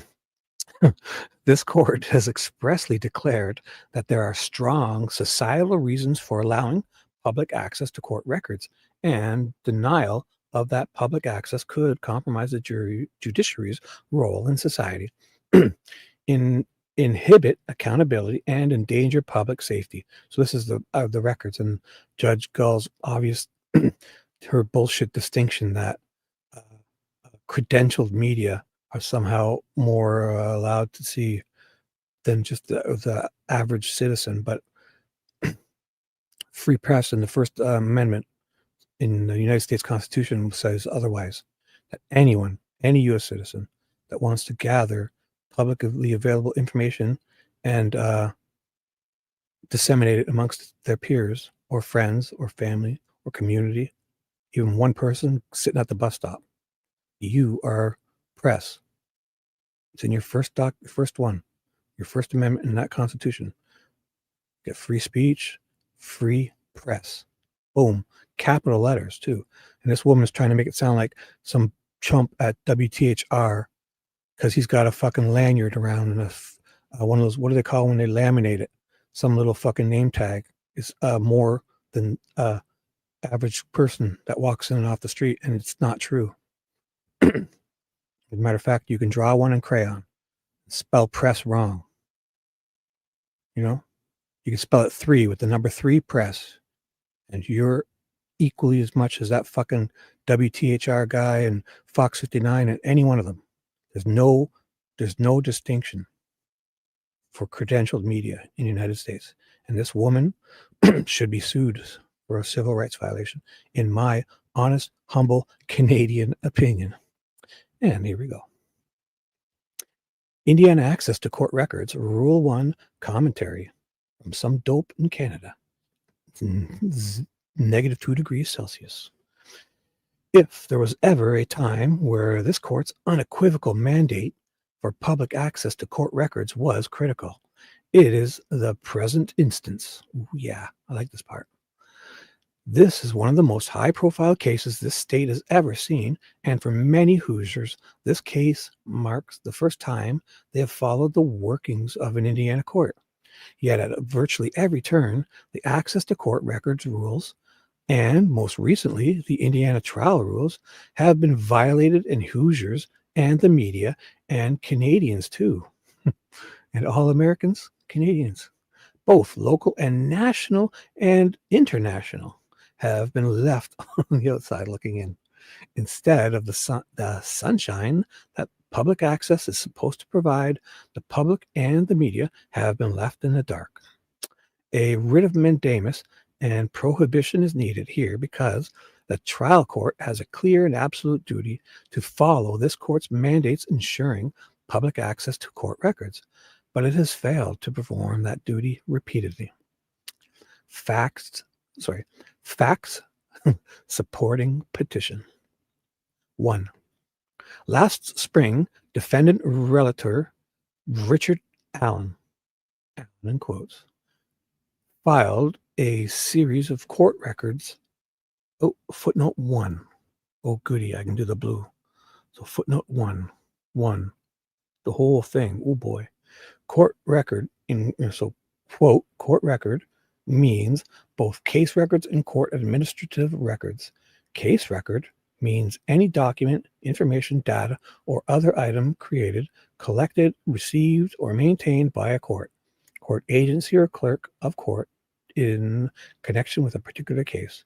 So the court record is both case records and administrative records. The case record is all the other, evidence stuff. So look at this blue. In this case, Anne marked everything as public documents. Original action record of proceedings, record page 35. 2. But someone within the court says, oh yeah, this is when, yeah. So they fucking did this, and why isn't she held accountable for this? But someone within the court system, sua sponte, changed all of Allen's filings to confidential. Just fucking anointed them. She waved her magic wand. Voila. And excluded all of them from public access without informing Allen. And then for the next 3 months, more than 123 separate documents were excluded from public access. Record pages 15 to 23. 3. On June 28th, 2023, and that's just 15 days after the safekeeping stuff. So the trial court explained that all those documents had been excluded from public access to comply with the court order dated the gag order, December 2nd, 2022, which prohibits public comment, commonly referred to as the gag order. Even though that gag order only governs extrajudicial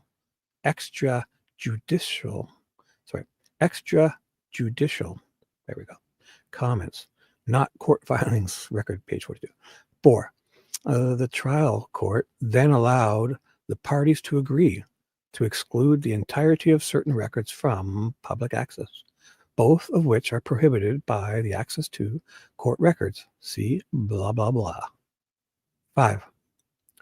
As to the other improperly excluded court records, rather than making them public on the CS, something that clerks do all the time, the trial court created a link and uploaded a zip drive containing 118 documents.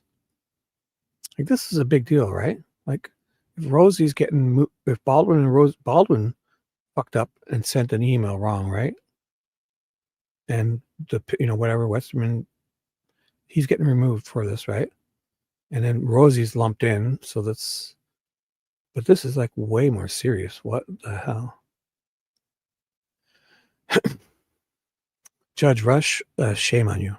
You should have removed her when you had a chance in this bullshit, Supreme Court stuff. I really had faith in her when I saw that little Judge Rush, and I thought she was going to get rid of her, but she didn't. Or all of them together were. 6. But the file names of those 118 documents have no clear identifying information to enable someone to recognize what the document actually is. None of the exhibits to a particular filing are anywhere near the actual filings they should go with. Boy, this is wild. we forget all this, man. Well, I mean, I know all this. Just hearing it again, it's just like it smacks you in the face. And the file date for every document is 6/27/2023. Record page blah. 7. Because the CCS is in this case still has every one of the 118 court records excluded from public access. The only way a member of the public can access anything in this case is if they somehow know to read the June 28, 2023 order. See the link embedded therein, and then proceed to open each of the 118 documents until they find the filing they're looking for.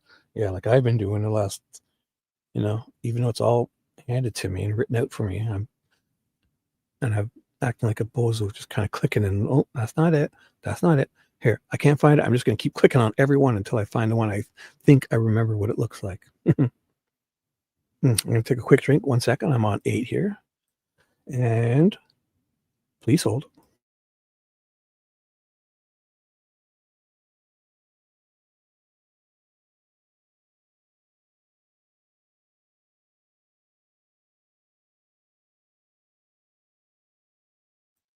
And we're back. I love seeing that. When I mute my mic and I clear my throat close to the mic, like it's muted, I get a warning saying, "Oh, dude, your mic is muted."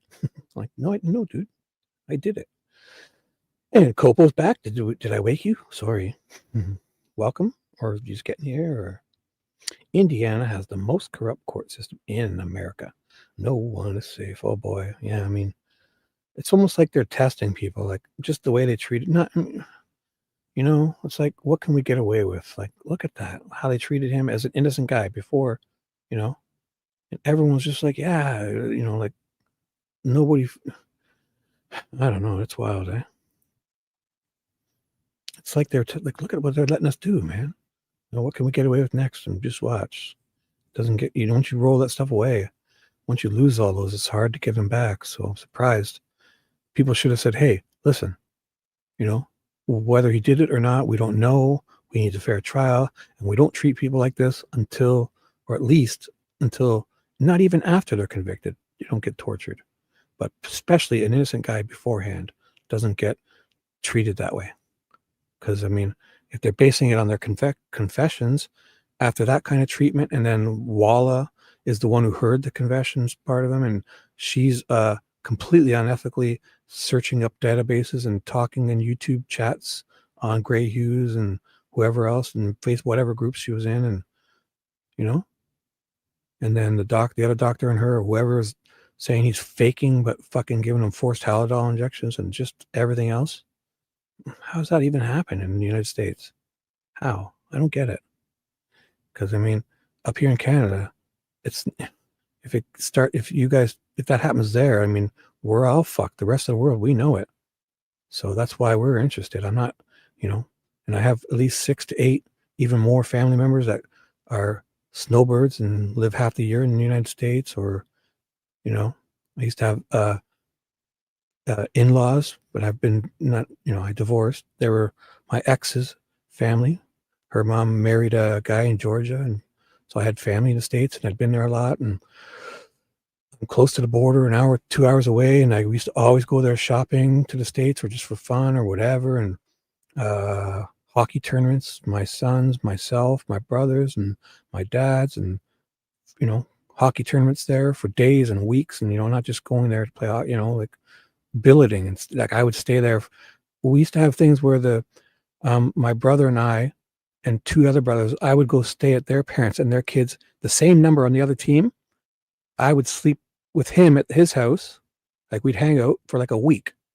So if I was number 9 on the other team, when we'd go to like Lockport, New York, and we'd go there for a tournament, and then number 9 on their team, I would stay at his house for like the rest of the week. And then when they came back to do the tournament, he would come to my house, and his parents would leave him at my house for a week, and we'd hang out for the whole week. So my brother had a guy that hung out with him, and he was a couple years older, and so he was the goalie on his team. So the goalie on the other team came and hung. My brother slept at his house, and I slept at the other guy's house, and it was like a billet thing. It was cool, and we hung out as friends and learned and it was wild, so much fun. And then he got pictures of him, and then when they came back for the other tournament, they would stay at our house for the week, and then I don't guess they would come back and pick him up. I forget how it worked, and it was like for a week at a time. It wasn't just like, overnight stuff. So this could be any of us. So I'm probably closer to Delphi than 80% of the citizens of the U.S. So I'm not sure if that means anything. So let's go on. 8. More recently, the trial court has begun sua sponte. I like that. Sua sponte. Removing and excluding file documents from the CCS altogether. Like, yeah, these are all fucked up things. 9. For example, on September 18th, 2023, Allen made what is known as a Franks filing, wherein a defendant seeks to present evidence that the officer who prepared the probable cause affidavit misled the court to believe probable cause ever existed. Yeah, see Franks. Yeah, like Liggett lying. Liggett in the probable cause affidavit lied about what Sarah Carbaugh said. She never said, because Sarah Carbaugh saw the same guy Betsy Blair saw. Betsy Blair saw the guy on the bridge, and then the bridge guy goes, they said he did, and then walked down the street. Carbaugh saw a fucking guy in a tan coat without blood on him at the first time. She said he just looked like he was in a kind of a fight or whatever, and he had mud on him, wearing a tan coat. And all of a sudden, hey, Liggett's like, oh my God, she must have seen that guy. It must have been him. I saw the video. He must have had a blue coat on. So he changes it to blue. And since she said he maybe looked like he was in a fight or disheveled, he obviously means he's got blood all over him. Then all of a sudden, a few years later at trial, fucking Sarah Carbaugh is acting erratic, saying, yeah, the motherfucker looked like he just gutted a pig. Yeah, it seems, took her a few years to remember that, because at the time she said it, those words never came out of her mouth. So there's that. And probably amongst other things. And that's for the PCA, and not, then they left out stuff about all the other guys for the search warrant stuff, I believe, too. So, oh boy. So there's 10. Allen filed 3 documents with this Franks filing: a motion, a memorandum in support, and an exhibits list, and made all of them publicly accessible. 11. But someone within the court has since excluded the Franks memorandum from the CCS altogether. 12. Likewise, after the trial, court attempted to force Allen's counsel, attorneys Andrew Baldwin and Brad Rozzi, to withdraw under duress and in direct conflict with Allen's express declaration that he wanted only attorneys Baldwin and Rozzi to represent him. Allen instructed his counsel to make certain filings on his behalf. 13.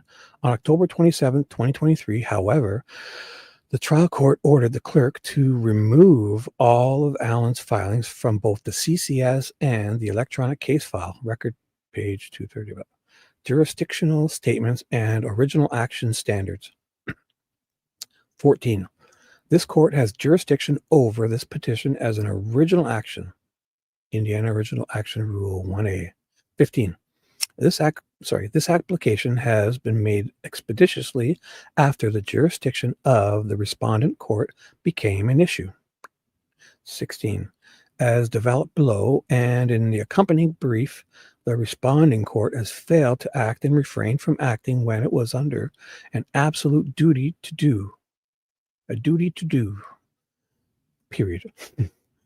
The State Ex Rel Commons v. Para, Indiana, 2013.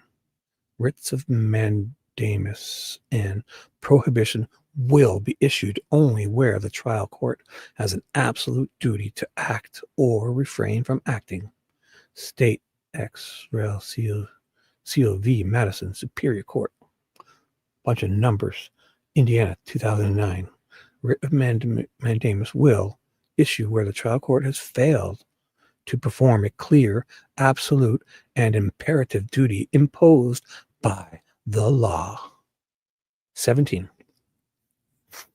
As explained below and in the accompanying brief, the denial of this application will result in extreme hardship, and the remedy available by appeal will be adequate. ID, whatever that is. 18. Rule 2A of the Rules of Procedure for Original Actions contains a condition precedent requiring that the subject matter of the original action must be raised and ruled on by the trial court prior to filing an original action. 19. Doing so in this case, however, is an impossibility because the trial court refuses to accept any filings made by the only attorneys Allen has authorized to represent him in the trial court below, attorneys Rozzi and Baldwin, and has ordered the clerk to remove anything they file. Wow, stop all work and hand all their shit back and all. She says so. She proclaims it. It's her command. She waved her wand.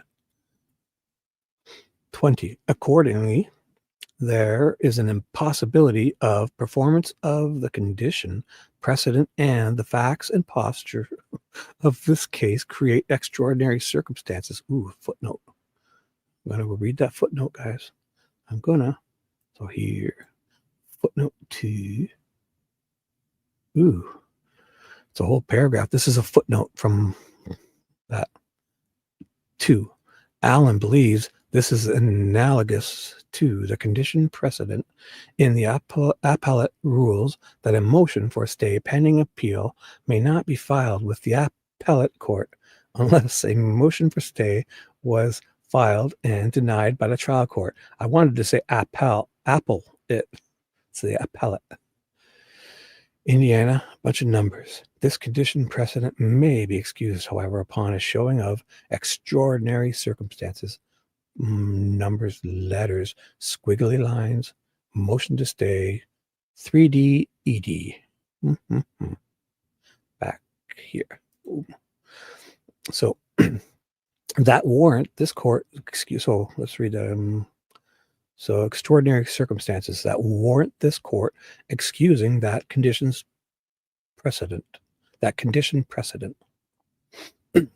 Grounds for writs of mandamus and prohibition.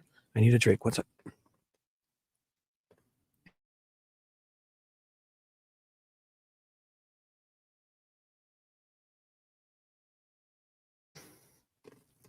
And we're back. Anybody still here? Because I'm fun? Sleeping good? I'll try not to wake you. Anybody left? No. Let's do this. Oh my God, my drink is so cold, that other one. I put like a huge Stanley cup. I filled like halfway with juice, and I put like a full tray of ice cubes in it. Like, what was that? 4 hours ago. 4 hours and 20 minutes ago. It's like freezing cold. 21. A writ of mandamus, and is it mandamus or mandamus? Mandamus sounds good. Yeah, I heard them all say mandamus. And prohibition is appropriate and warranted in the case because the trial court has failed to perform the clear, absolute, and imperative duty imposed by the access to court records rules and the trial rules. State X rel seal blah numbers. 22. Ooh, no, okay, excuse me, sorry. 22. Writs are issued by this court in a wide variety of circumstances, such as to enforce court rules, effectuate the disqualification of a trial court, order a criminal defendant be released from jail on his own recognizance, and address a trials court. Address a trial court's failure to adhere to statutory mandates. And we have a little tiny footnote number 3 at the top of the page. I go to the bottom. Oh boy. Oh, it's probably just so basically it's just a whole referring to like a whole, if you're just listening, it's like about what we're reading. It's just like those cases, like state v this or this v that, in all these precedents, at least probably 4 or 5 or 6 different cases that would support this type of precedent. So I'm not going to read it. I refuse It's a whole bunch of just this versus this, number, court, blah, blah, blah, dates. And Judy Wilkie comes in and says, it's pronounced like Mandamus. Mandamus? You sure? Oh boy. Ooh, the YouTubers got to be coming up soon, TJ. Hey, girl. Glad you're back. Or did I wake you? Or you been laying down? Thumbs up? Yeah. Thumbs up if you can. Oh, just glad you're here.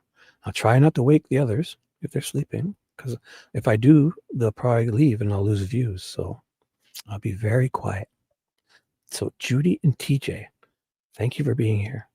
Mandamus. It does sound right. Mandamus. Mandamus. Mandamus. Matt Damon. Mandamus. It sounds good though. Mandamus. Mandamus. Mandamus. I probably should say Mandamus. Oh well. Oh, maybe I'll say just Matt Damon. Writs of Mandamus. And Prohibition. Sorry, 23. Writs of Mandamus. Mandamus. 4. Going out. Judy Wilkie. Here's a dedication. 23. Writs of Mandamus and Prohibition have also been issued to address matters affecting the public trust in the integrity of the judicial process. State v. Delaware, yada, yada, boom, bah, Indiana, 2009, 24.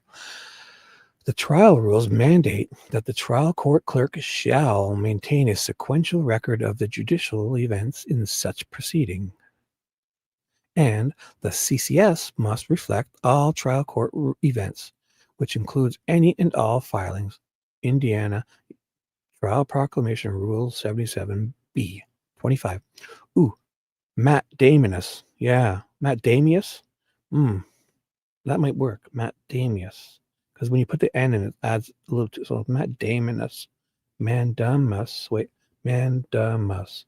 Matt Damus. Yeah, it has to be 3 consonants. You know, like if you add the N and it's like Matt Damonus and it's 4. So Matt Damus has to be. Definitely, I'm going to go with it. So, is there anybody who's actually like have legal experience? Is it funny when you hear us pronounce these words and we're probably wrong? I hope if you guys at least enjoy this stuff and laugh at me. I hope you enjoy it, because as long as you're smiling again, you can laugh with me, at me. I bet people that know these are the more educated of yous that kind of got past high school.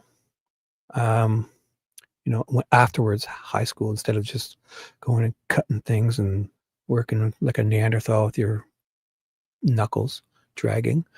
I hope this sounds funny to you and entertaining, and you enjoy the content and the delivery. So let me dance for you a little more. 24. The trial rules mandate that the court clerk. Did I just read that? Yes. Yes. I got to do better remembering when I go off on a rant or dumb that I should remember at least. So at least it's one thing to go off and act weird, but then to come back and kind of stump, look around for it. That's probably the worst of it. So I will never, ever, ever do that again, at least for another 30, 40 seconds, I'm sure. 25. In addition, Indiana court records are to be open to and accessible by the public. ACR Rules 140B. 26. Unless an entire case is excluded from public access, which is not at issue here, there are only 2 ways a court record may be excluded. 1, it falls within the ACR 5B or C, in which case it is excluded as a matter of right, or 2, extraordinary circumstances exist and all of the requirements of ACR 6 are met. That flows well. ACR. All requirements of ACR. That really flows. ACR. C. ACR rules 4, 5, and 6. Look at that. 4, 5, and 6 go well together too. I wonder why. That's weird. Look what I discovered. 4, 5, 6. Sounds good. Try it sometime. 27. To be clear, a court cannot exclude records otherwise accessible to the public because the parties agree to do so, or because the parties have entered into a trial rule 26C protective order, ACR Rule 5, commentary by Shibby. Sweet dude, Shibby. Oh my gosh. I kind of rubbed my eye earlier, and it's almost like luckily it's only one eye. It's almost like I got like sweat or something in it, or I don't know, just kind of like not stingy, but it kind of went all blurry there for a sec. Oh, that's fine. Thankfully, it's only one eye too, so I can still read. Maybe I poked it with my greasy finger. 27. To be clear, a court cannot exclude records otherwise accessible to the public because the parties agree to do so, or because the parties have entered into a trial court Rule 26C protective order, ACR Rule 5. Did I fucking just read that? Oh my God, I did. See, I told you it must have been past the 30-second mark because I promised not to do it. I bet you if I go back, I said I wouldn't do it again for 30 more seconds. So I'm sure I was out of that window because I do remember saying commentary by Shibby. I doubt I've even, yeah, I must have read. Oh my. I'm only human. I mean, well, 28. And unless everything in the document can be properly excluded from public access, there must be a public access version and a non-public access version of the document. The public access version has the confidential information redacted, but all of the non-confidential information in the document must still be publicly available. ACR 5E, commentary by Shibby. 29. Moreover, every confidential record must be accompanied by an ACR form identifying the specific Rule 5 grounds upon which exclusion is based. ACR 5B. Simply filing the document and locking it does not satisfy the notice requirement. A person looking at the case will see that a document is excluded in its entirety from the court record, and the person must also see ACR form stating what document was excluded and why. ACR 5 commentary by Shibby. What does the ACR stand for? The court something. I'm sure we easily find out. Anybody know? Oop. Oh, let me stop here. Great comment. I see. I'm gonna just get ready and with you, Shibby, not at you. LOL. Either way, as long as you're smiling, that's all I'm saying. That's all I need to know. Miss Matt Damius is right. I learned from watching trials, right? I mean, it is kind of weird. Like, I mean, look at us here.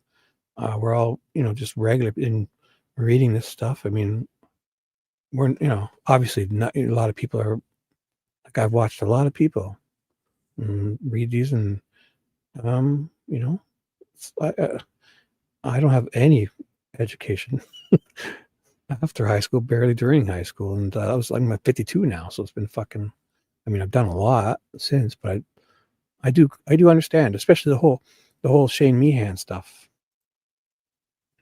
No. I'm going to say that it's awesome how average people like us are interpret and understand all this stuff. No, I didn't mean anything wrong with us.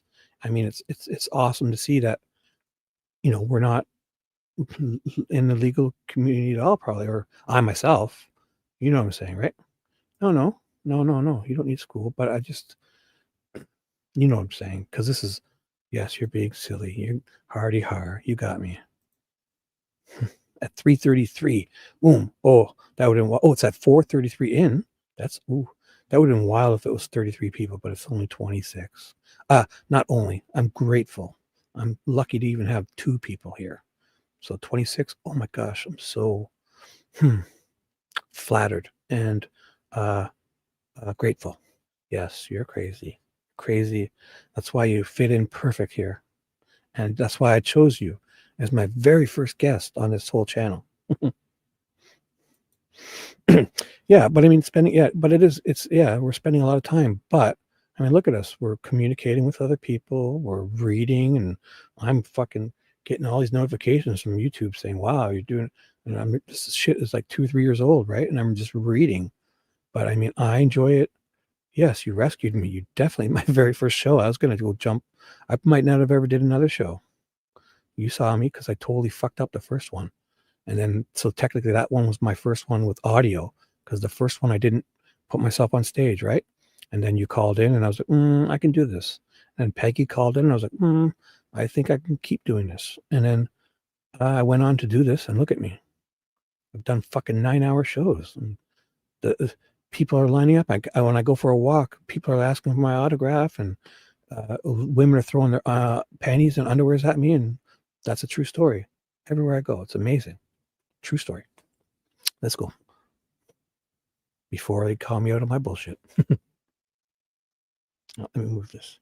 But it is awesome to see us regular people. I'm talking to people, which is good for me. This is like therapy, talking with you guys. We're having fun and jokes, and there's hardy hars. I'm having chuckles. Oh, RC's back. Hey, welcome. RC, I almost missed you because TJ. I was having so much fun with just TJ, and I hear alone. Hey, RC 99991, welcome. Welcome back. So there's that. And we're having fun, and it's all good. And like I said earlier, I don't know if you noticed that as a 52-year-old man, it's almost like you feel you do stuff and you don't have to think much. My jobs, especially, and my kids have grown and gone out, so moved out a long time ago. They're both 30, 32, 30. And it's like you don't use these parts of your brains, and you kind of get start to shrivel up. But I feel like this last few weeks of reading this stuff, it's like I've taken that limitless pill, and I'm like, boom. I'm like, I feel like at least 49 and a half again. And now it's amazing. Amazing. So there's that. 30. The trial court has repeatedly failed to perform the clear, absolute, and imperative duty imposed by these rules when it sua sponte. I love that. Sua sponte. Sounds delicious or fun. Removed. I probably shouldn't even ask what it really means when it's sua sponte. Removed, excluded the Frank's memorandum and ordered the clerk to remove all of Allen's most recent filings from both the CCS and the electronic case file. 31. Even if a trial court believes that these filings are improper or unauthorized, that does not justify the removal or exclusion of the court records from the CCS altogether. Footnote 4. Oh boy, is this? This looks a little. I should probably. When I go through this big footnote, all the stuff I don't think is important, but I'll read anything that looks. For example, after the IURC filed a brief appellee, a brief of appellee. Got to be because appellate, right? So brief of appellee in City of Carmel, Indiana, Duke Energy, Indiana, numbers, City of Carmel moved to strike the brief, contending it was an impermissible and unauthorized filing because the IURC was not a party to the appeal. The Court of Appeals agreed and struck the brief and dismissed the IURC as a party to this appeal. City of Carmel, transfer granted. But the court did not instruct the appellate clerk to remove the IURC's filing from the CCS. Those filings are still there and accessible to the public. I'm sure that meant something to somebody, but I was just trying to get the words right. And I tried to think, but nothing happened. 32. Instead, the trial court may enter an order declaring that a court record is improper or unauthorized and may inform the parties in public that it will not review or consider such filings. 33. Ooh, number 33. I guess it has to come sooner or later. But a trial court cannot order those court records removed or excluded from public access altogether. 34. In addition, after the trial court recognized that 118 court records had been improperly excluded from public access, 118 records. So shouldn't each one of them be like a violation? Holy fuck. This woman is trying to remove Rozzi for something Baldwin did And as Baldwin was also a victim of a crime, technically, and a fuck up for an email, and Rozzi just catching shrapnel, being nearby, being removed or disqualified, and she's fucking gross negligence. And that same sentence, she writes gross negligence. She says he sent it to the wrong Brad, and there's only one Brad, and she fucked up. And then all of this, and there she's got the fucking gall to try and remove these guys. Who's removing her? Where's her? Like, that's a fuck up and a half. Look, I mean, it's basically 118 times worse than what the email was, because each one of these is a record. Recognize that 118 court records had been improperly excluded from public access, including court records that had been marked public when filed and then sua sponte changed by the court to confidential. So what's sua sponte? It's kind of like sounds like not properly or not legally. Or you guys, anyone know what sua sponte is? If you like it and putting it in, or let me know. She's gonna get hers. Ooh, girl. Yeah. Let's talk dirty to me. No, I'm just kidding. She's gonna get hers. I bet. It's gotta be. I mean, the Supreme Court's gotta be looking at this thinking, oh my God. But now there's just so much. If this type of case, especially even in Indiana, if with all the stuff that's happened in this case that we know of, that on the record and all that stuff, thanks, TJ. If you do, sua sponte. I fucking love saying that. I hope it's not nothing bad, but it kind of sounds like sua sponte means that they did it informally or wrong or illegally or unjustifiably or improperly.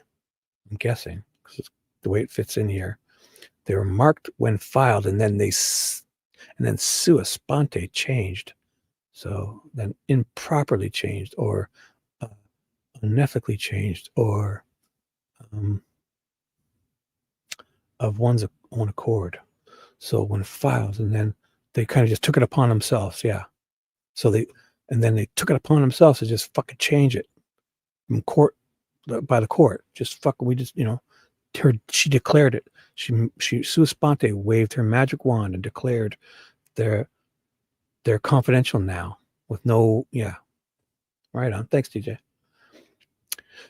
So what was I saying? Oh, probably nothing important.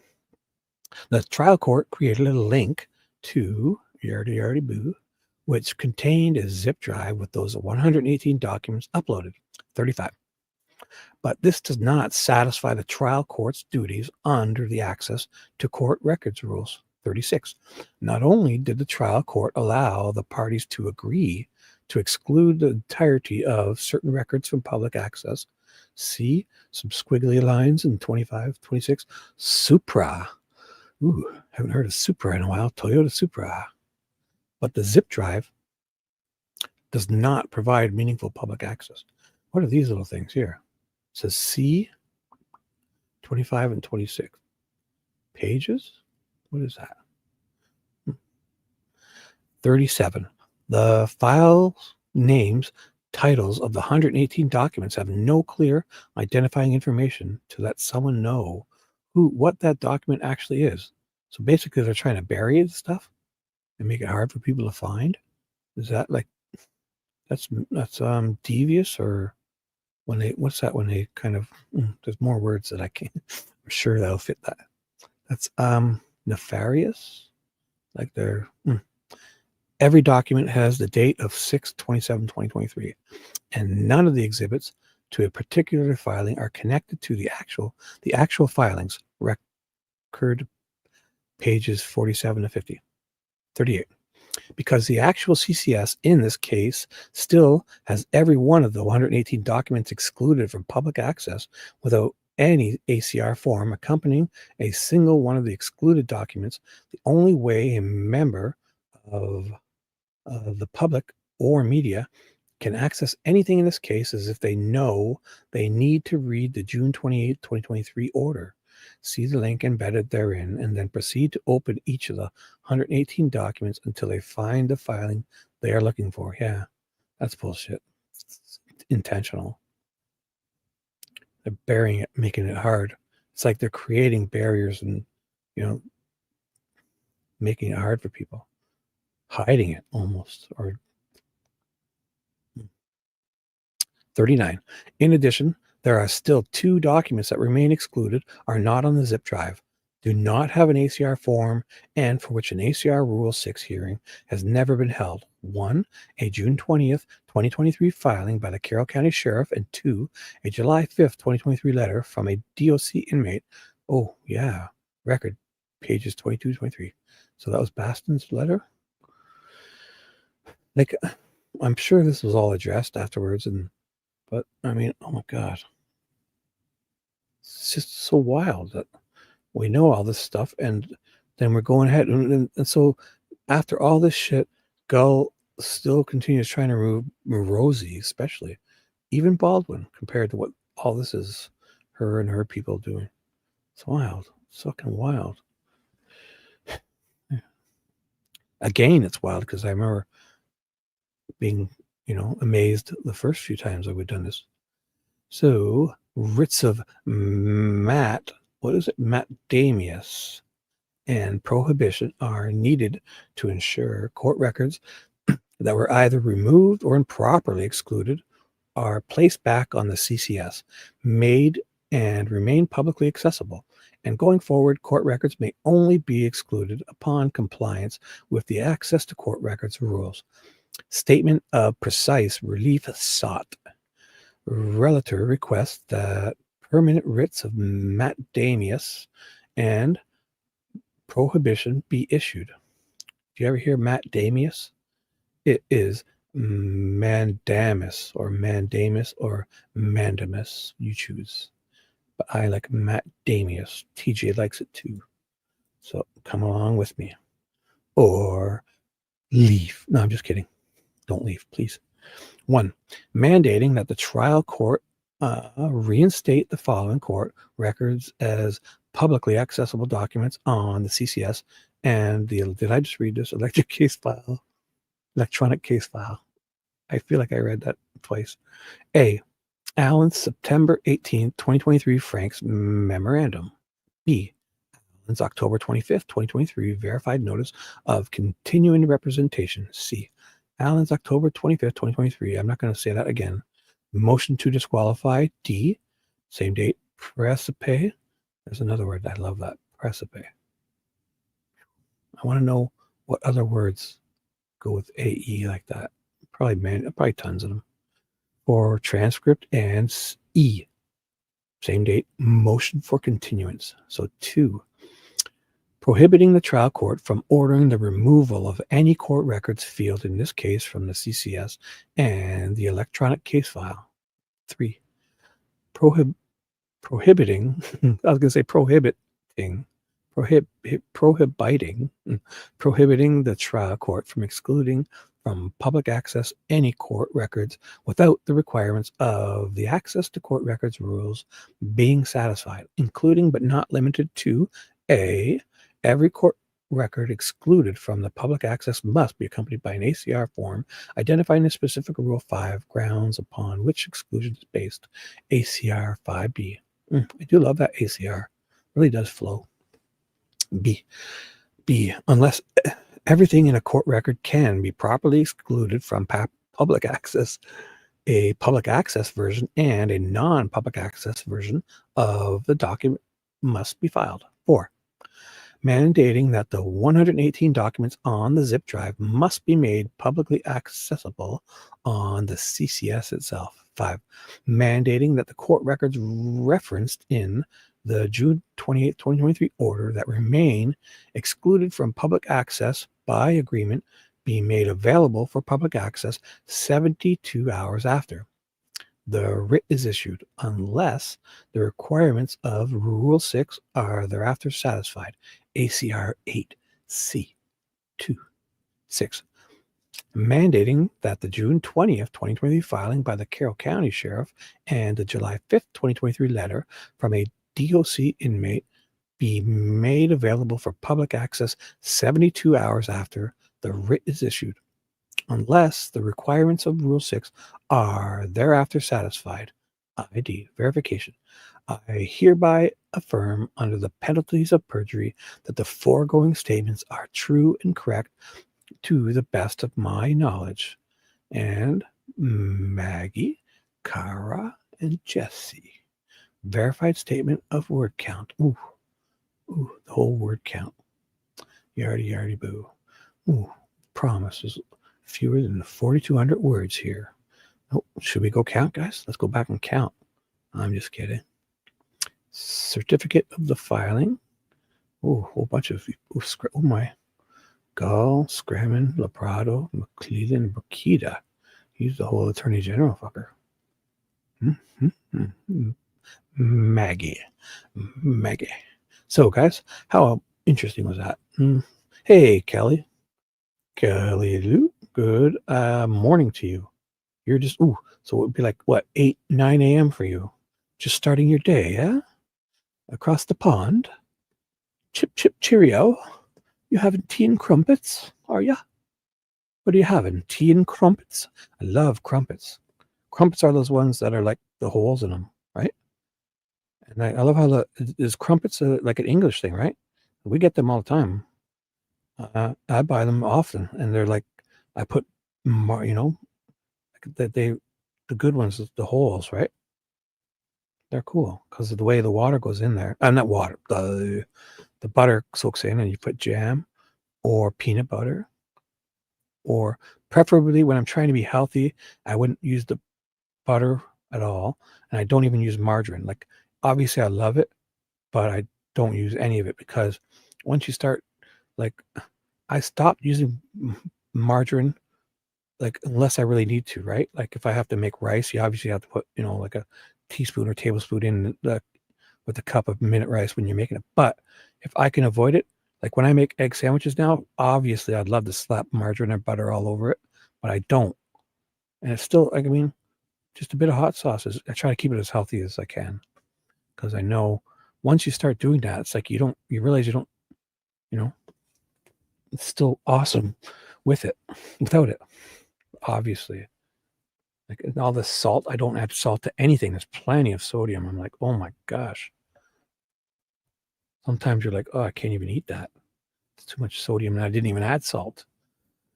And why I'm complaining about that, I have no gosh dang idea. Is this the big one here? Proposed. Oh boy, this is it. Oh no, is that where I was? Oh boy. Oh boy, did I go back?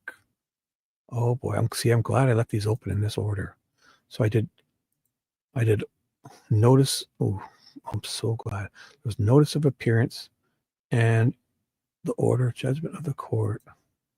I almost screwed myself over there. Did I read these? Permanent. Oh boy. Look at this. So I did this. No. Yeah, these are, because I did these orders. Yeah, so I did all this. I started here, and we looked at the exhibits. Then I did this. The one I just did was not that one. That's a permanent writ. The one I just did was the 12-pager. That was, I'll go back just to be official. The verified petition, to be sure. That was this one. And I just opened this one. That big one has got to be coming up soon. It's probably the original action one, yes. So this is a small one. The next one's like a 9 to 12 pages. And then kaboom, we'll decide if you guys want to get into that big one here. How does that sound? And probably y'all need to take at least a 2-second break. That feed the iguana and drain the lizard type of deal. Oh boy. It was funny yesterday because I didn't even have my smoothie, and I was like, my stomach was like growling, and I usually don't let it get to that point, but I got distracted and went on Fishy's show and then forgot to even have my smoothie or anything. My stomach was growling. So let's read this 2 pages. All right. This is a permanent writ of Mandamus. And 1 second, just having a drink.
I was talking away there for how long? Oh boy. I was talking a lot. How long was I muted? I took a drink. What could have been that long? What I was going on about? You must have seen my little face moving. I didn't unmute, so I didn't say anything weird. I said, what was I talking about? Oh, I was talking about how you guys, somebody must be enjoying this, or how my secret I accidentally stumbled upon. One, I have a secret with selfies. To make a good selfie, because I noticed when I posted on Facebook, I accidentally took photos of when my selfie caught other people behind me that were rather handsome or good looking, accidentally, right? So that's a secret to a great selfie, is to accidentally catch other people in it.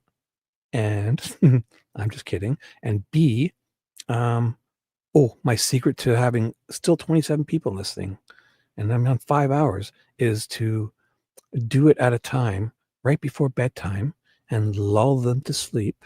And right now there's 26 people, so I'm one on my other alt account, so 25, and there's 2 wonderful people, RC, or 3, Kelly, RC, and TJ are chatting up, so that makes it 22, 21, let's say 20 people. It's fast asleep right now. So that's the secret. And then not to disturb them, as so they don't come and lock their screen or turn me off. Not, turn like X, shut it down, right? So that's the secret to getting lots of people, not viewers, I guess, would be to do it right before bed, and hopefully when they fall asleep, they just leave it on, and then I talk all night like a rambling fool. And some people, the other day I was still talking, people were waking up in the morning, people that started out the stream, and like Rebecca Ann and stuff woke up at like 8 and was like, oh my God, you're still on? And I'm like, yep. And they're like, oh my God, I slept for like 6, 7, 8 hours. You're still here. Like, welcome back. So there's that. That's the secret. Other people in your selfie and sleeping listeners. And away we go. Yeah. Is it 33? 33 has been following me all the time, hey? Seems to be like oh my gosh. Maybe they're trying to recruit me like Brad Holder, They want me in their cool club. I'm like, will I get one of those hats? Oh, I might join. Will I get to wear horns? That'll be cool. Like Fred Flintstone at the club, the lodge, the Buffalo Lodge. They got to wear those. That's funny because Fred Flintstone did wear like the buffalo hat, right? It had the horns on it. Wow. Remember Flintstone would go to the lodge with Barney, and there's probably a name to it too, like the Brontosaurus or kind of club or something. And they literally, I remember they had that big brown hat and it had fucking horns on it, literal horns. So that's awesome. That'd be a great Halloween costume. That big orange jumpsuit, dress type of whatever he wore. Had a tie. It was all ripped and sprayed and barefoot. And big buffalo horns on your head. Right. So permanent writ of Mandamus. The original action comes before the Supreme Court on the application of relator for a writ of Mandamus against respondents. After examining the application and preliminary response, hearing the oral arguments of counsel, and being advised in the premises, the court grants the application. Accordingly, it is ordered that respondents, the Carroll Circuit Court, and the Honorable Francis C.S.E.A. Gull, as a special judge, reinstate Andrew Baldwin, you dumb, and Brad Rozzi as Relators Court appointed counsel, because you fucked up and we'll let you off. Just fucking stop fucking around. Order Relators trial to commence 70 days from the date of issuance of this writ. That's cool too, just writ. The original date of his trial, and that the special judge be be removed from relative's case and a new special judge to be appointed. Oh, yeah. Actually, yeah. Quit fucking around or we're going to have to get you removed. Yeah, we're coming for you. Oh, boy. It is further ordered that the clerk shall serve a certified copy of this permanent writ of Mandamus on the following a whole bunch of people. A whole bunch of people. Ooh, whatever day. So ordered this blah blank on this blank day, and the Chief of Justice of Indiana refused to sign it. He said, fuck it, I'm not signing anything without, my lawyer present. I'm just kidding. So there's that. All right, quit fucking around. Oh boy, which one was that I just read? I gotta stop doing that. So the permanent writ of Mandamus. The permanent writ of Mandamus. Because you see how I went off? Petition for writ. Oh boy. See, I do this, and it's so simple. Must have been. I'm such a fucking dummy. Must have been this, right? Yeah, this is this one. Oh boy. Man, this is my problem. Relative's brief in support of petition. Oh, this one's the next one, yeah. Because the next, oh my, 22. So the next one is the big ass one, right? Yeah, the original action is 240. Oh boy. So let's do this, and I'll see what you find people would like to continue, because this will take a few minutes. And welcome everyone. Fred was a Shriner, yeah, at the Buffalo Lodge, right? That was awesome stuff. Get to some trial dollar. Oh, dude, I'm trying to follow this in order, not jump around. What do you mean you don't want the contempt? But I mean, don't you want to follow it in order as these things happen? What? So you want me just to start jumping around? This is where I get lost. Thought we were going to do this in order. So you want to just jump to where so you want to skip this original action stuff? Isn't this important? Exhibit A, proceeding stuff. Or no, is this not important? That's a lot of pages. I'm not even sure. Oh, maybe it's just, yeah, this is just everything that's happened from the beginning. I mean, oh, this isn't what I thought it would be. There seems to be some big things here. 10th, June 13th. This was right before the safekeeping. Courthouse will be open, and they're giving shit to people except for handicapped. Yes. So, should I skip all this? Another order was issued on it. Comes now to court having communicated the health records. I thought this would be different, so yeah, I'll probably skip all that, I guess. Is this so? This thing is not good, right? There's nothing here. What is this? The relative's brief in support of petition for what is this? Hundreds of documents are properly excluded. So this is, want to skip this? I will. Hundreds of documents skipped. Original action stuff. That's all the shit they skipped over. They're not actually there. So this is them trying to give Gull shit, right? When do they bring in the YouTubers? It's probably, I was thinking it has to be soon, right?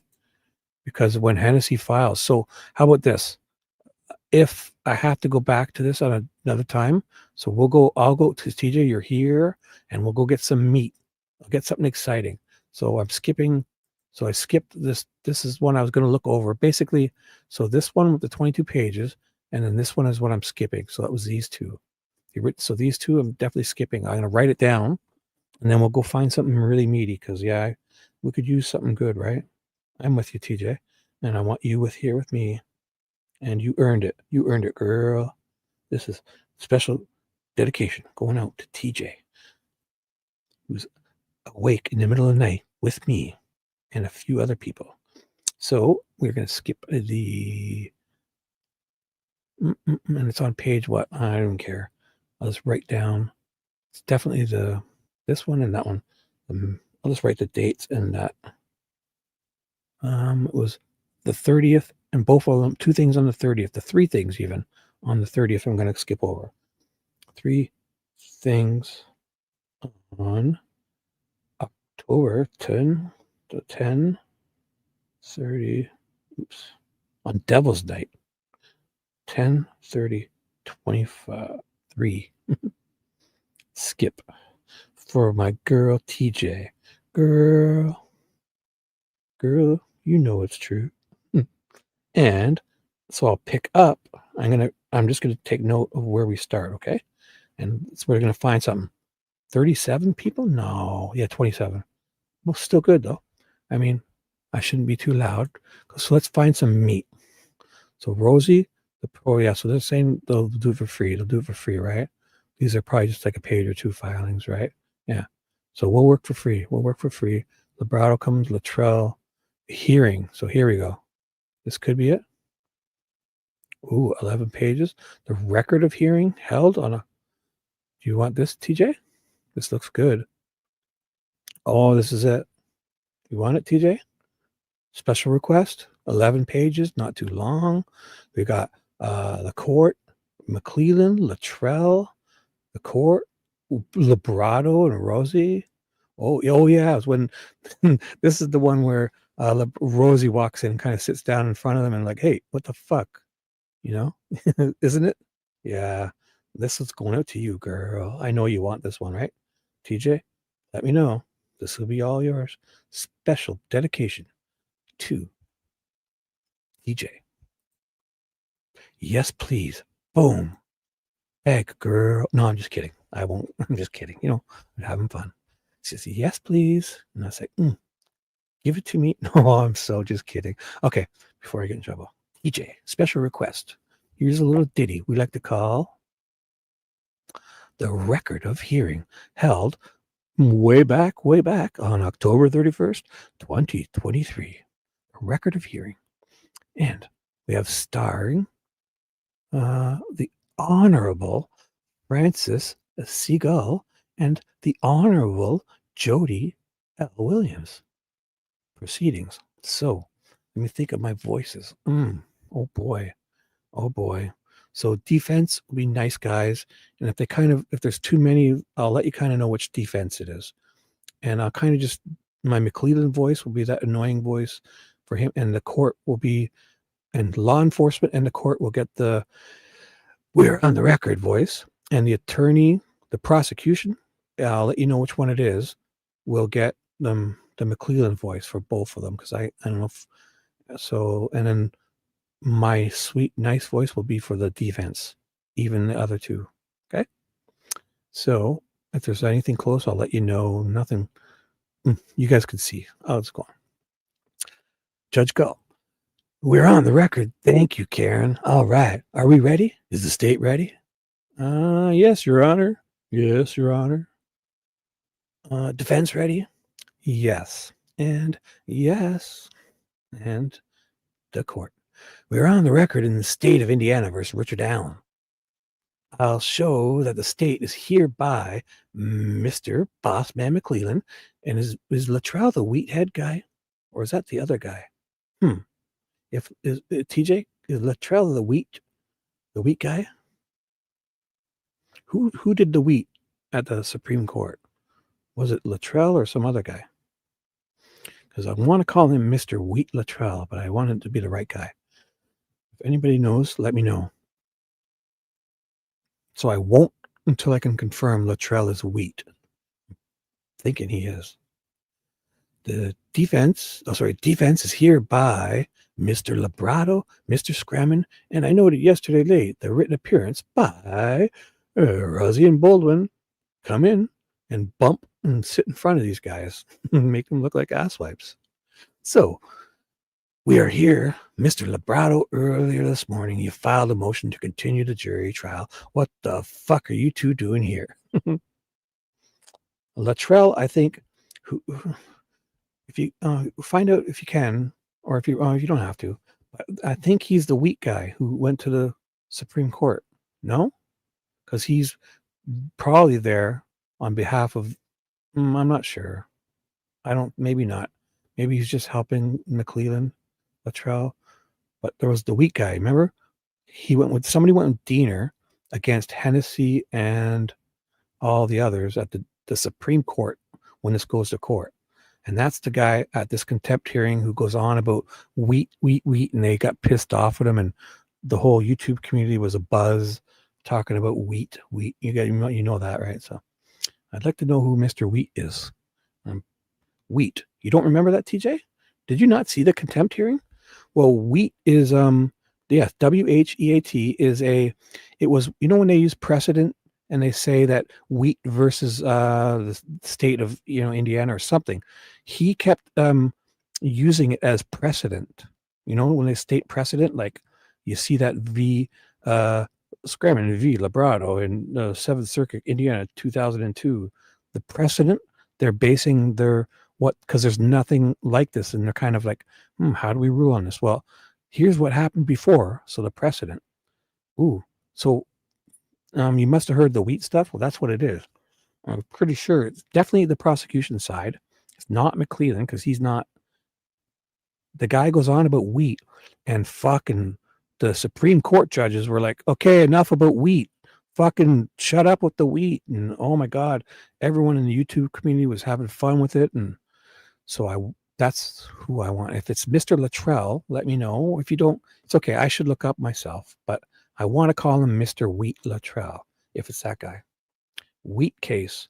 So you don't need to find the Wheat case if you do, but it's him whichever on the prosecution who was with Diener at the IC in this contempt hearing, and he was going on about using Wheat as an example. So when it was his turn to stand up, and Hennessy's up protecting, they're having the trial at the Indiana Supreme Court, and all the 5 judges are there. I'll find out. But so just so it makes sense. Oh, I thought everyone knew the Wheat stuff. So at that trial, they're standing in front of the 5 Supreme Court judges, and Rush is there in the middle. She's the big queen. And so Hennessy's talking on behalf of Baldwin and Rozzi, and I think a few others, were there, or whoever was there. And there was just so many people there. But the prosecution guy and Diener was there, I believe, and the prosecution guy just kept citing a case precedent, and it was Wheat versus something, and he did it like 10 times, and they were like, fucking Rush was like, fuck, enough already with the Wheat. And they kind of got pissed off at him, and it's funny. So there's that. McCleland, I know you get it. I just want to be thorough. I'm not. This is my problem. I do with everyone. I try to be thorough, and then I feel like I'm talking down to them. Yet, you watch. I do this for people, and then in 2 days or 3 days, they'll be asking me about that same thing. I'm like, what? First, I was talking down to you. You get it, but then you'll need to. No, I'm only kidding. Not you, TJ. Oh my gosh. Here's me talking. Oh, you know what I'm saying, TJ. Oh, I'll stop talking. Yes, it's funny. Heart. So anyways, I kind of thought everyone knew about the Wheat stuff. So there's that. And my dumb mind wants to call this guy Mr. Wheat Latrell, unless it's not the right guy. I feel it is. So so here we go. The court. I'll show that the state is here by Mr. McCleland, Mr. Latrell, and defense is here by Mr. Labrato and Mr. Scremin.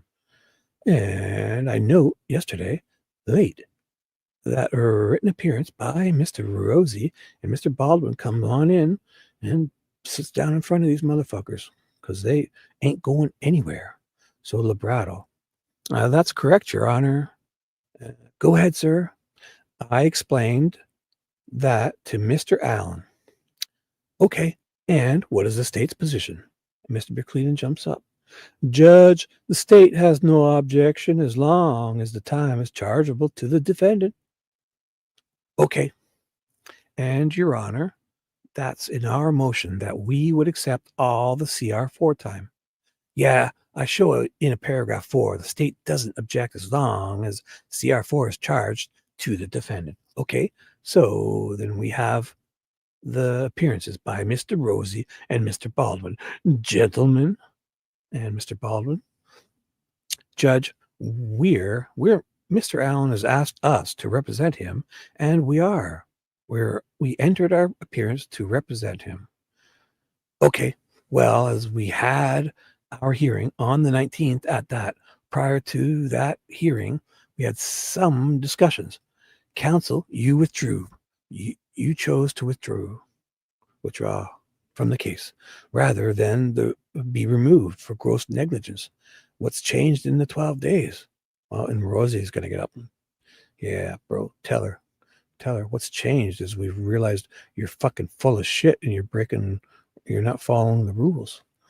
Well, Judge, I think I've made it abundantly clear in my pleadings with the court that the conduct of the tribunal in chambers a week and a half ago left us with no choice but to withdraw.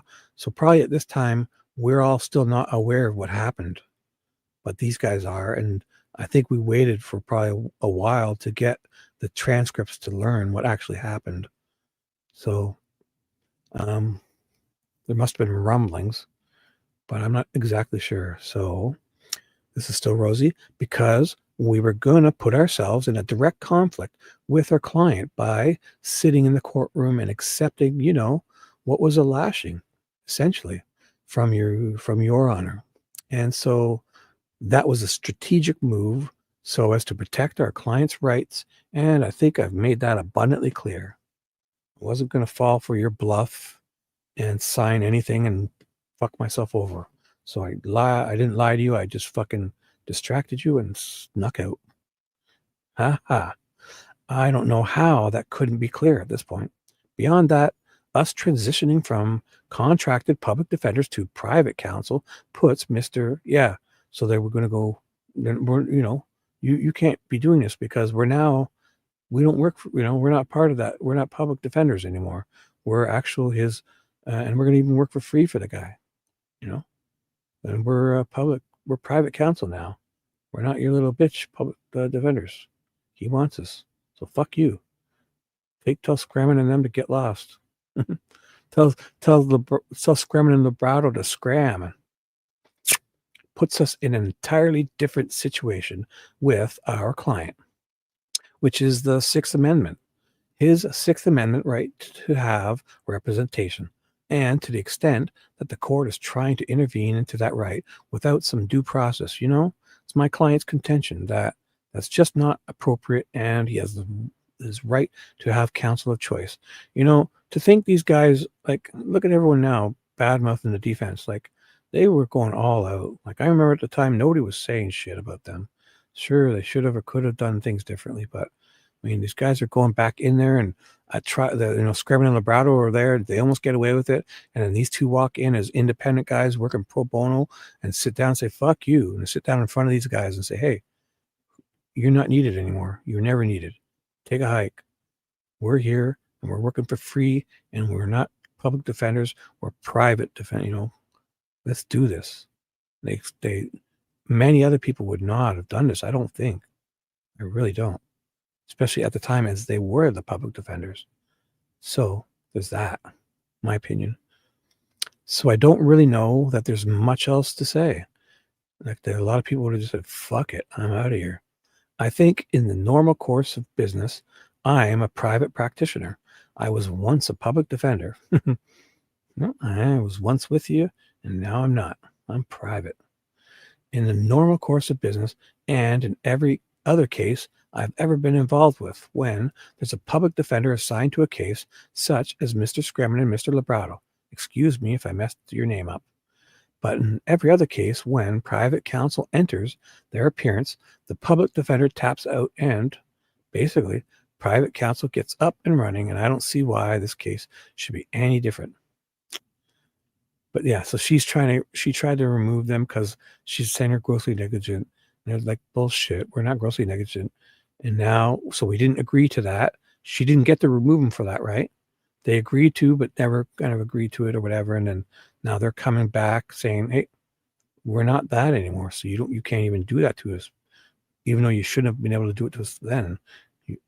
Something like that, Well, again, you haven't answered my question that nothing has changed in the 12 days since I declared, I proclaimed, gross negligence on the part of the defense in representing Mr. Allen. And you're fucking even grosser negligence. much grosser negligence, woman. Mr. Rozzi. Well, the answer to the question is that we didn't act grossly negligent. And the court has an opinion that's different than our opinion. And you know, at this point, without some due process and some findings, without a notice, an opportunity to be heard, that we're just on a different page about how we acted and what our circumstances were. And, you know, so that's the answer to the question. You don't get to declare it. You want to have a case and due process? Maybe. But you can't just declare things such. Does the state have any opinions or wish to weigh in? Oh, of course, Mr. McCleland is going to be all so righteous. So take note of this. At this time, as 2023, and it's, you know, what, June, what time? We're in October. So we're almost near November of 2023. All the previous, the gag order has been in effect probably almost a year now. So the first 7 or 8 months of that gag order, fucking McCleland is talking to YouTubers. And this motherfucker has the gall to stand up there and say all this shit, right? So McCleland, he knows Holman's been talking to YouTubers and violating the gag order. And I'm sure he's been told that Becky Patty, who should have even been in, you know, they shouldn't have, I doubt they would have been able to actually, you know, gag her with this order, but they kind of chose to go along with it, you know. And Vito, I know for a fact that many YouTubers were saying on their live streams, I talked to this guy today, he said this, I asked him this, he told me this, and blah, blah, blah. And it's all during the gag order, after the gag order was in effect, but before this. And this motherfucker has the gall, and even his assistant, somebody was talking to his guy at the prosecutor's office and getting answers and asking questions. And they say it on their fucking live stream. And it's definitely, and this guy's standing up here and he's going to be all righteous. Listen to this. So Mr. McCleland, knowing they fucking violated the gag order 10 times more than these guys. Judge, I guess I'm at a loss at this point. We've struggled up to this point, Judge. And again, I was there in chambers in the meeting. I agree with the statements made by the court about the defense being grossly negligent. Yeah, he agrees with it. Oh boy. Yeah. And I was ready to prove that and have a mock trial with a bunch of fucking law enforcement that were there to make fools of these guys sitting in a jury box. Again, this started back at our first hearing back, I believe, in November with the actions outlined by the court about defense's statement in chambers, and then kind of direct 180 from that statement once they left chambers. Yeah. And then there was a leak from the defense. Oh, pray tell. Ooh, a leak from the defense. Nothing from the prosecution side. In December, that wasn't made aware to the state or to the court until the state found out. December, was it? Oh boy. I thought it was, then we have the various motions that were filed with not only negligent statements, Judge, but I think outright lies. And I think that's been proven in court and hearings that we've had. We then have the Franks motion that was filed, Judge. That what you have to outline in a Franks motion is very clear. And defense counsel spent over 100 pages outlining their theory of the case, their theory that they got from fucking voluminous amounts of discovery that I handed them. Yeah, their theory that has came from your discovery and your Ellie's investigation. You motherfucker. Instead of arguments for the Franks. And again, I think everything they've done, including the most recent leak, is just an effort by them to push this case out into the public and try this in public eye and not in this court, even though 4 or 5 of us are talking to YouTubers and getting shit out ourselves, and even bullets to Fig and all this other shit. The state's concern is that Mr. Allen has a fair trial. That is the state's concern, but that goes both ways. We deserve a fair trial too, Judge. That right goes both ways. Yeah, it does it. Yeah, it goes both ways, does it? And I just don't think the actions by the defense can be attributable to anything else but gross negligence. Judge. And so that's the state's opinion and the court. Mr. Allen, I understand that you wish to have Mr. Baldwin and Mr. Rozzi represent you in this matter.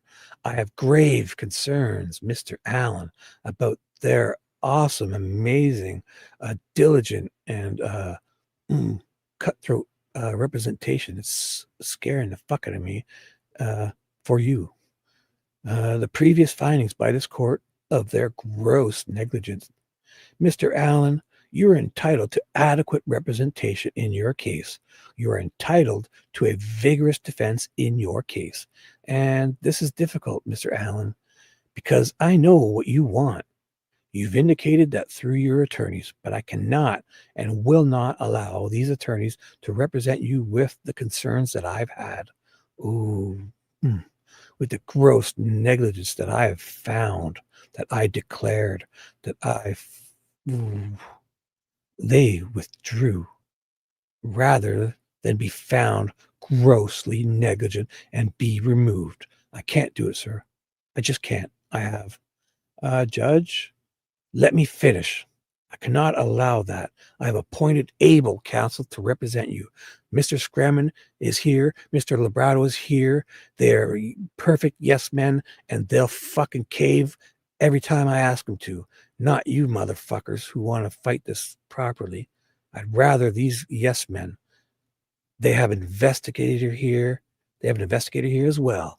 And I will grant their motion to continue your trial. Yeah, they'll grant that for them. And then when they get back on, she then changes her mind, because she knows with Scremin and Labrato, it'll go totally different. So she would allow it with them because there'll be a pushover. And then when these guys get back on, she then changes her mind and says, oops, nope, don't allow it. And I'm sorry that this is happening to you, Mr. Allen, Mr. Labrato, Mr. Scremin. I know that you have not talked with the state. I know you have not yet received discovery. There's no way that you can tell me when you'll be ready for trial. I have asked former counsel to cooperate. I have asked former counsel to provide the discovery to you. It's my understanding that Mr. Boss McCleland, you've indicated that that has not been provided to you. Yeah, you can see how frustrated she is, eh? Because she's like, she probably, if she had did something differently at that other trial, at that one, like maybe not let them walk out without signing something or something, she's probably thinking that, I had these fuckers, and now they're here again, you know? She's frustrated as fuck. So here's McCleland. Correct, Your Honor.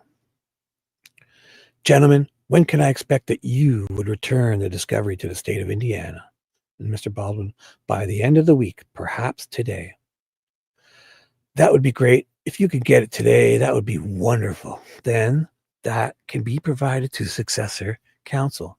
And I'll be one step closer to fucking pulling the wool over everyone's eyes. You are not required to cooperate with successor counsel. I would hope that you would in Mr. Allen's best interest, but that is entirely up to you. If you could have the discovery to the state, if you can have the discovery to the state by the end of this week, that would be great. I know that I'd previously entered an order that discovery was to be complete by November 1st. Obviously, that's not going to happen. Do you want to pick a trial date, Mr. Labrato, Mr. Scremin? But wait, the Rozzi and Baldwin are still there. You haven't got rid of them properly yet. What are you talking to these fuckers for? Here's Labrato. Yes, Your Honor. I'll do anything you say if you get me in. Briefly speaking, with the state, of the two, Labrato looked better to me, obviously, than Scremin. But tentatively, we would like a trial date in November. But not knowing what exactly we're going to be getting, I can't tell the court with any certainty that we would be ready in November. We will do everything in our power to be ready by then. It's my understanding that it's a massive amount of discovery. It is. Karen, I know that you brought the calendar in. Could we get a date in November? Okay. I'm looking at November of 2024. There's an election day. There's Veterans Day. And then Thanksgiving. And Labrato, if October or December would work better. October? McCleland, that's fine, Judge. The state, whatever's fine with the court is fine with the state, Judge. Mr. Scremin, Mr. Labrato. So Scremin jumps in. October would be fine, Your Honor, for our start. Then why don't we look? October 14th is marked off. What is that? And Scremin, Columbus Day, Your Honor. Columbus Day? Thank you, Karen. You may mark that off. So we'll look at October 15th through the 31st. And McCleland's, fine, Judge. And the court. And we again would pick the jury in Fort Wayne and bring them here to Carroll County for the trial. There's a pending motion to suppress. There is the Franks that is not yet. I haven't finished even reading it. Oh, you haven't even read it yet, eh? So, is it that much? I read it. I fucking read it. I think all of us on YouTube probably read it before you, if we had it. I remember this at the time. People were thinking, she hasn't read it yet. Yeah. It's like, if I don't read it, it's not happening, kind of, or whatever. And I remember some people even thinking, hey, let's go fucking get a bullhorn and stand by her office. And like in the States, it would be great to sit there and read it out to her out loud or something from this, near her window or from the front lawn, wherever they could stand. I haven't finished even reading it or going through all the hours of interviews that were provided on a flash drive. I'll need to go dig it out of my garbage can. So you'll need a hearing date for that.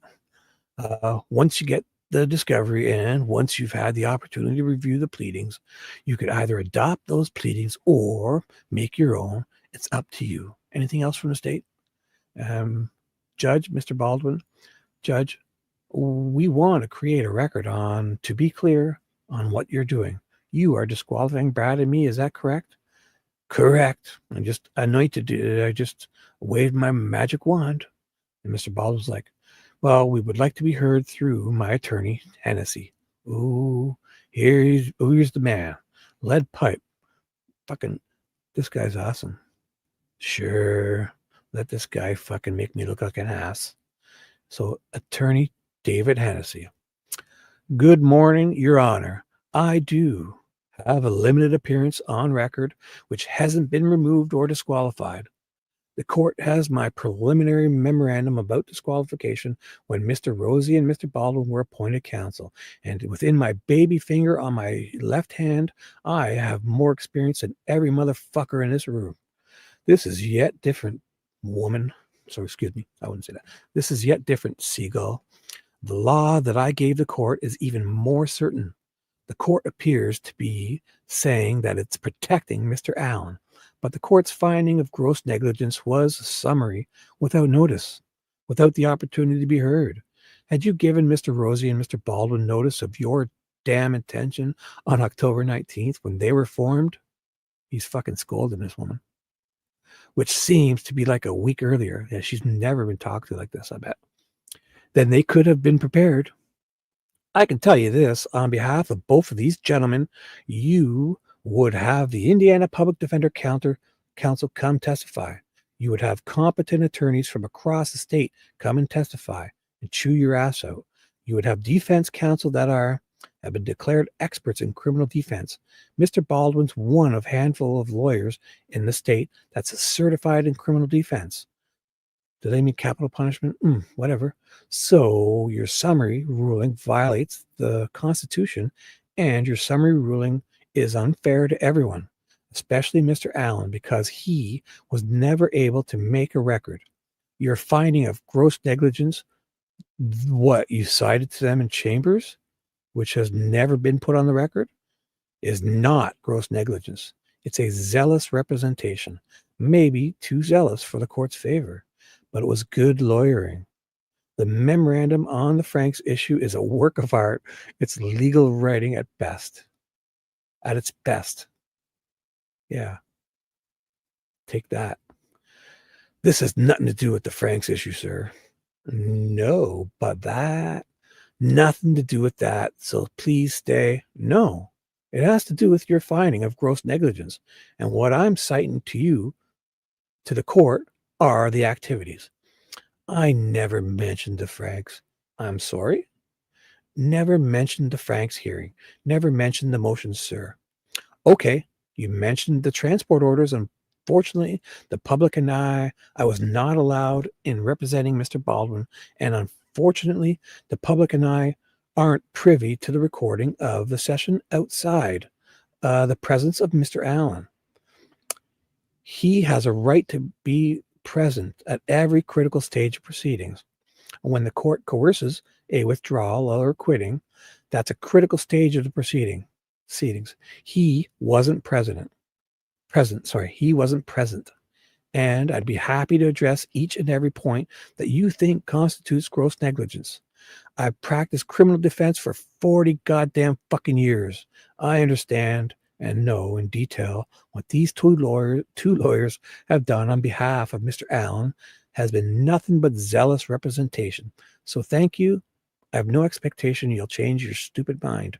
Your pig-headed mind. Or he didn't say that. I added it. For allowing us to make a more complete record about your finding of gross negligence in disregard for Mr. Allen and unfairness to Mr. Baldwin and unfairness to Mr. Rozzi. Thank you, Mr. Hennessy, for handing me my ass. Oh, thank you, Judge, for letting me hand you your ass. Anything else from the state? No, Your Honor. I'm a big dope and I need to go powder my nose. Mr. Scremin? No, Your Honor. Can I have my balls back out of your purse, Your Honor? Thank you. Mr. Labrato? No, ma'am. You can keep my balls. I don't need them neither. All right. Thank you very much. We set a trial. We are in recess. Yeah. And she had nothing to say back to Hennesy because she knows she probably should keep her lawyer is probably advising her to keep her mouth shut. I bet. This concludes the proceedings had at hearing on October 31st, 2023 in this cause where David Hennessy is going to hand me my ass again later on. Awesome. So, oh, Nicole, look at you. Didn't you get purple? Did you get, oh my God, sorry, I didn't even think to check. It was just me and TJ and we were having a good old time and then you guys come crashing our party. Oh boy, no, not noise pottering. Yeah. Excuse me, Judge. This is Boss Man McCleland. The truck nuts on the back hanging off my truck bumper, they just fell off. Can I borrow $2 to go buy another pair? And while I'm at it, I'll need to powder my nose. Can I get a 5-minute pee-pee break? Oh, anybody seen my juice box? Where's my juice box? Or maybe not. I just thought maybe that's a possibility of how it went. I'm not sure. I wasn't there, but it's possible that it happened somewhat like that, in my opinion, in my alleged subjective ridiculous opinions. So purple, when'd you get here? Ooh, is Gutwayne? Ooh, is he the wheat guy? Thank you. So it's good I didn't call a trial. I probably did a few times. Thank you. So it's Gutwine. Okay, awesome. Yeah, he's wheat. Gutwine is wheat, right? Tag Nicole. Tag Nicole. I'm just listening. I just got here. Girl, what are you doing up so early? You're in my time zone. Why would you be up at this time? Ugh, only weirdos are up at this time. If you're in the East time zone like me, I'm working. I'm working. I'm doing 3 jobs: security, RC car, assembly, restore, repair. So over there on the counter, shiny stuff that needs cleaning. And I'm a creator. Look at me. I'm creating these readings right from my own, in my mind. I'm creating all these documents to read. And this is all, you know how long it took me to write this skit? I was writing this all afternoon. Yep. Or I wasn't. I can't remember. That was great, eh? Fucking love Hennessy. I'm going to do some more. Hennessy's coming in and you can 40 years, this guy's well experienced. she's fucking, her tone changes fast, eh? Nothing to do with that. So please stay. And the fuck, I never mentioned the Franks. Oh, you didn't? Bullshit. You never did, eh? Okay, well, you fucking mentioned all this other shit has to do with it. Here's your ass, woman. And thank you. Thank you so much. I can't wait to deal with you again. Ooh, she won't get to because they'll be on her behalf, right? Or whatever. So it's going to be the good wine, and is it Diener? The Diener woman, yeah. So that's awesome. I enjoyed that. Just that bit with Hennessy. So let's do this. Which was it I just read? Ooh. That was this one, right? I'm keeping them all up so I know. The record of hearing. Yep, that was it. This one. Record of hearing. So that's one I just read. Ooh, boy. Hennessy files it. Ooh, give me some. Love this fucking Hennessy stuff. Come on, brother. Let's give it to her. Yeah. Let's fucking show this. Let's show these people. A lawyer. 40 years of experience. Let's get ready. You guys ready? Everyone ready? Let's do this. Ooh, V. Today I'll be like V and let people fight. V just, it's not fighting. It's one thing to, like, people have a disagreement. I don't care for the politics stuff, but I mean, just we all know where that kind of ends up. But V is like some people, if it's fine if people want to kind of take a jab at each other, laugh it off afterward, and move on, right? I'm okay with all of that, but it's that one type of person that, like in Fishy's chat, in my opinion, that person ruined it for everybody. Think of how many people would just, I don't want this, and leave. And it's not because that person opposed anything I said, and I could have easily opposed what they said. It's just that they were spouting off and calling people names and saying shit. And it was literally 20 comments, like a heckler. Yeah. They were just a rabble rouser, and they weren't even saying anything about the case. They were saying stupid shit. And then they're telling me that I'm dumb, or they're dumb because, I bet if I took a calculus, bullshit. Say, I'd kick your ass in a calculus test. You're dumb. And everything, nothing to do with what we were talking about. Just causes shit. And Fishy should have, in my honest opinion, I wouldn't let people talk like that to anybody. And it wasn't because of me. I don't need to be protected. It's just because it was ruining her chat. That's all. Nothing about me and my petulant little baby feelings. And I wasn't hurt. I wasn't afraid. It was just that, right? That person, those first few comments, there was some, I can go back, there was some ridiculous. They should have said, hey, keep it, if we have differing opinions, keep it on topic. And gave him a couple warnings, and then just, but nothing's just free reign. Like, what? You think people are going to stay around and listen to that? I mean, I wasn't gonna. And then I'll take my milkshake elsewhere. Like, what the fuck? It's not because I don't know. So we shouldn't throw names around if we don't know. It doesn't matter. I see where you're going, but it doesn't even matter because we'll never know. Again, like these people, I could make an account and be anyone, right? Like, who knows? All I know is that if somebody makes a new account and comes in here and talks nice, I'll be nice to them. And if somebody makes a fake account and acts like that, I'll tell them, hey, stay on short. And I may not know who it is. I'll be like, keep it, civil, or fucking, you're going to get a warning, 2 warnings, 3 warnings. And then, but that person went on with 20 ridiculous comments, all to just ruin that show and fuck chat up, in my honest opinion. That's all. And I'm going to say that every time because, you hate to see it. Great. And it was a great chat. People were having fun talking. It has nothing to do with, and then people try to make it like, oh, you oppose me, so you want to silence me. No, has nothing to do with your ridiculous arguments. I'd love to, it was just on another show, like a heckler came in and really went crazy, said a whole bunch of ridiculous stuff. And I was on the panel, and Fishy kept trying to mute me. That's another thing. I've never once, if I had people on, try to mute them. She hit the mute button on me a couple times, and so I couldn't talk. What? This person was spouting off some dumb shit. Not Fishy, and Low Light Recovery was there, and he's an awesome guy, and Fishy's amazing. But to think that you're going to let that go on in your chat, I mean, hey, fine. let it go on. I ain't staying around to listen to this. It's just ridiculous because it's good. I could see where that was heading. And if that person had stayed, they were even going on stupid shit about, oh, look at the numbers go up because now I got here saying all this dumb shit. Look at your numbers going up. I'm, and wasn't that like literally for the last 5 minutes, me not to, I was also sending out, what did I do? I shared it in all my platforms to get people to come and watch. And I saw Carol, all these people I knew really well started showing up to Fishy's channel and subscribing and that. And then that person was going on about how they brought all these people here and oh boy. But it was just that. I don't know if it was Mustang. It doesn't matter. We'll never know. It wasn't, they weren't in their name because I would never see them because I have her blocked and hid from my channel. So there's that. I mean, it was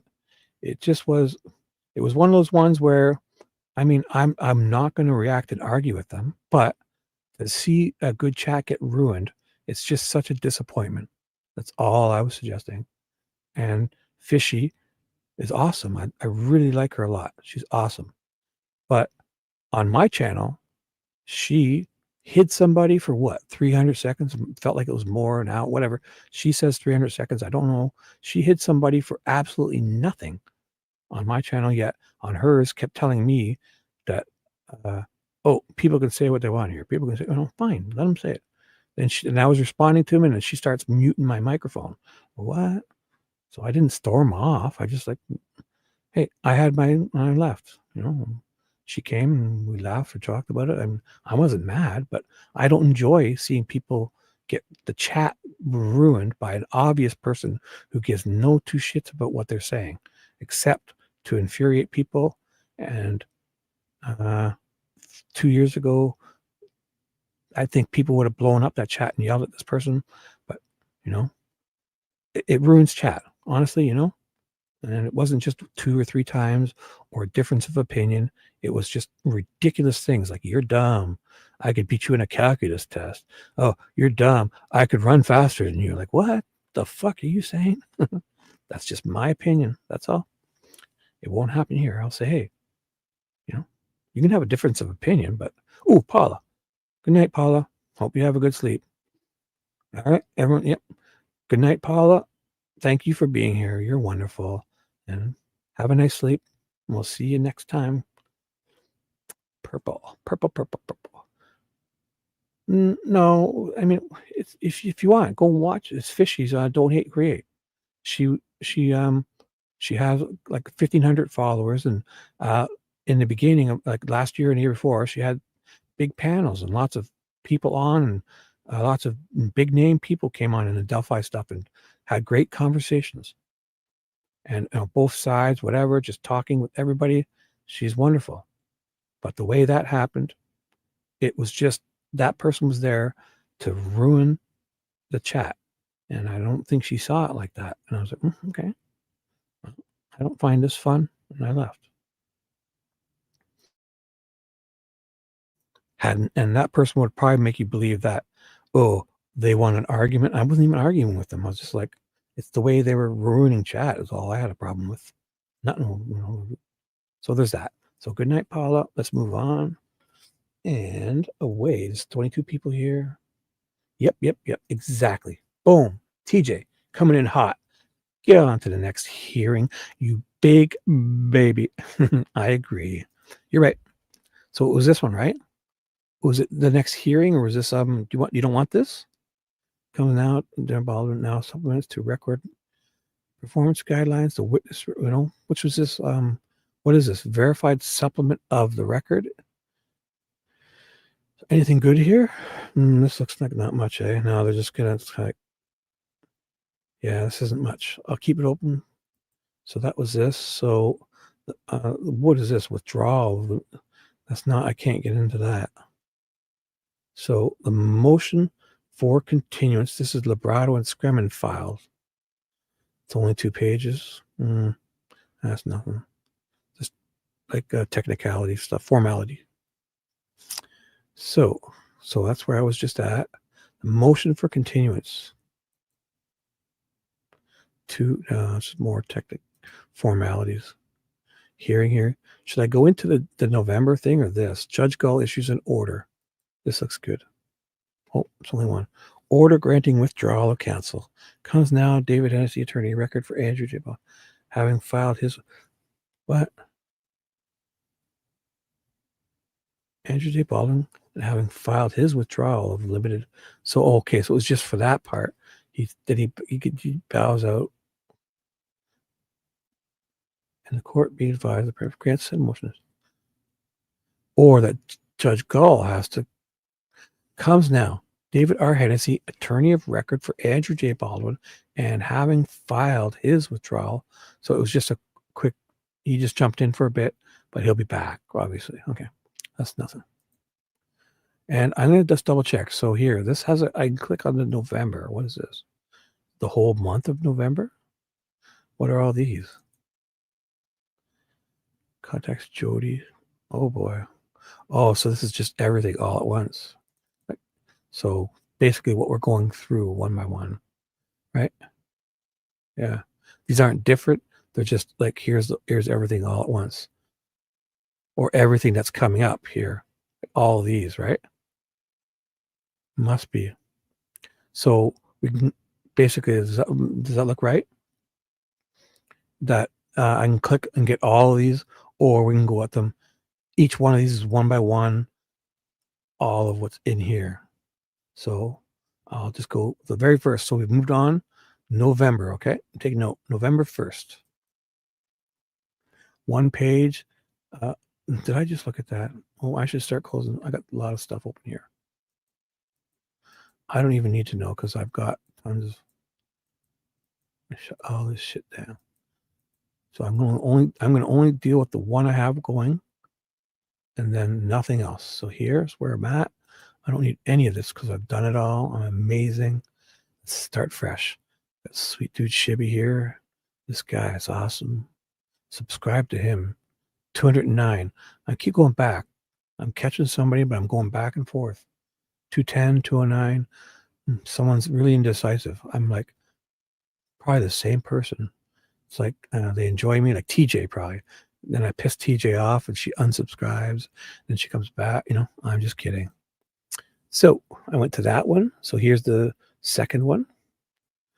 2 pages. Defendant. Okay, so order or judgment.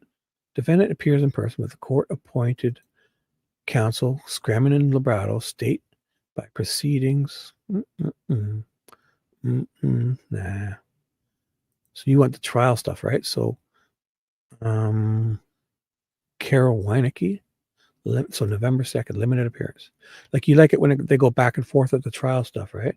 That is the good stuff. I'm trying to, TJ. I have no idea where I am, though. Show me. I'll read it.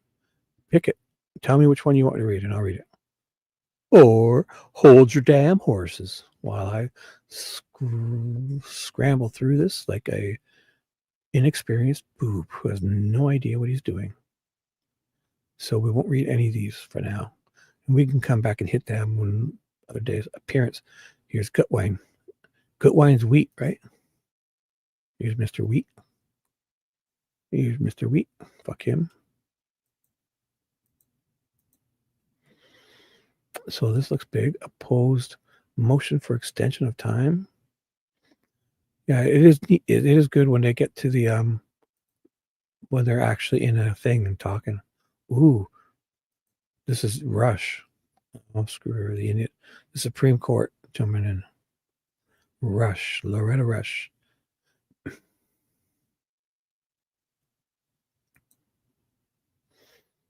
So, affidavit from Attorney Baldwin and Brennan. We want affidavits? Nah, we'll read that shit later. Motion for transcript. Mark Lehman files. So it's just 3 pages. No. So how do I know if something's like that trial stuff?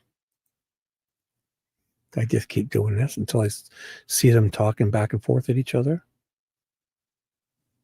This one might be important. I'll leave it open. I'm not looking for anything. I don't know. I'm looking for something to read so TJ would get be happy. Like more of a trial stuff. See how these are like filings? I think, unless this is the YouTube stuff.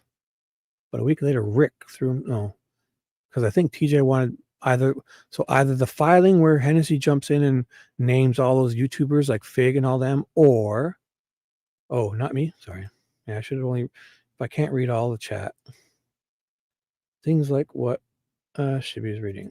So basically here, if we can find like you know how they had just that trial stuff, right? Like they're actually in there, it's official. Like Rick out, you can sense she was even talking to Richard.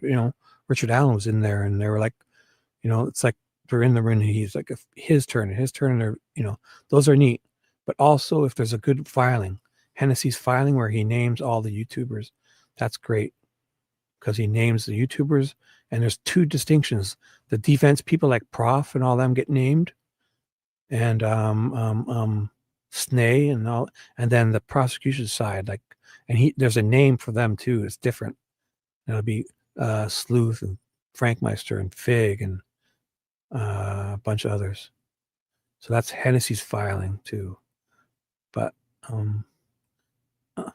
that would be interesting. Or just a record of proceedings. So if I should,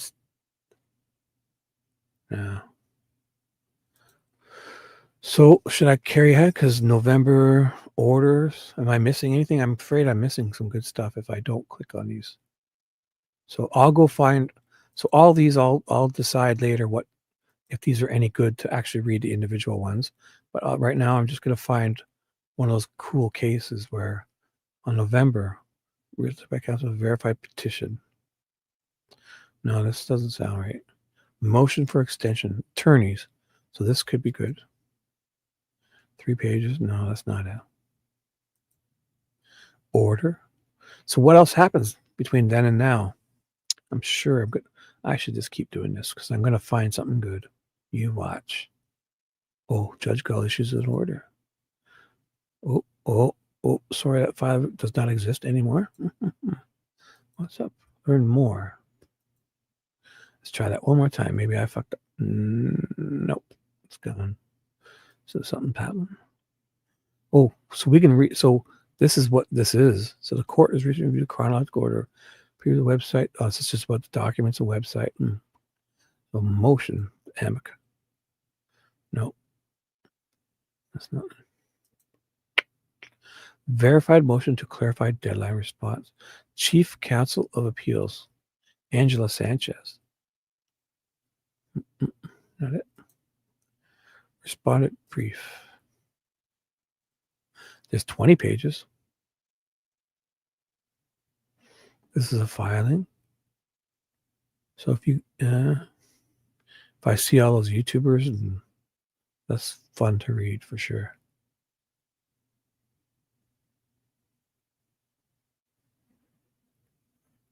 No.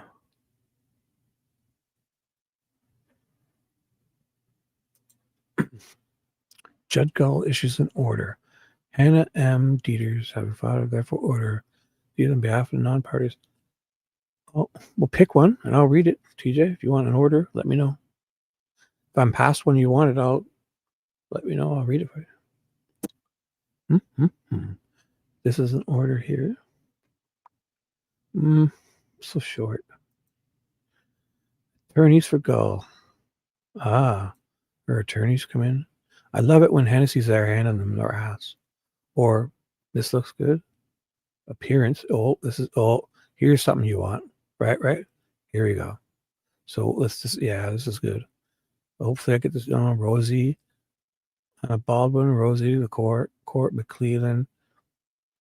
I do love seeing Hennessy hand her, like he's obviously like she it's not like a man-woman thing. It's just that she's probably not used to being talked like that because of her experience or whatever. And Hennessy just comes in and it's like,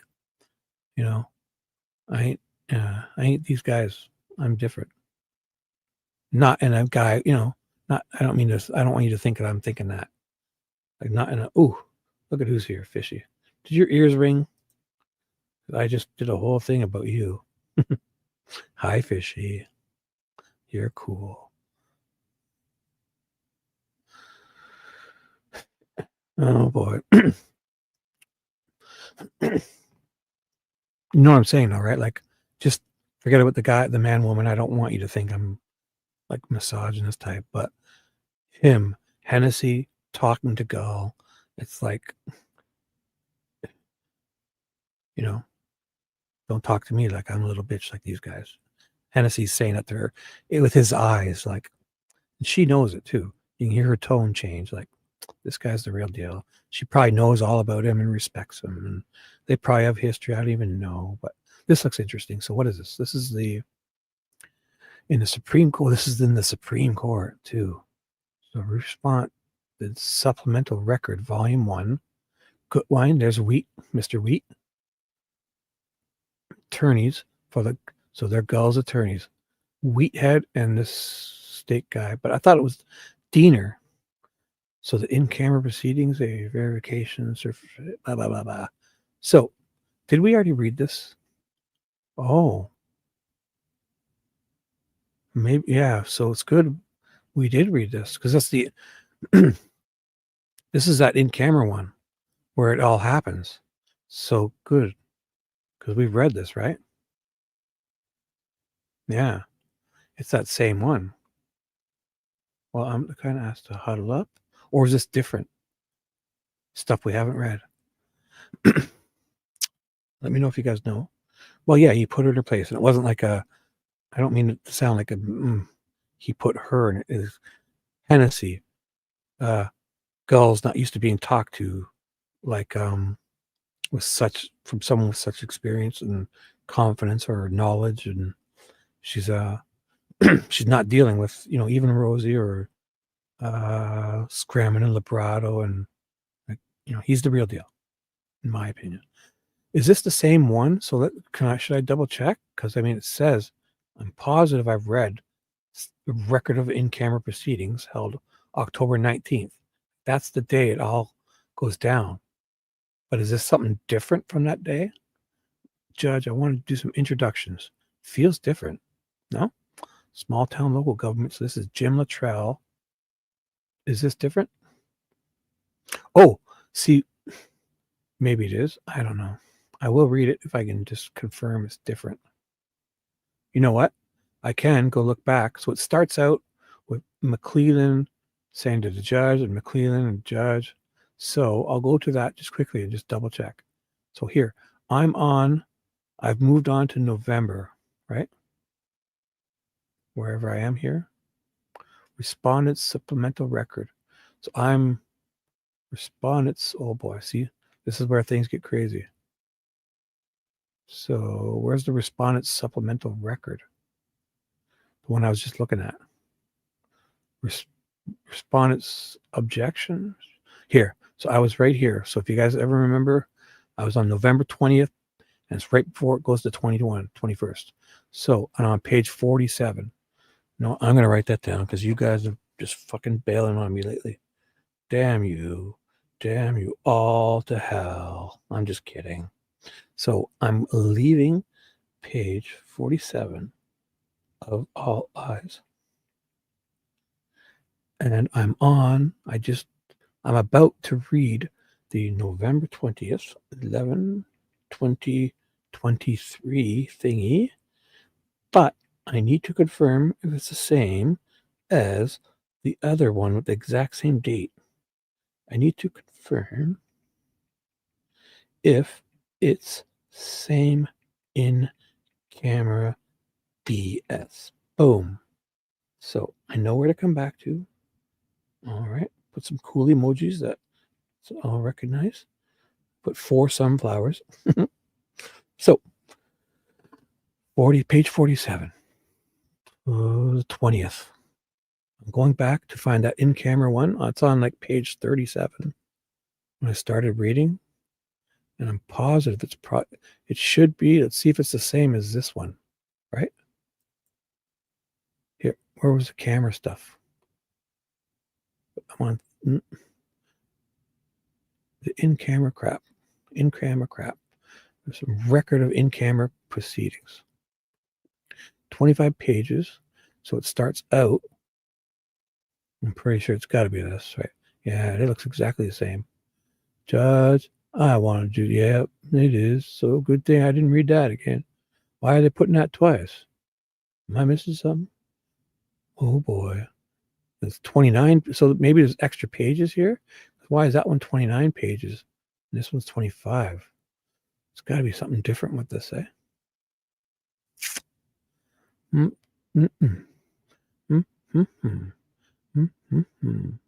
Where does this end? Here. Rozzi, thank you. So it ends with McCleland and Rozzi on the page 28. Ooh. Page 28. Where am I? Oh, I'm scrolling with my mouse. No way I'm going to do it with my keyboard. That'd be cheating. Same shit, right? Yeah, it's the same shit. Why is there different? Just seems like extra. I guess because there's extra people involved at this time. Oh boy, I'm an idiot. I admit it. So fuck it. Fuck it all. So I will go back to 47 and carry on. Sorry, guys. If you find anything, let me know. I'll read it. Or you can enjoy talking with each other and put me on mute and watch anything else. What was it again? 47. So what did Fishy do? Did she just come in and say hi? That's it? Fishy, were you saying good night? Or are you just coming here to say hi? Oh, well. Damn you too. Page 47. I need a drink. 1 sec. Man, it's full of ice cubes still. 1 sec.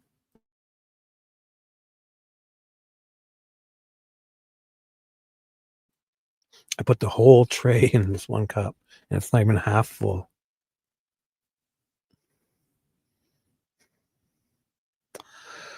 $47. So where was I? I stopped at so the camera one. I don't need to. Where was it?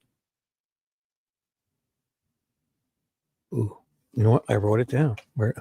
See that pays off because I'm sure you guys. So I was on page 46, and I was going to confirm. So I was. Yeah. The one I was on. No, see, how did I see? I'm such an idiot. I wrote down page 46, but it wasn't. But I know it was November 20th. See, I just did it to myself. Oh my. Now it was November 20th to 21st. Yeah, it was here, 47. And I wrote 46. Oh my gosh. Dork. Oh. I wrote it down so I could remember. And I wrote it down wrong. And luckily I remembered. Oh boy. That happened. So I was this one. I'll just have a quick look. So 21st, what's up?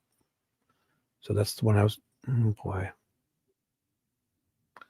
that's probably. Is this different? Yes. If you guys see anything, let me know. I'm just gonna keep. So did I look at this? I can't even remember. Oh, fuck her. Respondent's brief. I think if I should go ahead and look for Hennessy. I think if I see Hennessy's name, he's going to hand some ass to people. So how about I do that?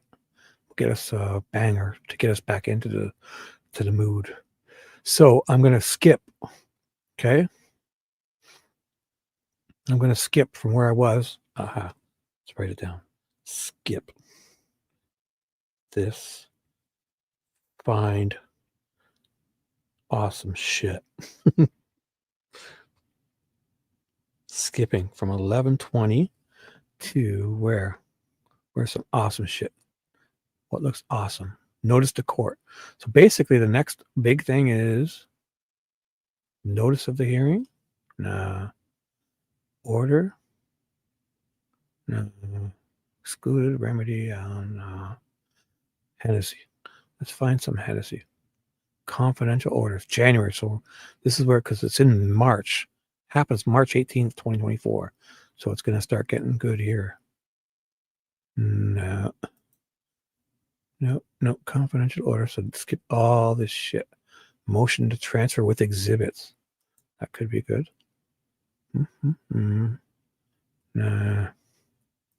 Check the exhibits out. Anything good? Just affidavits.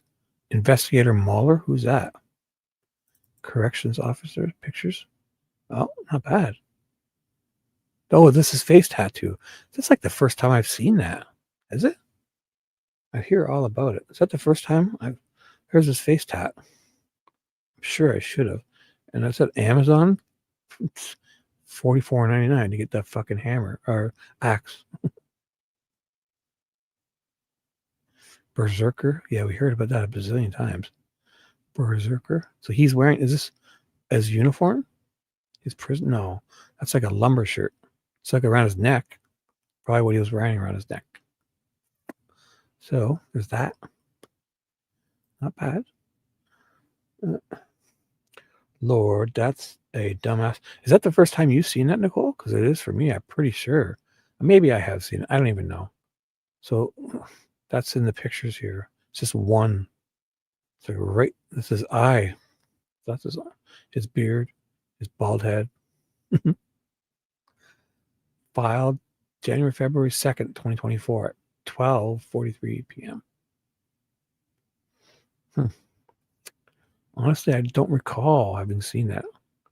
Or I probably have. I was going to check out that other one that was in there, Moeller. So who's Moeller? Who's Investigator Moeller? Affidavit from, who's this guy? Oh, he's there. Scremin Labrato's investigator, right? Sort of like Matt Hoffman is to, I'm guessing, Hannibal Lecter. Restricted Mr. Allen's move, gave him the appearance of. Oh. So this is them coming in. Scremin Labrato, right? By investigator Moeller. Susan Moeller. Ooh. I will check that out another day. You guys are still here? You're still awake? Oh boy. 23 people. Awesome. X-Flies. Not even know what you guys are talking about. Lord, that's a dumbass tattoo. So it's going to get good. I'll just keep moving. Confidential order. Should I keep... Nah, fuck it. Amended charges. I think we'll feel when it's going to be awesome. Oral arguments. So wait, I'll check this. I think if we see lots of pages, it probably means it's potential. So January 18th, 40 pages. Oh, this looks good. Dialogue. Bunch of new names. That Sanchez name I've seen. Judge Rush. She's the, Mr. Wheat. Oh boy. Lehman. Holy fuck. This is the Supreme Court stuff. State of Indiana. And Honorable. So this is about getting her removed, right? The part. Sheriff Joe Dowd. All rise. Justice Rush. The fucking queen of the Supreme Court. She's not only a Supreme Court judge. She's like the queen of them all. Chief Justice Judge Rush. So a writ from Mandamus. Carol Weinecke. Angel. Does this look good? Chief Justice Rush. Is this the whole wheat stuff? Ooh. Do you want this or what? Let me know. This looks interesting, I think.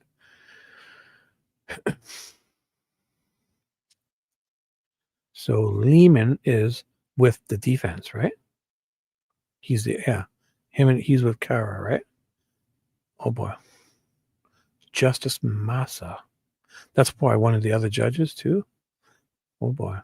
Because there's 5 of them there, right? She's the chief. So when you see justice, it's going to be a Supreme Court judge. Yeah, they took turns talking and stuff, and they probably asked a couple of questions each.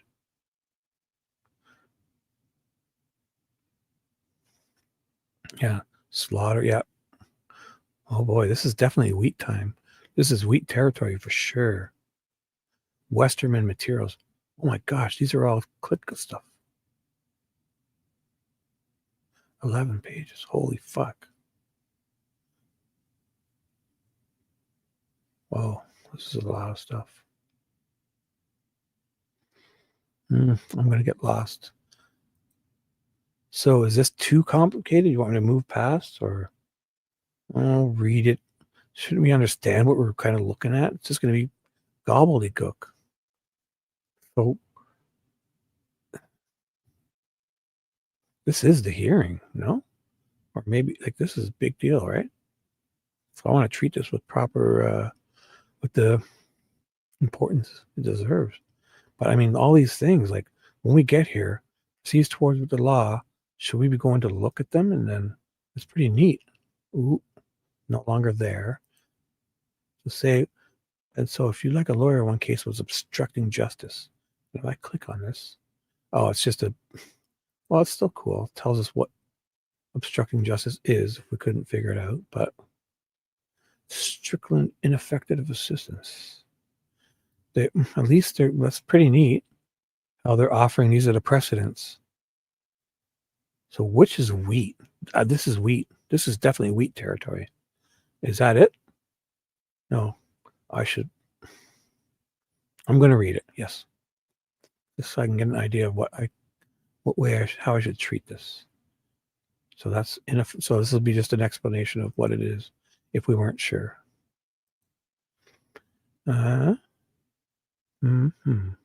Press relief. So Gonzalo precedent, structural errors. Good wine. Oh fuck, we're going wheat here. Has to be. This is definitely wheat. Maybe it'd be good we understand wheat. Has to be. Gag rule. Constitutionally ineffective. Gut wine. Ooh.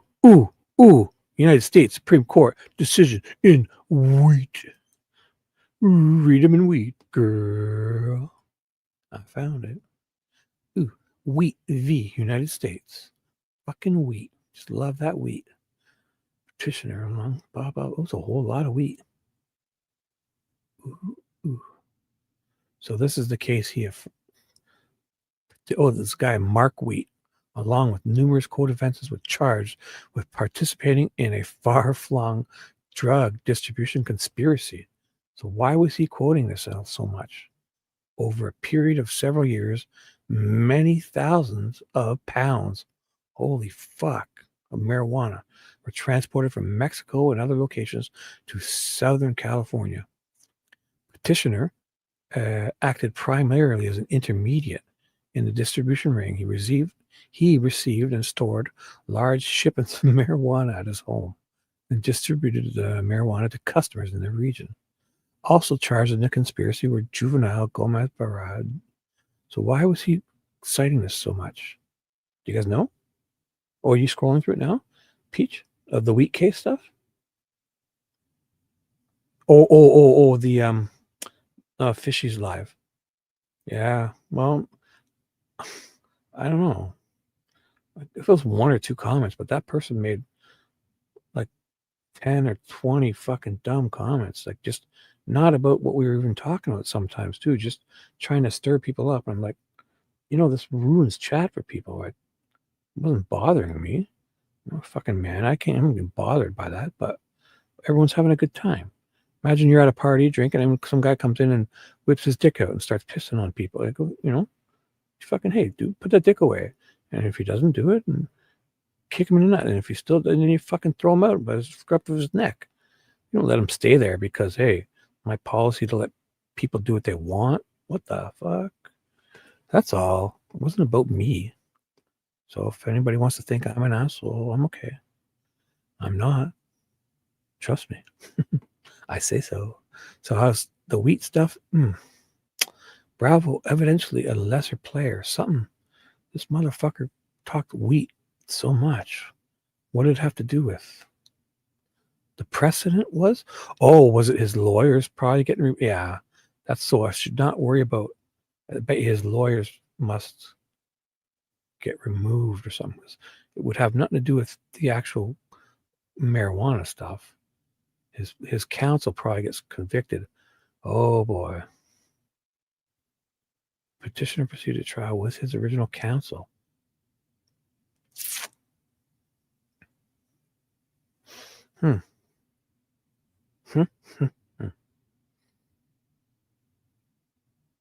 This must be where the judge removed them with reason, because for him to be quoting it so much, he would be in his favor. So it must be a successful case where the lawyers got kicked off. Yeah, here we go.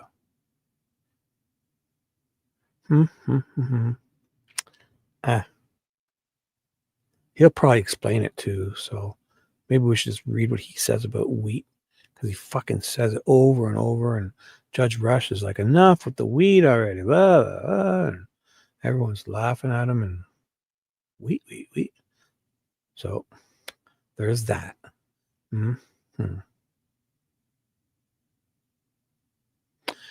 All right, so if we want any more, so the case was about, obviously, these drug guys in 1988.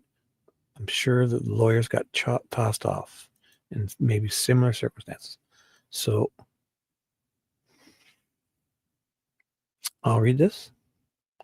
Or wheat. Here, well, we should count how many times he says, just for fun. I don't know.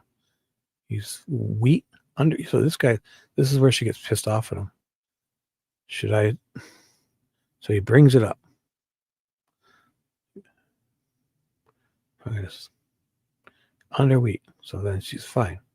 So but counsel, she's like, okay, dude, whatever. No, you know. He's like, but wheat. Look at wheat. Look at. And she gets pissed. Watch. I don't read wheat. So I looked at wheat like sometimes, like, dude, fuck, enough with the wheat. She's getting pissed here. Watch, she's gonna do more, I'm sure. Oh, maybe that was it where she gave him shit. Good one. There's gotta be more wheat I'm missing.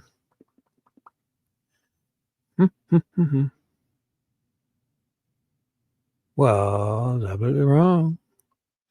Come on, give me the wheat, bro.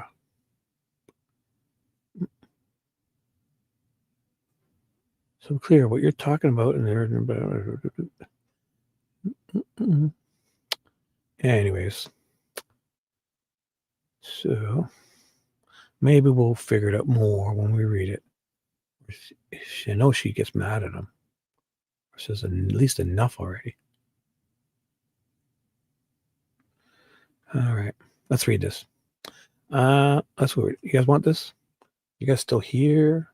Am I not on mute, right? Okay. 24 people. 20 people are sleeping. I'll be quiet. Fishy came in to say fish emoji and then took off. Like a fish. She swam off. So, you want this? Let's do it. You want it or not? You want it or not? That's the case, right? That's them at the Supreme Court. That's what we're coming for, right? Right. Read. Read them in wheat. Say that. Read them in wheat. That's read them in wheat. Let's do it. I'm done screwed around. So we're going to start with, I got to keep track because you guys are of no help.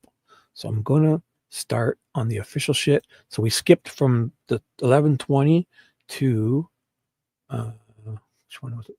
Scoring. Yeah. So January 18th. So this is just beforehand because the case doesn't even start till, so this isn't it. This is beforehand. So that's good. So start. Oh, January is 01, 18, 24. That's where I'm going to start. So I skip from there to start here. And it is Indiana Supreme, so Scremin, Indiana Supreme Court oral arguments. Supreme Court. Sorry, guys. Oral arguments is where I'm at right now. Boom, boom, boom. Point the sunflower. Boom. Okay. Sorry, guys. Let's do it. 40 pages. And please hold. Would you guys mind if I go quick peep break? I do. Thank you. Look at. See, TJ? You can tell I'm getting mopey, right? If I go, I'll come back and be my amazing, amazing self. Do you guys want me to? Yeah, V's not here. Here, watch this. I'll enjoy. I'll be right back. I'll make a quick coffee. How's that? And I'll grab anything I can that I can just eat out of my fridge quickly. Take a quick pee. I'll be like 2-3 minutes, okay?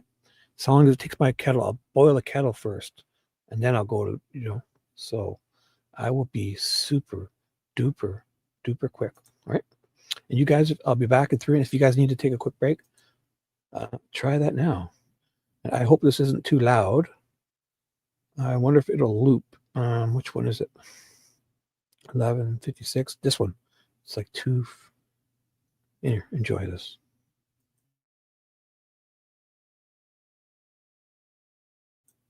The first bit is quiet, but don't worry, there's sound. This is just my RC cars. I made a screenshot of my shorts for you to enjoy. The first one has no sound.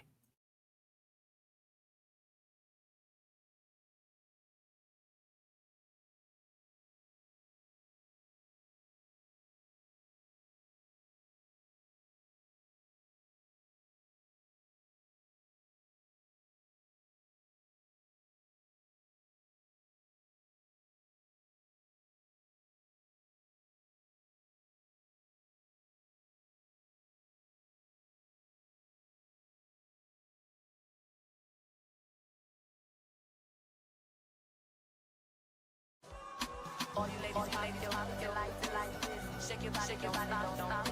All you ladies pop your like this. Shake your body, don't stop. Just do it, do it, do it, do it, do it, do it, do it, do it, do it, do it, do it, do it, do it My first short. People mention Lisa G, Javu, Taylor Swift, Bruce Springsteen, Susan Hendricks, and Rick Allen, Def Leppard. My first short. People mention Lisa G, Javu, Taylor Swift, Bruce Springsteen, Susan Hendricks, and Rick Allen, Def Leppard. all you ladies pop your like this. Shake your body, don't stop. All you ladies pop your like this. Shake your body, don't stop. Just do it, do it, do it, do it, do it, do it, do it, do it, do it, do it, do it, do it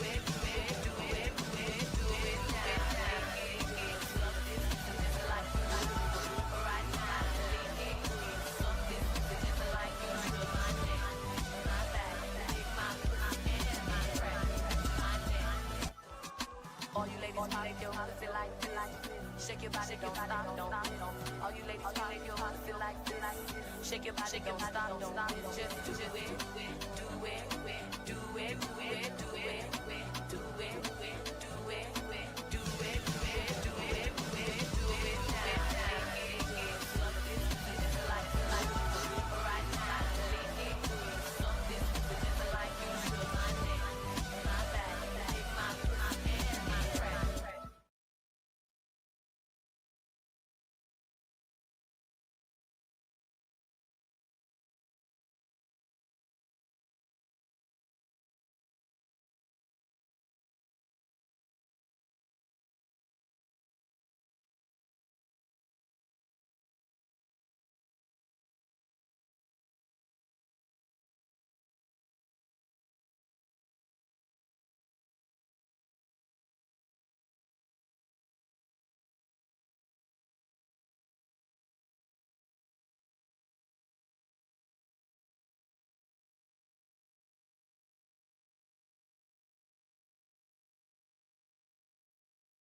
My nose.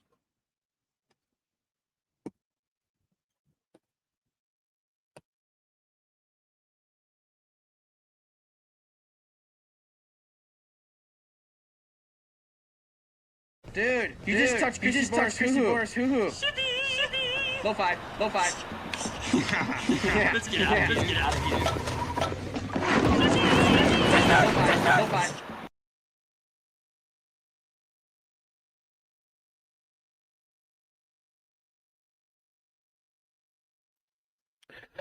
And we're back. Alrighty. You guys still here? Cool. 1 second. I'm back. 2 seconds. I'll tell you everything that happened. So exciting.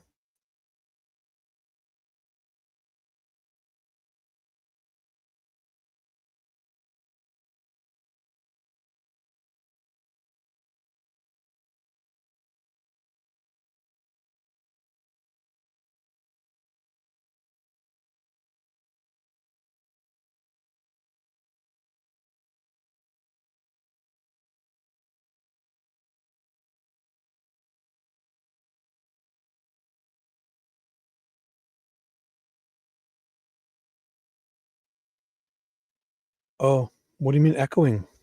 Sorry. Like you heard it like an echo? Sorry.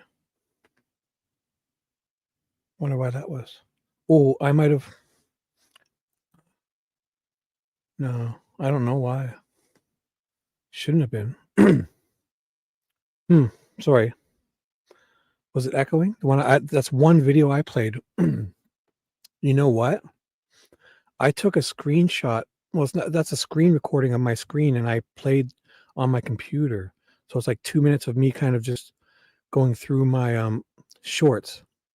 So maybe I did do it properly. So I'll check, because it's just a video I kind of made of, you know, that one I just showed you. So I'll double check. Thanks.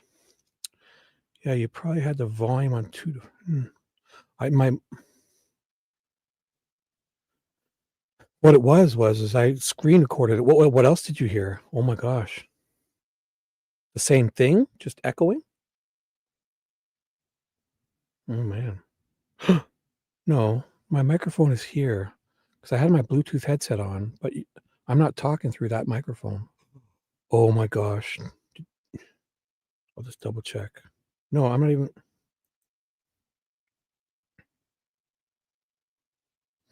Oh, my Bluetooth is on. Whew. It's not connected. Okay, good. I'm going to turn Bluetooth off. So my headphone wasn't. Okay, good. Whew. I'm not listening. I'm listening through my headphones, but not connected to the computer. I'm connected to my Bluetooth thing. I'll figure it out.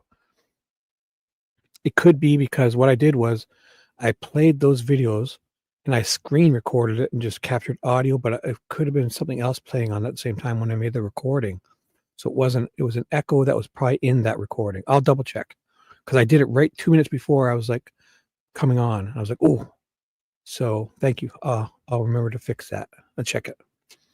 All righty. Oh, so I was going to tell you the excitement. So I went and I turned my kettle on and I went pee. And then I washed my hands like, oh my God, I scrubbed for Nicole. I was like, this is for girl, Nicole, scrub. And then I scrubbed my hands. I'm just kidding. I scrubbed my hands, this awesome foamy soap. And then when I got back, the kettle wasn't quite boiled yet. So I got the coffee ready. I had the cream ready, and then, so I opened my refrigerator up and I had pineapple slices and green grapes. So I wolfed down a bunch and the kettle was, I could see it. It wanted to start boiling. The lights were blue, the LED lights, everything was ready to go. The coffee, the sugar was in the cup, instant, the spoon I had, everything was ready. So I was like, I ate a granola bar. I wolfed down a granola bar, a cherry dark chocolate Nature Valley granola bar. It was actually yummy. And it was almost starting to boil. And luckily I had my Manly Nivea chapstick or Manly Nivea lip balm for men. were big, strong, burly, tough men. And I got to put that on my lips, and then kaboom, the kettle boiled, made my coffee, and here I am. Amazing. I know you're all amazed. Let's do this. 1 second.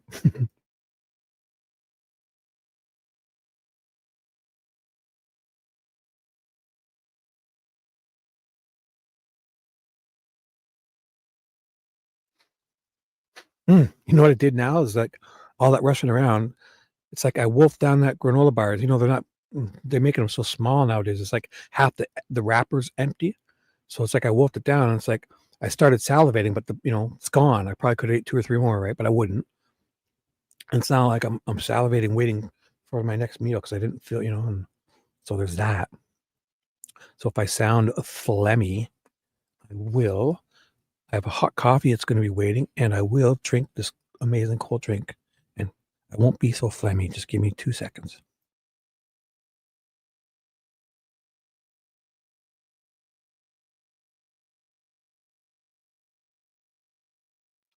Oh, coming in hot. Shrinkflation. Oh boy.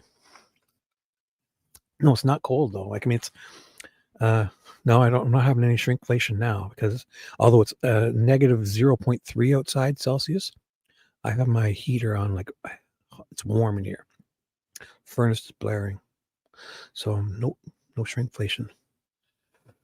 More sagflation, possibly. Just kidding. Hello, Maria. You been here the whole time? Or are you just getting back or waking up? Or either way, it's great to see you. Just in time. Nicole and Maria. Kelly, did I miss you come in? Girl. Anarch is filming Victorian Christmas. Is that what he's doing? Thanks. I haven't mastered editing. You can't live yet? Uh-oh.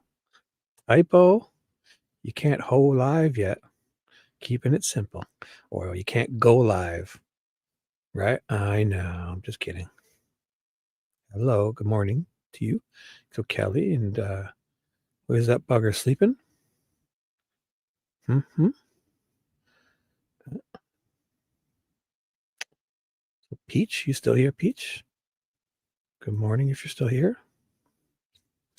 And even Fishy just comes in and drops an emoji to let me know that she heard all the stupid shit I said about her, right?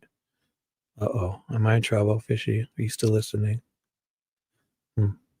Go live? Yeah, I know what you're saying. I was just kidding. Ooh, that's what I call it when they keep shrinking product. Oh, when I was talking about the granola bar. Oh, look at me. Yeah. And did you notice that over the last 10 and 15 years, it's like, instead of lowering the price, making the price higher, they're just making the product smaller. Like, fuck, yes, definitely shrink. Yeah, sorry. Oh boy. I think I would have thought, like even they had like a 6-pack of granola bars turns into a 5-pack, or fucking you go to have a granola bar and it's like it's like 3/4 of it's 1/3 of it's like empty. Exactly. I should have known. Are you sleeping? Well, if you're going to sleep, I'll read you to sleep. How's that? I'll stop screwing around. My granola bar that just teased me and made me phlegm up like Pavlov's dog waiting for more food is kicking in. I'm getting that. So 1 second. I'm going to drink a drink.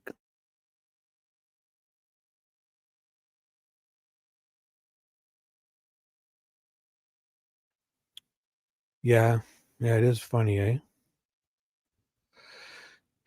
Or sometimes I think too, like with stuff when you go to the pie stuff, like they almost watering stuff down too. Do you? Well, thank you, Peach. Here, if you're going, is this sleep time for you? I'm going to read this probably for a little while. So it's 40 pages, and I probably won't do a bunch of stupid voices because I don't even know these people, and so I'll just read them and I'll tell you who's saying what. And so this would be in January 18th. So this is them getting ready at the Supreme Court, but the Supreme Court is not till March 18th, like the official one. So in January, so this is 2 months ahead.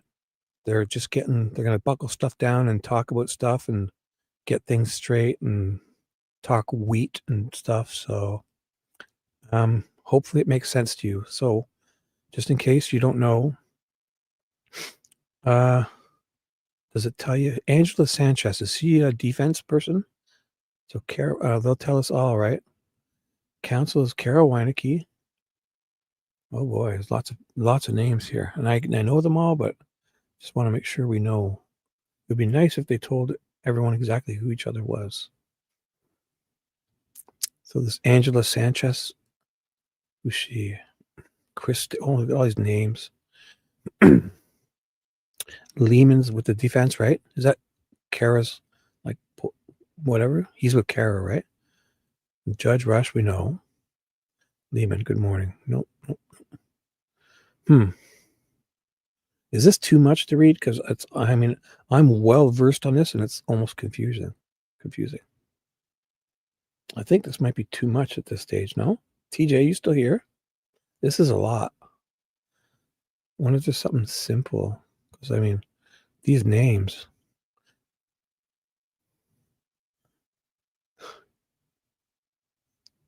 So they're basically arguing why they should be able to throw the the defense off. And Lehman is like, okay, no. I don't know if this doesn't feel right. Something's not right.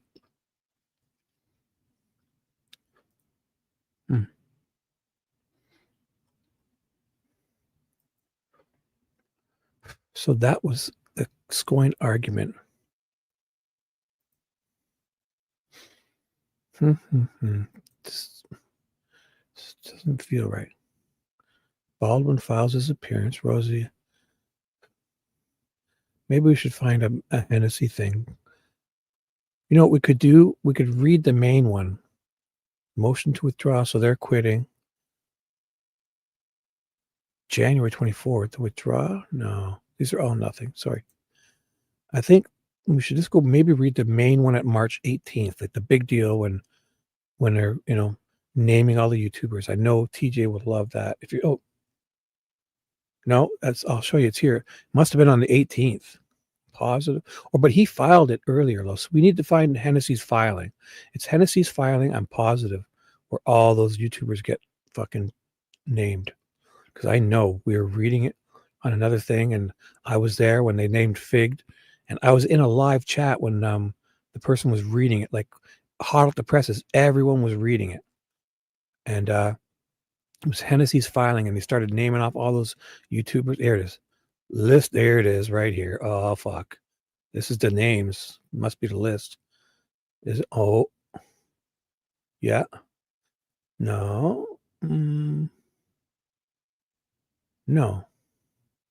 No, that's not them. The list of witnesses. That's not them. Oh, no. Nope. That's not it. I'll tell you. It's going to be Hennessy. And it's getting closer. Like March 18th is the day, 2024, where it all goes down. I'm pretty sure it's everything now. It's going to be one of these for sure. Because I know he listed it. No. And we were reading it, and Fig's name came up, and Fig was in the same chat I was. Fig was there saying how happy he was. He trolled the defense. And I told Fig that he trolled McCleland, and the defense thanks him for his service. And he hid me. He blocked me and disappeared me as a moderator and kicked me out of the chat, and I disappeared. And everyone was like, "Where'd Shibby go?" It was kind of funny. The people didn't even really like me that much. I'm surprised they were asking. Well, not that they didn't like me, but anyways, here it is. It's got to be one of these. No, because it's his filing. It's got to be this. It's right before it happens too. Yeah, here it is. This is it. Oh boy, this is it for TJ. It's only 3 pages. This is the one we were all reading. It just came out. It was fresh. Look at it. It's just before March 7th. So the trial is at the 18th. So Hennessy files this of all the witnesses and the exhibits. So that's what it was. The witnesses are like theirs for the defense. And I think the exhibits are the people that are like the prosecution side, because they're exhibits, because they're claimed to have done stuff wrong. So the witnesses are there to say good stuff. And we're going to read Prof and all our people that are witnesses are, and the exhibits will be like the people that were doing stuff, talking about gag orders and Fig with his bullet and all that crazy stuff. You can, what do you mean I can watch this? Is this really, what do you mean by that?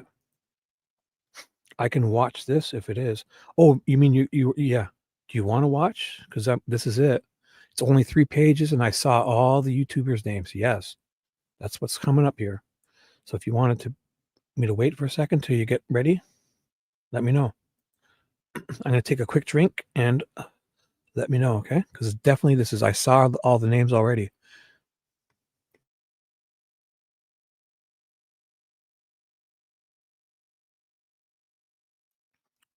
And there'll probably be lots more of it too.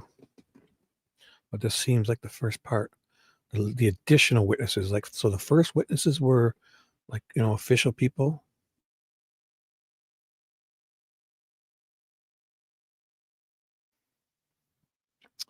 Anyways, so or you can listen or you can watch back. So let's just read this. It's only 3 pages. So this will be Hennessy. What does it say? David Hennessy files a verified motion. No, this one. David Hennessy files a list of additional witnesses. Definitely it. Leaves the court for subpoenas. Yep. So this is when everyone's like, what? Oh my God. Let's go. So Hennessy filing, Supreme Court, Carroll County Circuit Court, or whatever. So the list of additional witnesses and exhibits for contempt hearing comes now. Counsel for Attorney Baldwin and Rozzi and notifies the state and the court that in addition to all witnesses and exhibits previously disclosed, he may call the following witnesses and offer the described exhibits. Witnesses Stephen Wood, Angela Sadlowski, Julie Melvin, Terry Williams, Courtney Parson, and Matt Hoffman. So the witnesses are the good guys. This is team, the Avengers, good guys. And the exhibits, the bad guys. This is the, horrible. Exhibits, the exhibits, let's put them on display. Number 1, communications between Gary Beaudette, a.k.a. Fig, a.k.a. Fig Solves, and prosecutor Bossman McCleland. Multiple 2 communications from Beaudette about prosecutor Bossman McCleland. 4. Oh, did I skip? Yeah. 4.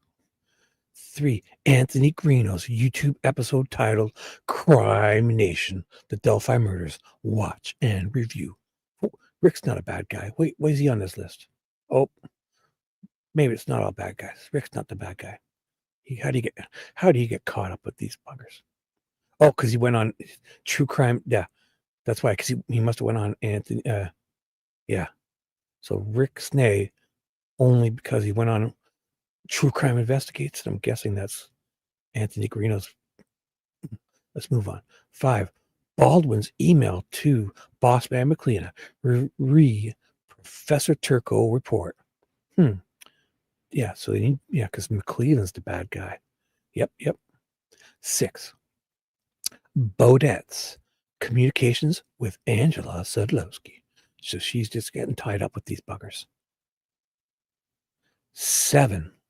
Beaudette's YouTube episode, Here's the Bullet Shit. Delphi investigates. That's when I'm pretty sure he got a hold of bullet stuff and shouldn't have, even though it was before the gag order. It was not released to public yet. And Ellie, it was kind of like a sealed thing, and it was wrong, I'm pretty sure, for him to know about this. And he goes and he's not supposed to know about it or whatever. And he goes and makes a fucking YouTube video about it. This is where I was saying, you trolled the fuck. He's like, oh, I got the defense of this. Oh, he's bragging. And Beaudette. 8. Gary Beaudette, Fig solves communication with court staff Jody, Gull's, stuff. I'm pretty sure that was it. So Gull's office. 9. Beaudette's communication disqualification of defense counsel. So he's talking with people and he's getting to know stuff he shouldn't get to know. I'm pretty sure. 10. Documentation of the relationship between Beaudette, Fortson, and Cohen. That's Gary Beaudette, Robert Fortson, and Mark Cohen. 11. Beaudette sending the defense work product to boss McCleland. Bad boy. 12. Beaudette. Beaudette is Gary Beaudette, aka Fig Solves, or Fig. I'm sorry, Fig Unsolves. Sending information to boss McCleland. Beaudette identifying source in the Delphi investigation. Identifying his source? Ooh. 14. Beaudette posting sending information to Bossman McCleland. Ooh. Beaudette. 15. Beaudette posting digging dirt on Baldwin. 16. Beaudette posting working with law enforcement and prosecution. 17. Beaudette email of boss McCleland asking Beaudette, delete everything, you idiot. Stop posting videos of shit we're giving you, you fucking moron. 18. Babs McDonald on court TV with leaked investigation information. McCleland, so she's on the court TV with the Purdue report right in fucking front of her on the desk on court TV, and Rozzi saw it. And I don't even know if they had it at the time. He was McCleland and more Babs. McCleland email to the defense prof. Oh, Professor Turco, not our prof. Okay, I'm guessing. Jumped the gun. Professor Turco report. Or that's what I just said. Whatever. So she had it on court TV and about her getting it. McCleland emailed to the defense. Explaining why. Maybe they emailed her and said, what the fuck has she got it? And he's replying back about it. Whatever. 19. The leaked search warrant affidavit prior to unsealing. I believe that's the one from the murder shits that they spewed their diarrhea name watermark all over the fucking thing. 1,000 times they watermarked it. I'm guessing. If I'm wrong, please tell me.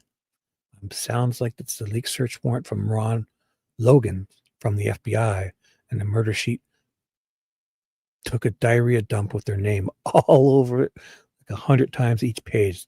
You know, when people put a watermark, they fucking watermark that motherfucker like crazy. You could barely read it. I think if that's the one, if I'm wrong, please forgive me. I'm only human. So I'm a big dope. 20. Sergeant Dick Jerry Holman's communication with Terry Williams and or secret keeper.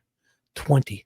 YouTubers Frank Meister and Sleuth Intuition video. Oh boy, who sent you that? Huh? Who sent you that? I don't know, dude. I wonder who. YouTube. Let me guess. I was hoping I'd get named because I fucking sent them all these videos. Ooh, I was thinking, oh my God, if I heard Judge Gull read my dumb fucking name, I would have been so goddamn happy. I'm not saying it's me, but I did send him a whole shitload on these guys saying, hey, I talked to fucking Jerry Holman today. Hey, I talked to Vito today. He said this, and this. He told me this. Hey, I talked to Becky Patty today, and she said this, and this. Hey, I talked to fucking McCleland's assistant today. That motherfucker told me this, and this today. All on their live streams. And also about in January of 2023, talking about photo leak crime scene, the actual crime scene photos of the girls' bodies being leaked, and all about the prosecutors, all that stuff. So I don't know. I won't take credit for anything like that, but it would have been hilarious if I fucking saw Judge Gull say my dumbass name. I'm not saying it was me, but I did. I'm sure all these people are the ones who sent it to him, but I did also. Maybe it didn't even get to them. I don't even know. But I did send a whole shitload of stuff to investigator. And that's one thing with the defense, people would send them stuff and you wouldn't get, maybe you'd get like somebody would say back, oh, like the investigator would say, hey, listen, thank you. And they appreciate you. And thank you. Like, we received it. Thank you. But they wouldn't, but on the other side, the prosecution side, people would send them stuff and they were like, telling them, giving information back and kind of, the defense never did that.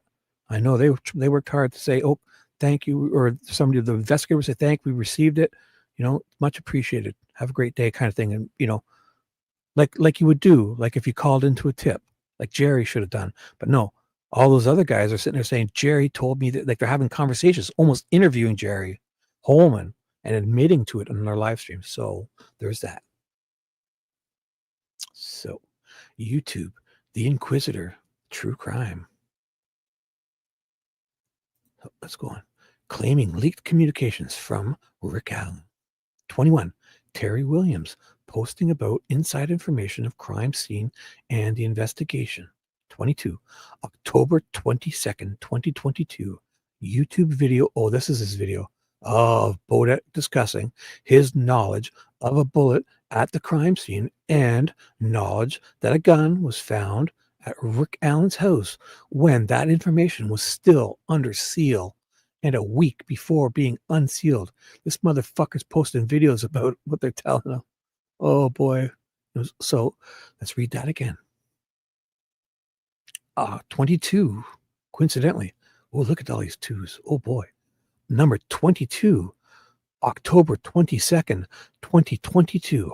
A YouTube video of Gary Beaudette, aka Fig Solves, discussing his knowledge in a video he posted on his YouTube channel of a bullet at a crime scene and knowledge that a gun was found at Rick Allen's house when that information was still under seal before the gag order, but it was under seal from law enforcement, so fuck the gag order. This is a before it even happened. This is a law enforcement had it sealed.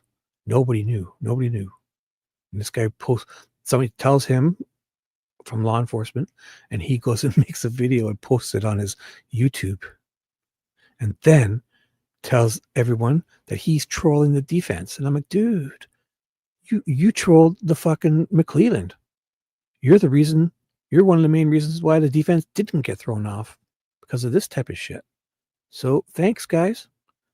Frank Meister, Sleuth, this motherfucker, Beaudette, Fig, you saved the defense. And they're bragging, thinking they trolled the defense. No, dude, you trolled McCleland. You fucked up their one big chance to get those guys off because of you assholes admitting and showing that they violated gag orders with you on your fucking live streams and YouTube channels because you're too dumb to think otherwise. 23. Email exchange between Judge Gull and attorney Rozzi Baldwin accidentally misdirected email. I'm guessing accidentally them talking about maybe Baldwin sending the email to the wrong person. 24. Baldwin email to Judge Gull 10/9/23. What is that? October? No, this is before all that. The list of media dissemination by state actors. The list of media dissemination by state actors. Oh, so that's probably a list. That's another one. Yeah, a list of like all the people that have talked to people during the gag order. I'm guessing, right? 25. List of media dissemination by state actors. Like, this person talked to Babs, and this person talked to this YouTube channel, and this, it's going to be Vito and McCleland, or McCleland's assistant, or Gull's assistant, and Jerry Holman, and I don't know if they lumped Becky Patty in, but they probably couldn't have, or I don't know, because they shouldn't. They're after the gag order, right? They were talking with people. Judy Melvin, 25 documents, and they must. I don't know. I forget what that was about, but Julie's awesome. 26. YouTube video titled, this is a reckoning in Carroll County. That's the video from R&M Productions about the way these Dan Doolin, that motherfucker, railroaded Jesse Snyder, and then Jesse Snyder committed suicide under suspicious circumstances. And Dan Doolin epically fucked up so goddamn bad they ruined this guy's life, Jesse Snyder. And then R&M put out a video of it. And fucking, if you haven't seen that, I don't know if it's still up. I'm sure there would be. Anybody, if you haven't seen that, you want to see Dan Doolin and all these asswipes before, like I think it's in 2016 or whatever, way earlier before Delphi happens. It's like the same cast of characters, Doolin and probably a Holman and another fucking guy and all those other cops.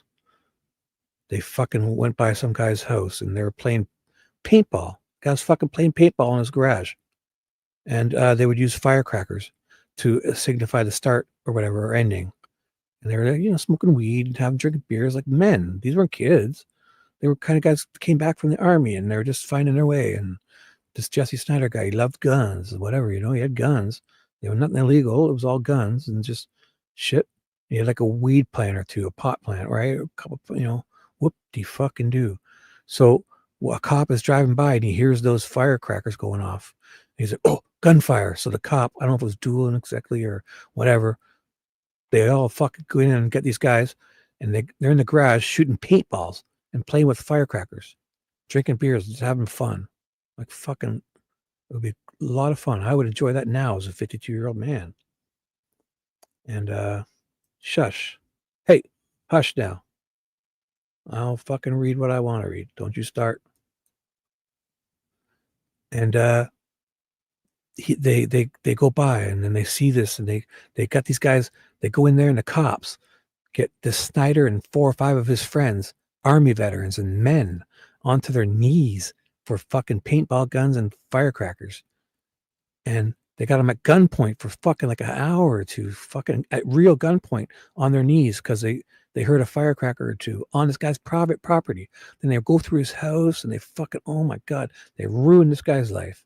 And then a few years he's found he committed suicide after and under suspicious circumstances. So there's that.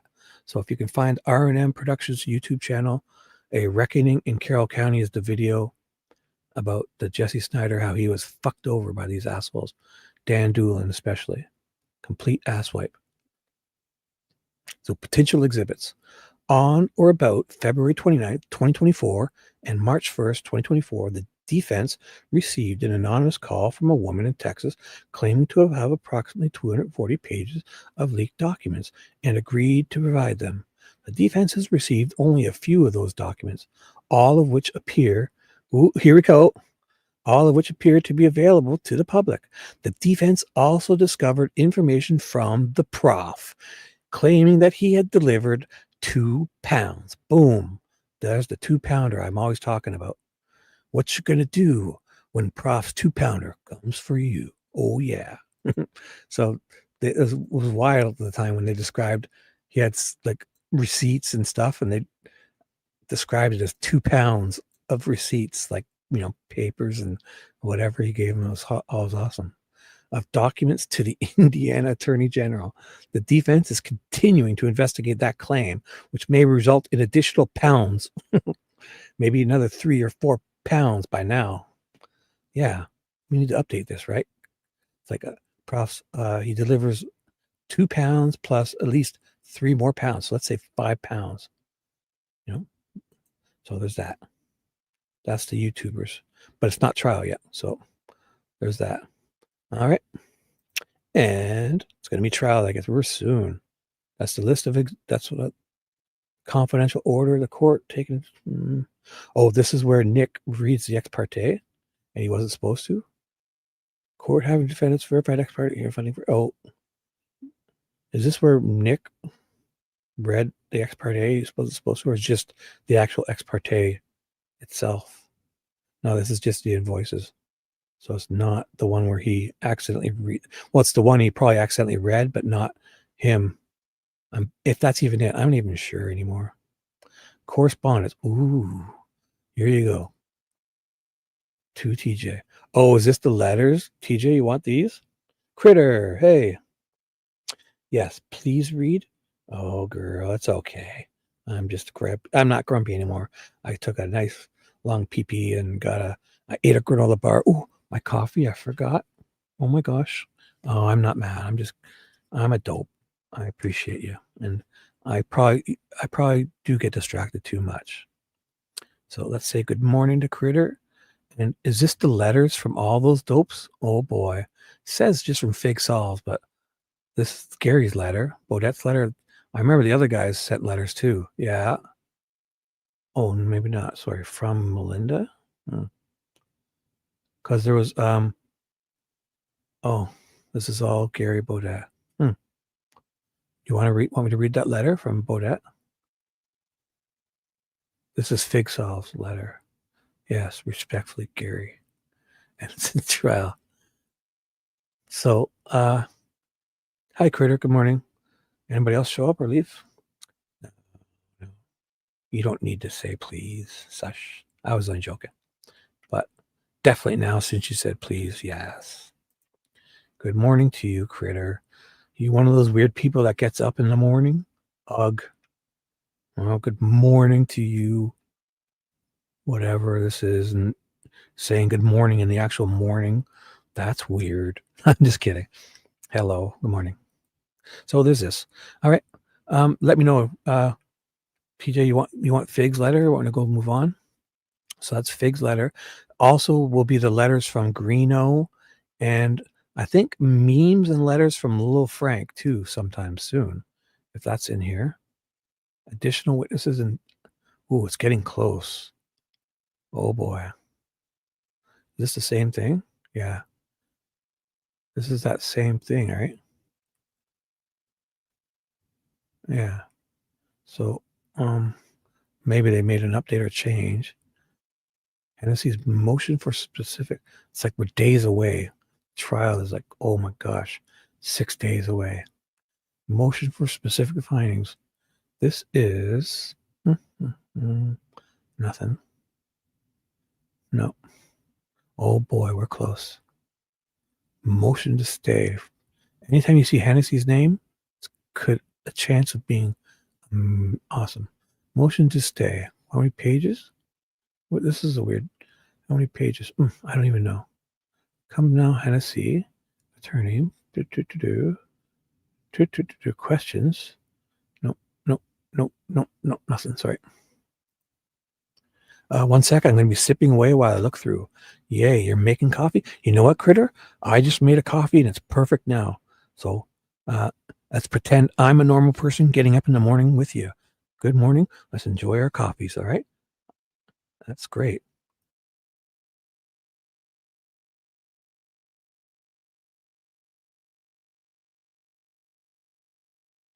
OMG. My coffee is like perfect.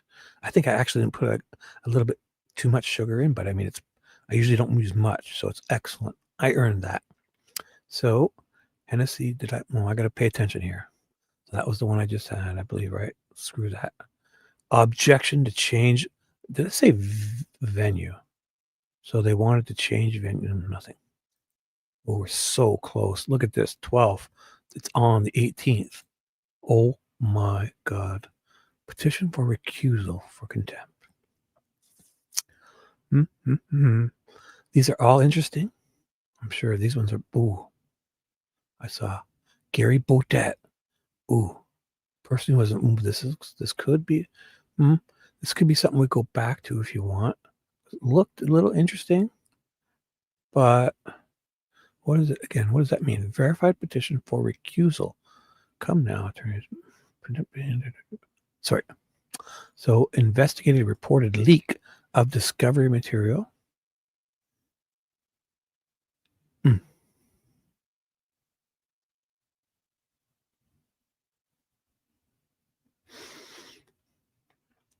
Without having heard any evidence. Egregious errors. Contemptuous withdrawing. Defense counsel will be offering admissible evidence that Gary Beaudette trolled Nick McCleland and helped keep the defense on the case because he's a dipshit. A person who was involved himself in this case on the internet claimed to have received and disseminated confidential documents, and that his source for the documents was an employee at the court.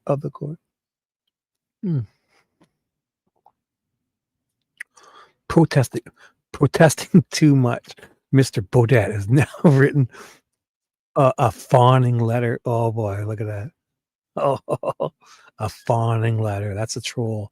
That's in legal terms like you a fawning, blowing smoke and kissing Judge Gull's ass. That was the letter we could have read here. To the court, denying allegations. Yeah, that's it. And that's at the time I used to always say, hey, fucking my lawyer recommends Beaudette keeps talking to these guys, sending letters. Because he's like, they name him in this, and then he starts writing these public letters to Judge Gull. No, I didn't do that. So we probably should read that letter, no?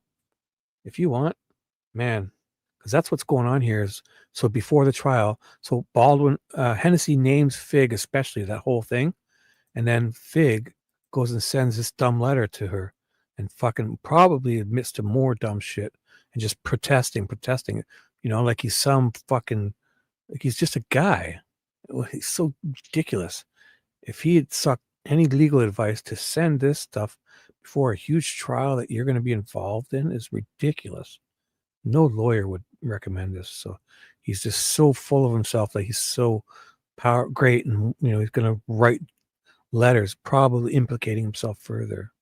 Oh boy, we should read that. Okay, I'll read it. So what happens is, he's ripping on Fig for sending a fawning letter, and whoop, and then there's the ex parte that Rick wasn't supposed to read. McCleland, but let's stick with this. Gary Beaudette has now written a fawning letter days before the trial. When was it?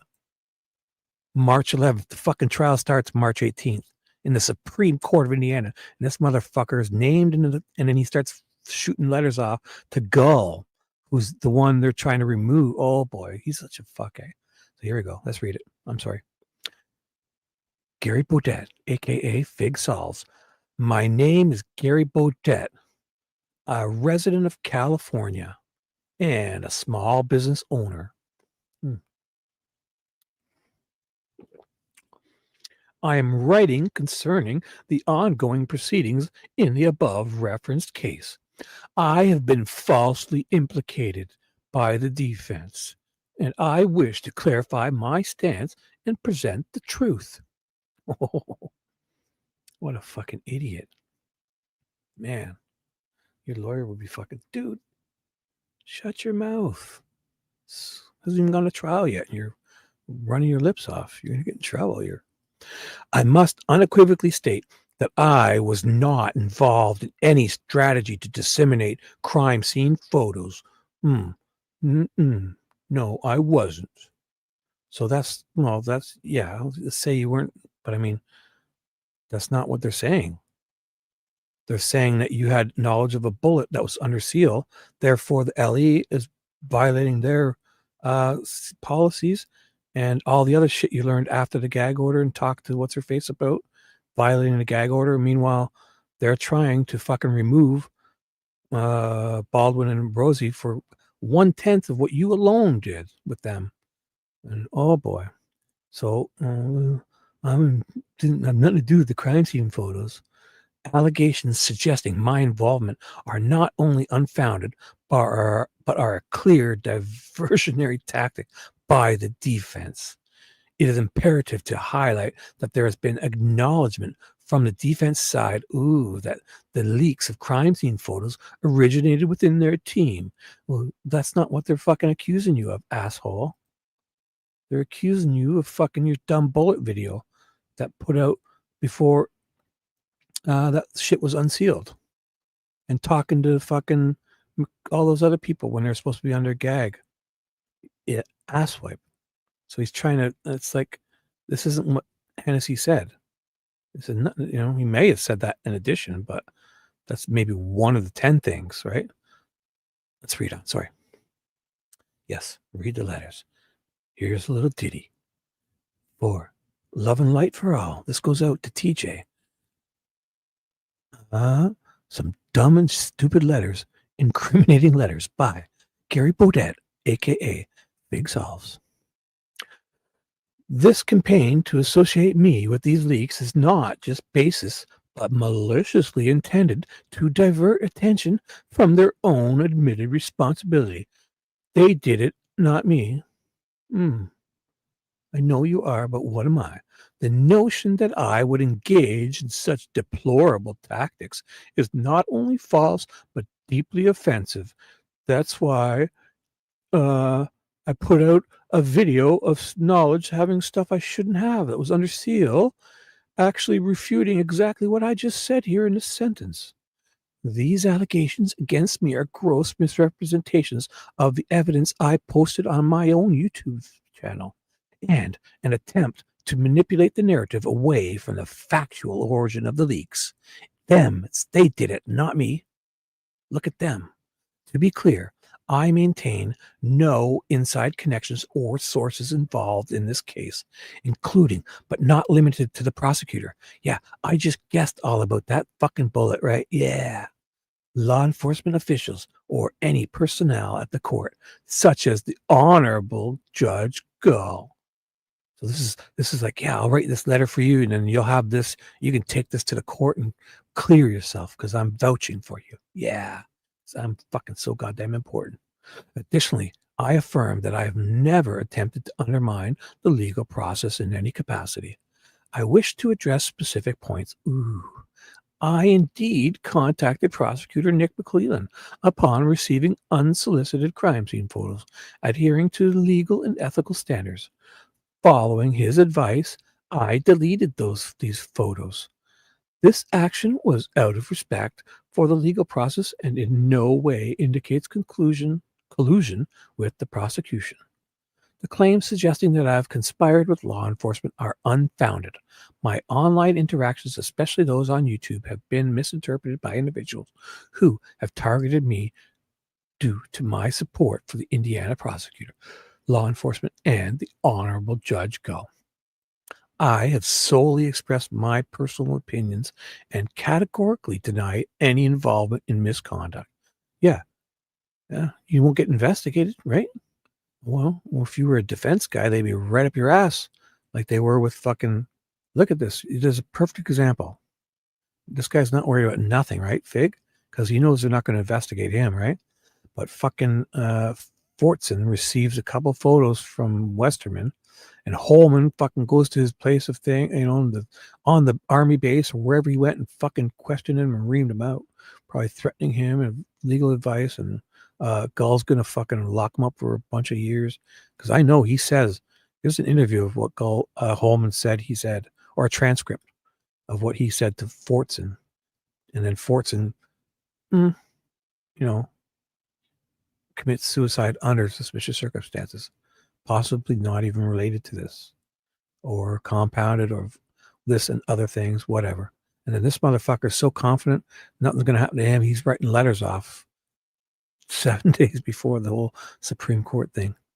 The allegations regarding my interactions with certain individuals online have been significantly misrepresented, and possibly altered by the accusers or their associates.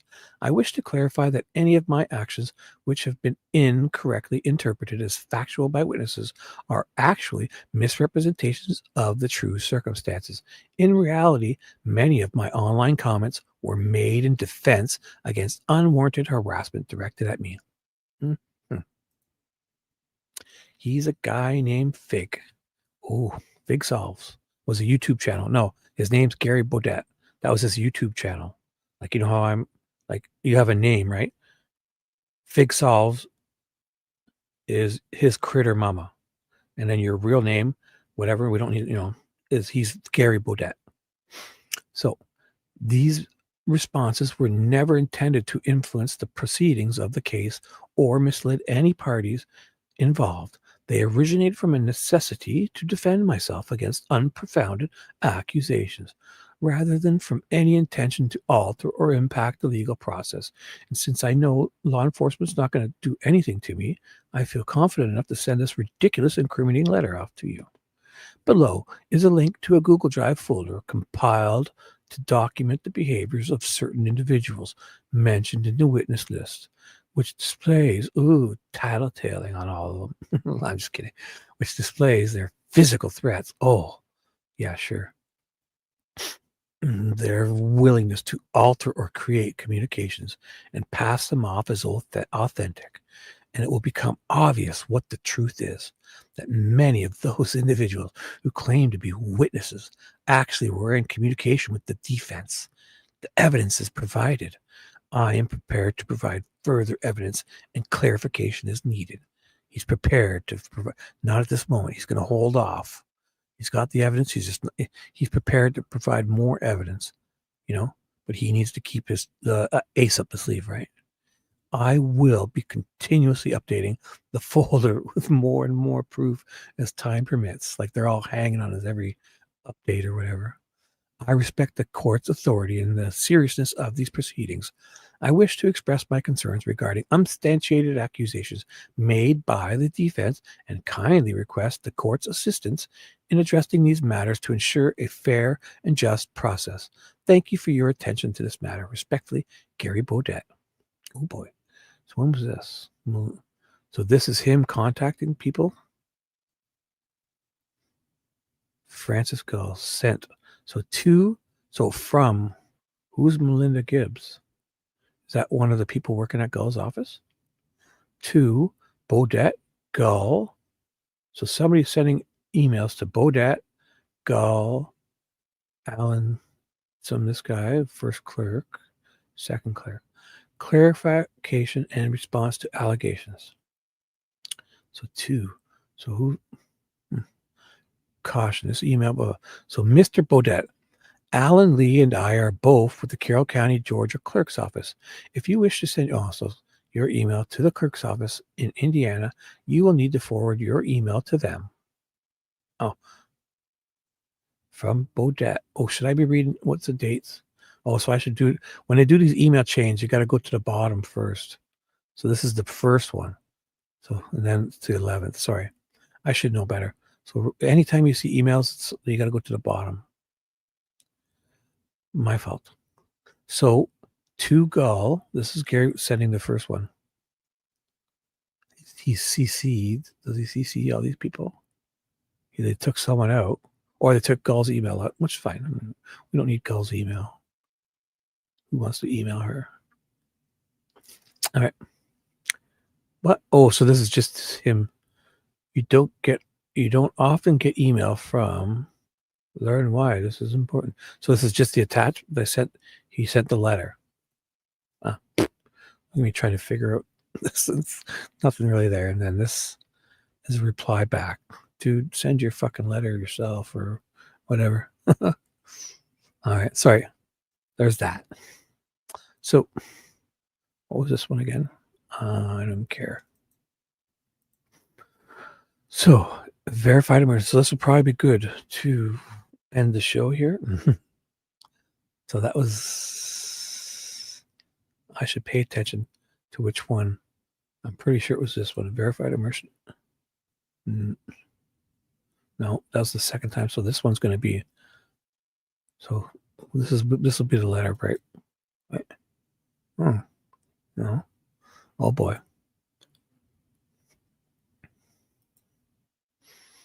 Is this the extra Frank stuff? Oh boy. So what is this? Richard Allen's third Frank's notice. So is there any updates here? Or is this just like I know there was Frank's 1 and 2 and then 3 and 4 and all that. The defense filed its Frank's notice, which consisted of, one sec, gonna drink while I'm kind of reading this.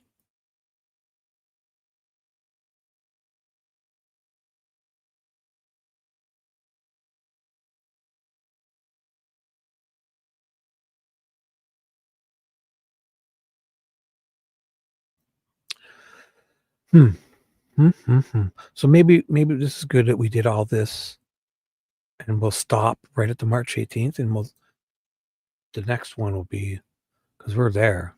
It's like the trial's coming. For facts, finding conclusions, like this is the next. This is a lot. So, jury questions. Care about them. What's this? Here, it's got to be like right here. Boom.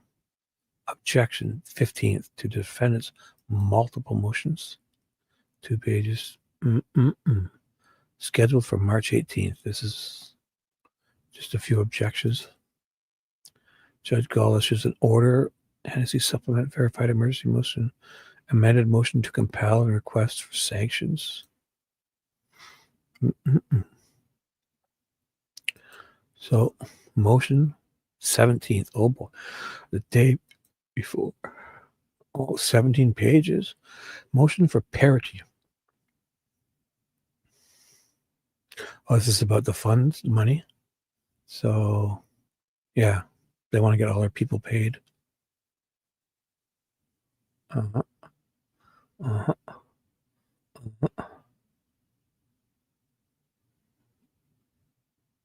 Yeah, so we'll check up that. This is it. We're at it's got to be there, the 17th. So shit's popping off the day before. McCleland files the state's motion for protective. State's motion to enter protective order for evidence gathered from the Indiana Department of Corrections. Yeah, getting stuff ready just for the trial. Compel sanctions. Nick getting a bunch of shit. Here it is. We're there. Boom. Yes, coffee good.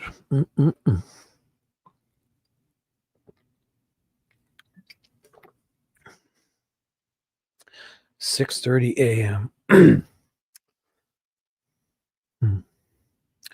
This is going to be probably huge. I'm going to click on it. Let's see what happens. You ready? Count down with me. 100. 99. Just kidding. 171. Gosh dang. Oh, pages. This is it. Oh boy. Yeah, this is way too much for now. It's not happening. But it, oh boy, it's perfect. TJ, I know if you want to, 1,900 for critter. Let's count. Everyone start counting.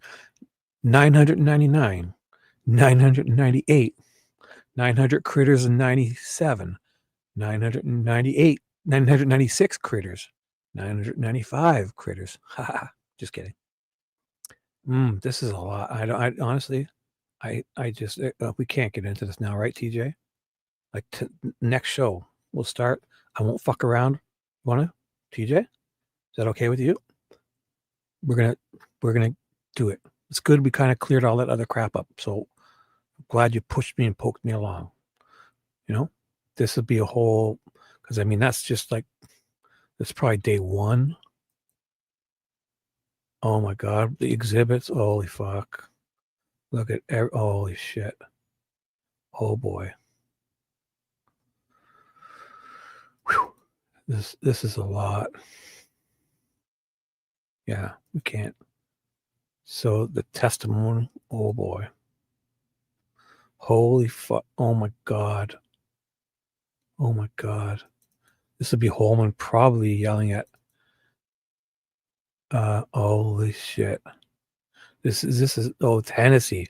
Oh my God. This is Hennessy with Holman.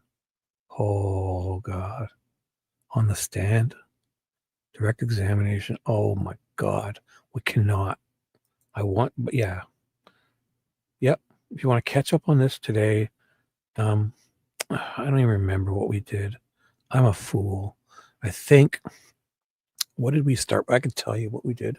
I wrote it down, thank God, because my brain is mush. I've been just babbling away here. I'll tell you. Creator, if you want to go back and watch this show, what you'll see how responsible I am. So today, Friday night, I read the contempt hearing motion to disqualify. So, Critter, are you on this? Here, I can show you. So, see how we're on page 67? Do you have this link, guys? I'll show you exactly what's going on here. This is the website.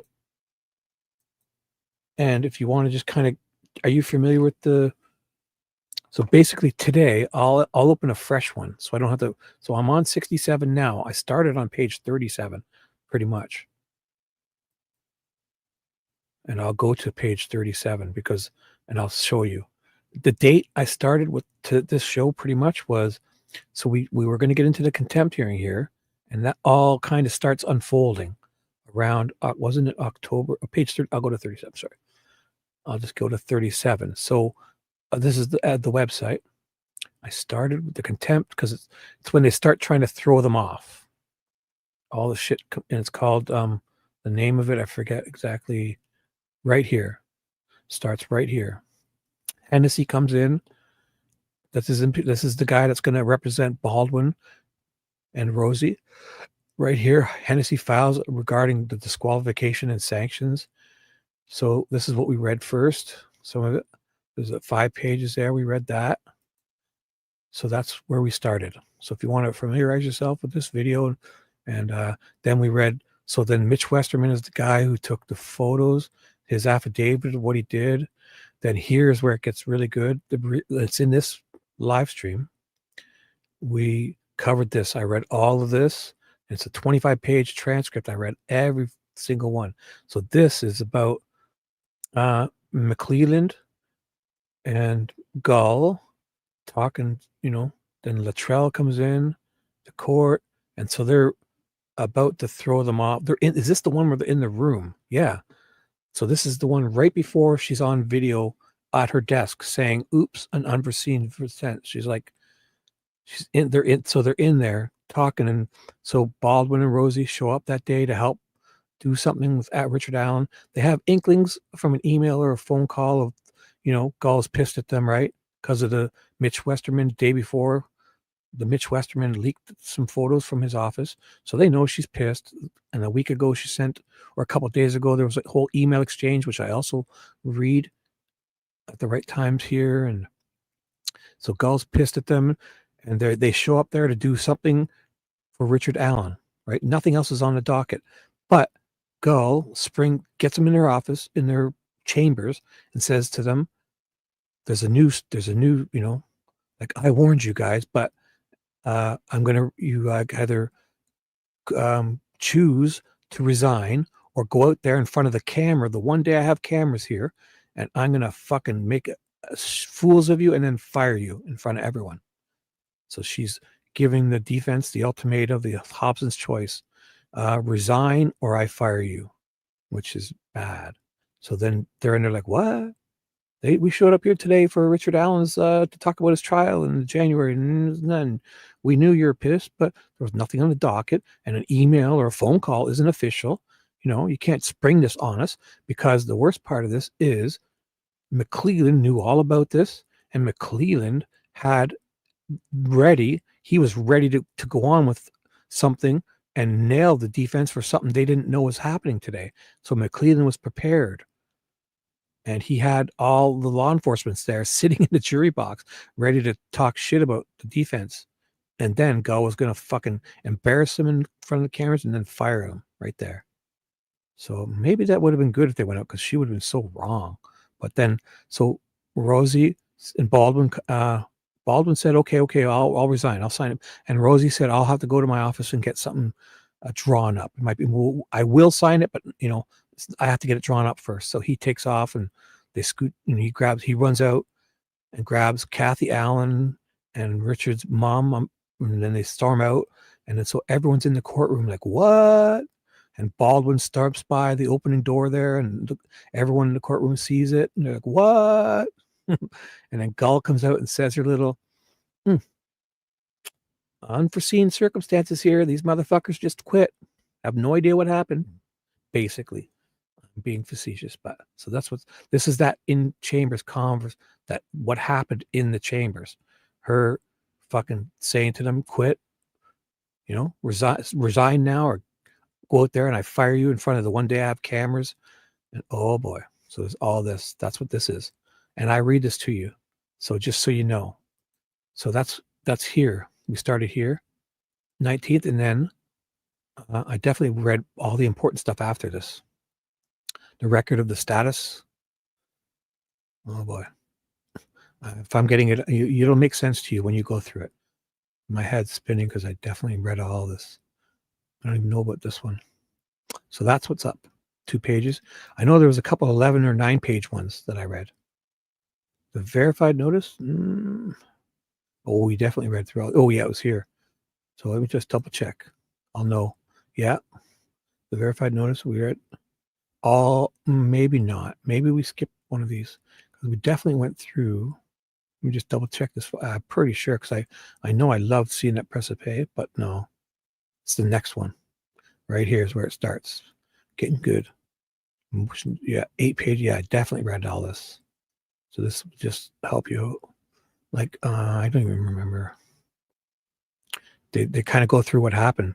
Gull ambushed them and, gave them this is Hennesy. Hobson's choice designed to coerce withdrawals. Oh, I read all of this. The motion for continuance, I must have, if it's possibly. I don't even know. Definitely some other ones I read. What was after this? Orders, I don't even care about that. So yeah, appearance. Oh, right. Maggie Smith, Carol Weinecke, and Jessica Cook. The petition for writ of Mandamus. It's really Mandamus or Mandamus. But this is where it's big. This is 240 pages. No, that's the 12. It's got, sorry. That's the 12 pages. Proposed order for permanent writ to, oh boy. Maybe it's further. Oh boy, look at all these relatives brief. Original action is the big one. The original action is 240 pages. Did we read all this? Oh, no. This is just kind of, so if you ever want to see the beginning, like day one, look at where this starts. Day one of like it starts. Well, maybe I have it wrong. Sorry. I'll stop speaking until I know what I'm saying. I'm having it. It's confused. Oh, so this is day one when they arrest him, right? They charge him with murder, like on 10/28/22. This is just a thing of everything that's kind of happened. So if you ever want to know, maybe I skipped it. Which one did I go into? Sorry, I'm a little excited. Probably this is the one I read. I don't even know anymore. No, TJ made me skip all these, right? Oh boy, I wrote it down. Thank God. If you're still here, even listening to me ramble. Oh boy. So, afterwards, so Maggie and Karnawaniki proposed. Oh, I think we ended up skipping all those. Holy crap, there's 240 pages to be continued. Mandamus, 3 things. We skipped those. Page 47. So, I don't even know. I'm going to go watch this video again, and if you want to watch this from the beginning, we definitely do stuff, right? Just got a second cup of coffee. So if you're bored, I'm going to have to end this because I'm not even thinking straight. 6:40 a.m. I'm almost done my shift. So how about this? No more thinking.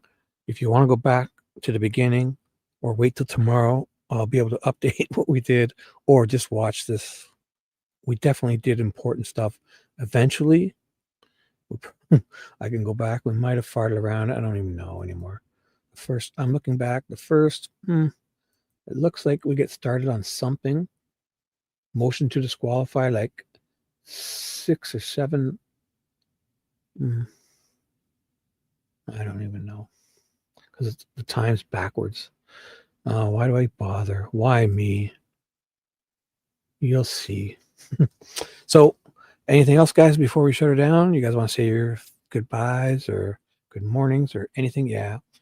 How about you just watch this? And you know what? If you watch all of this in real time without making it faster, I'll probably be just waking up by the time you're finished, and I'll help you if you have any questions. Or we'll go live again tonight. Oh, what's today? Today's Saturday, right? So the Leafs are playing hockey, and I'm definitely watching. And then after the game's over around 9 or 10, if nobody's going live, I'll check it out. Maybe we'll go and just do a quick read of something or just hang out. because Owl on the Prowl always goes live at 1 a.m. East, midnight tonight, Saturday Central, 11 p.m. Mountain, or 10 p.m. Pacific. So tonight, Saturday night, which is technically Sunday morning, 1 a.m. East. So Saturday night, Sunday morning, 1 a.m., right after midnight of Saturday night in the East, exactly midnight on Saturday night, Central, 11 p.m. Mountain Time, and 10 p.m. Pacific. Owl on the Prowl, sometimes he's late, 5, 10, 20 minutes. So if nobody else is live, I'll definitely go and either read or have fun. And we'll when the moment Dave starts his show, we'll all shut this down and you guys go do other things or come with us and chat at Dave's, and everyone's there having fun. If you don't know, Dave does a Owl on the Prowl does a, and don't worry, all the links and stuff will be with me, and if you don't know, I'll tell you where. He does like 6 or 7 or 8 true crime cases, not Delphi. Everything else, either catching up, cold cases, or whatever he thinks we should know, or any updates throughout the week.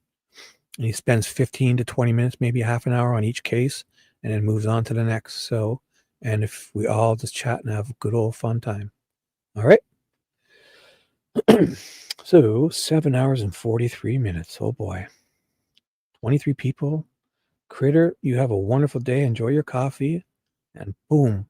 If you go back and find just this alone, you will be so amazed at what I did in this groundbreaking live stream. I read stuff. I read stuff and I say a whole bunch of dumb stuff.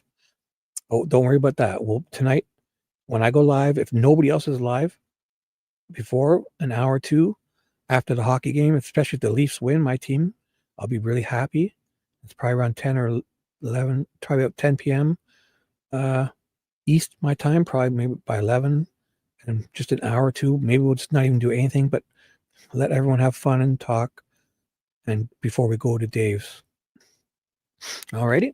So if nobody else is live, I will for sure go live. All right.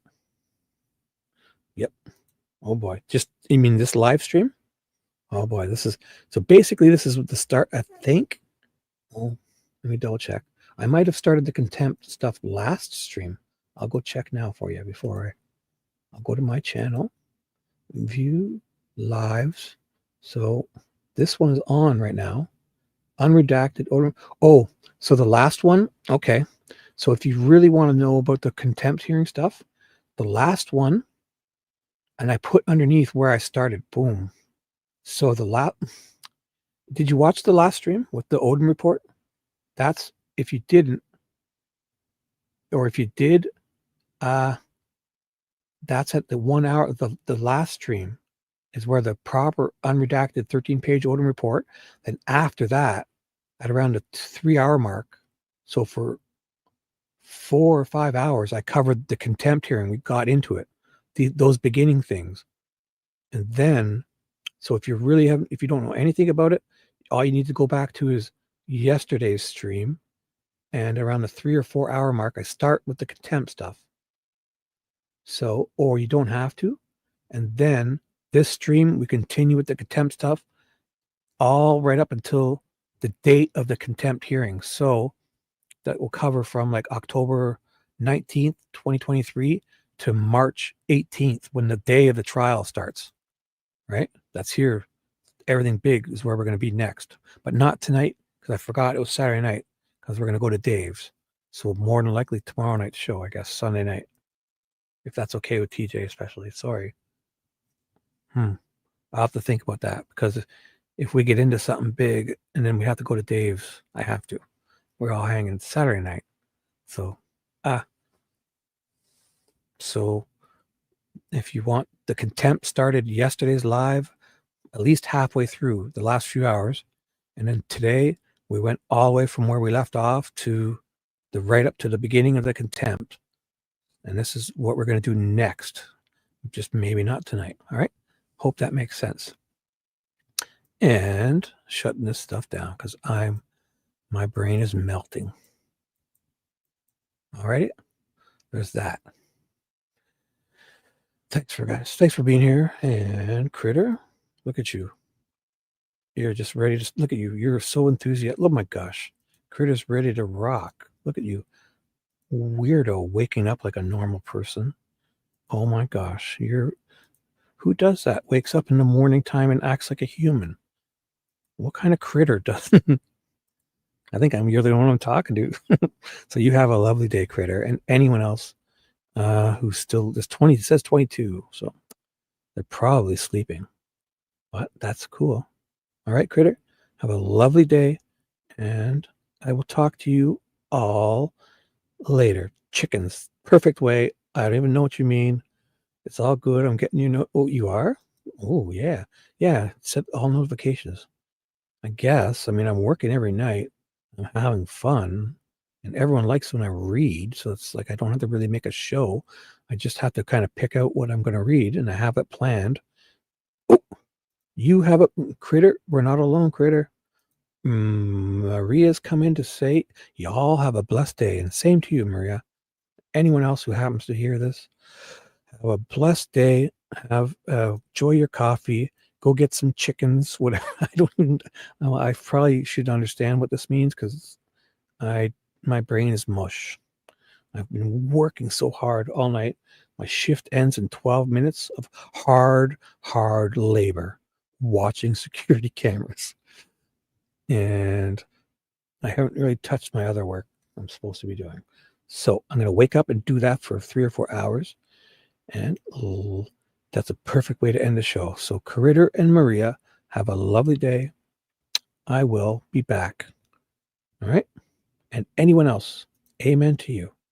Anyone else who happens to hear this, all you sleepyheads now, I hope you're enjoying your sleep. Yes. Sleep well, young ones, critters, security cameras. Yes, I'm watching my cameras because my next door neighbor has $2.2 million homes and about $40,000 of wood on his front lawn. I'm watching it. It's not locked up. So there's that. But I'm not working hard. It's just kind of watching. I just had to stay awake basically because it's right outside my side door. So if anybody starts messing around on this construction site, kaboom, they're going to get my flashlight and me saying, hey, what the fuck you doing? You supposed to be there? What's the code word? And if they don't know the code word, then I go and tackle them and I wrestle them to the ground and I then cower back in my home and probably call the local police. But none of that has happened yet. So there's that. Yeah, so they come, those guys get they get usually here by 7 or 8 a.m. So as soon as they get here, I can go to sleep, but that'll be very soon and my brain's mush. So thank you for being here. Any last requests before we shut her down?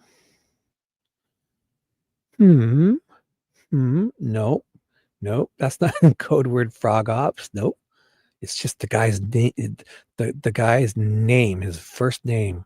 And I won't tell you until the operation is over, till frog ops is over. All right. That's a perfect name for the operation, but that's not the code word. So how about this? In your honor, Critter, we'll name this operation Frog Ops. It sounds awesome, but that's not the code word. And it's going to be at least a year or two until I'm off the clock to tell you the actual code word. But to be continued. Critter Operation Frog Ops is a go. It's a go. Green light. All right. That's awesome. Frog Ops. You're nuts. Have a good day, guys. All right. Anything else? Going once? Going twice? Oh, I should just go. Thanks, guys. Enjoy this replay. If you want the contempt stuff, yesterday's replay over halfway through after the Odin report, the proper Odin report read. It's so funny. The first bit, I read the Odin report. I read the 13 pages and 9 pages were redacted. So basically I read 3 pages and then Marissa got us the actual Odin report. So then I read all 13 pages, including the ones we just read, and then the redacted pages. So, and then after that, we start with the contempt stuff, yesterday's show. At least 3 or 4 hours in, probably at least 3 hours in. 3 hours and 13 or 2 hours and 13, whatever. You'll find it. If you want, the contempt starts, and we cover the beginning of the contempt stuff all the way up to March 18th, pretty much, the important stuff. We probably skipped a few things, but so that's a wrap. All right. Have a wonderful day, guys. And away we go. Good night. Thanks for being here. Bye-bye. 25 ways to say shibby. Shibby. Shibby. Shibby.